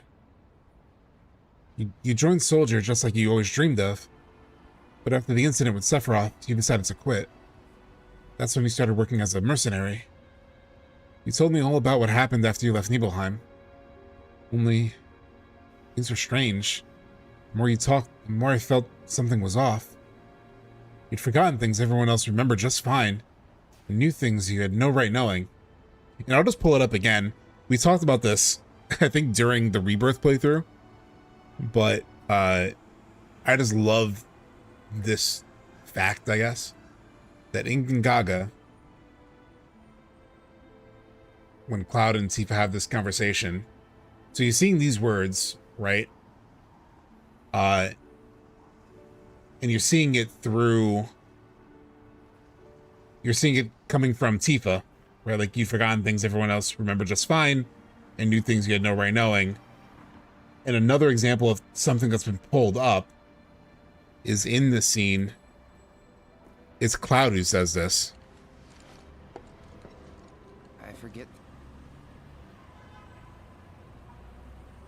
things everyone else remember. Even know who I am. I forget things everyone else remembers just fine, and know things I've got no right knowing.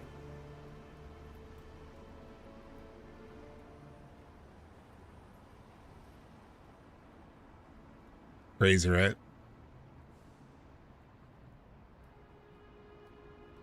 It's so cool.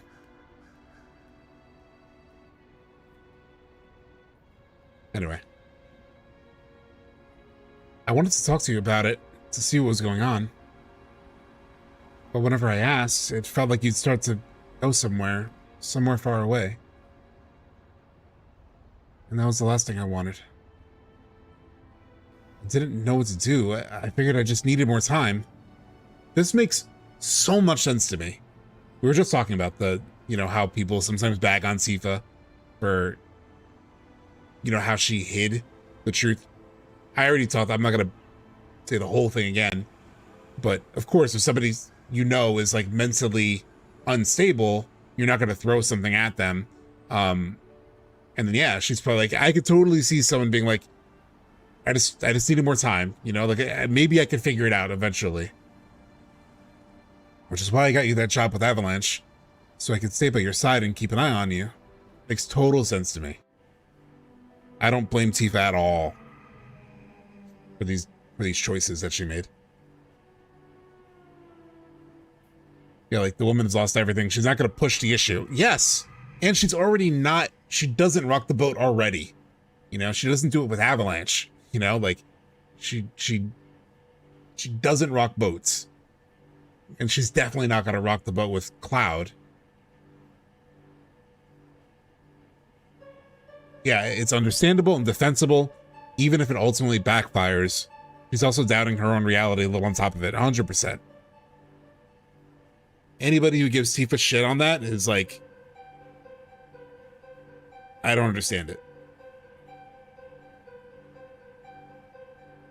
To be fair, her version of the truth about Cloud isn't right either. Yeah. She couldn't even really correct him. She doesn't know. She wouldn't be able to explain to Cloud like how he knows what he knows, you know? She wouldn't be able to explain it. So she can't even challenge him because she can't do that anyway. And you're gonna ask this dialogue just came on its own. About him?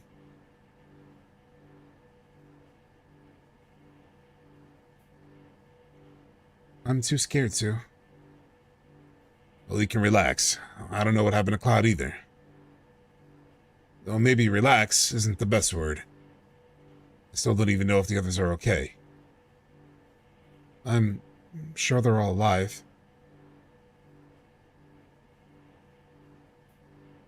How long have I been out? Let's see.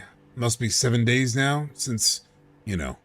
By the way, I just want to point out, this is technically the second time that Tifa has been unconscious or, you know, in a coma for 7 days. This also happened when she was a kid and she fell off Mount Nebel. Like, damn. Even actually, also, I think after the Nibelheim incident, she was, like comatose for a little bit. I think maybe even a month or something. I'll have to double check that. But there was definitely like a period of time after the Nibelheim incident where she was like in coma. Every coma in FF7 lasts exactly 7 days, yeah. But she's had some brain trauma. I feel bad for her. She was out for like 3 months. Yeah, I'd have to double check. Because I said like a week one time and like somebody corrected me and like basically called me a fake fan for not knowing that it was like a month or several months, or I don't know exactly what it is. What about Sephiroth? Doesn't seem like he's fully revived yet. You remember that blinding flashback at the Great Northern Cavity? After that, this huge barrier of light went up all around the crater. Where it is, Sephiroth's still sleeping deep down inside, protected by that barrier. And there ain't nothing we can do to get to him. Just gotta wait till he opens his eyes. To make matters worse, these giant things called weapons have gone on a rampage. Weapons? Remember that big-ass monster at the bottom of the crater, near where Sephiroth was? Well, now it's up here, along with his friends. Apparently, there's some sort of legendary beast left over from olden times. So, this got to be different too. They've already talked about the weapons.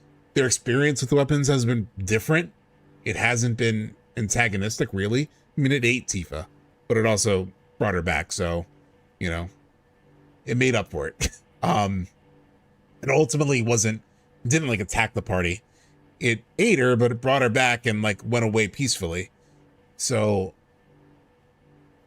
they know what the weapons are. And I don't know how they would explain the weapons being on a rampage, you know? I'm sure the weapons will still attack. That's a big part of the game. Yeah, I'm just curious how they write all this. It's almost hard for me to speculate how they write all this. I'm allowed to eat people if I bring them back? Yes, Future Deep. These weapons, are they guarding Sephiroth? It was 1 full month, according to Traces of 2 Pass. Okay, thank you, Kensworth. No clue, but the second they appeared, they started going around the world tearing shit up. Rufus is trying to fight back. I hate to admit it, but the guy's got grit. It should be us out there taking down those monsters, but we don't got time for that. Don't have time? That's right, the meteor. What happened? right here. One of the coolest reveals.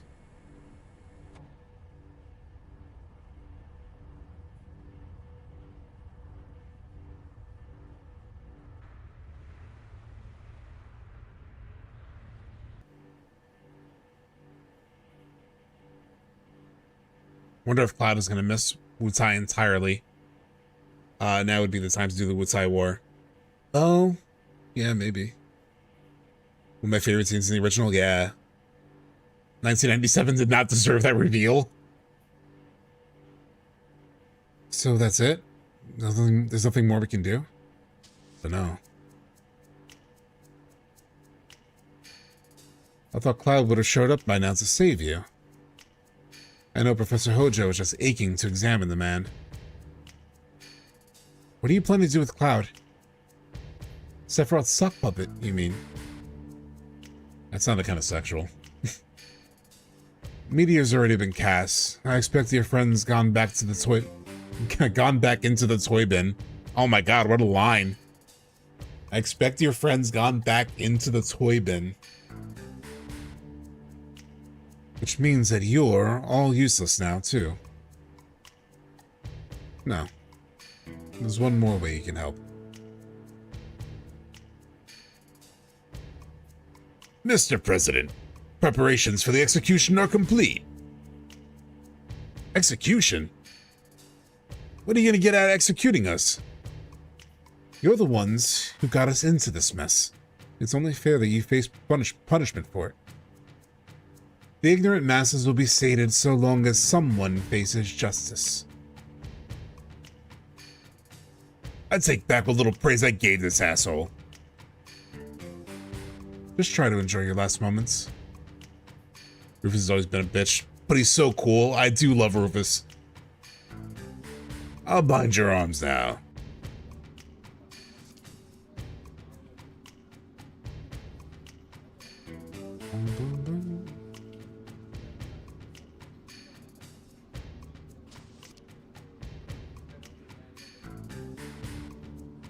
Hey, eyes ahead. Can I go to Rufus? I'm gonna get you, mother. Damn it. Can you help me? Can you help me?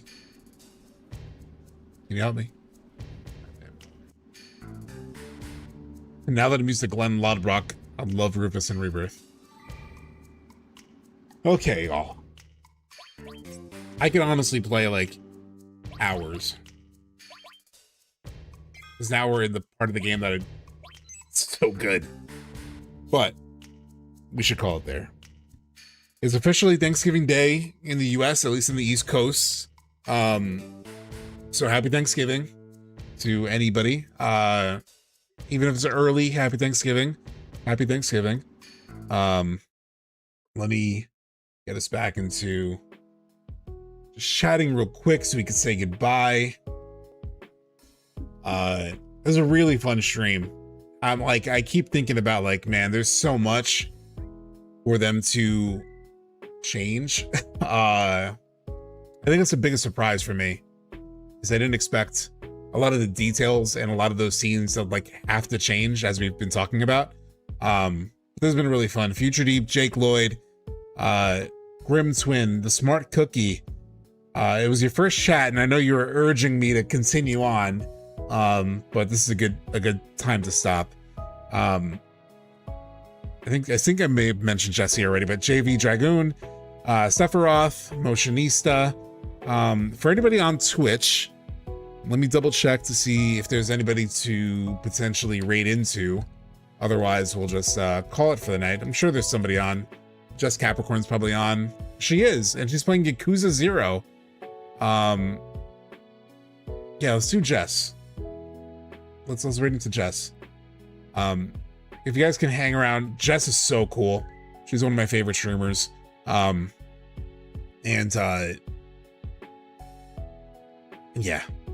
Also, let me go to my ending screen. So I have to update this.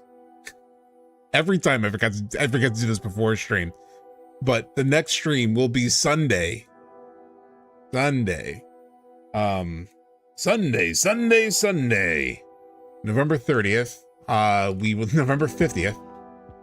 So Sunday, November 30th will be the next stream. Say goodbye to Tifa, Lockhart, Miss Lockhart, apparently, ma'am. Say goodbye to ma'am. We are going to be streaming a little more Crisis Core. We have a lot more things to talk about. I'm sure there'll be something to talk about. I might keep it a shorter stream, you know, holiday weekend and everything. We'll see. We'll see how I'm feeling. We might react to something. We might just jump into Crisis Core. We'll probably talk about, I do want to talk about a couple follow-up things on the whispers that people have brought up to me that are kind of interesting. So we'll definitely talk about that. Yeah, so I'll see you Sunday. I'm going to start the raid.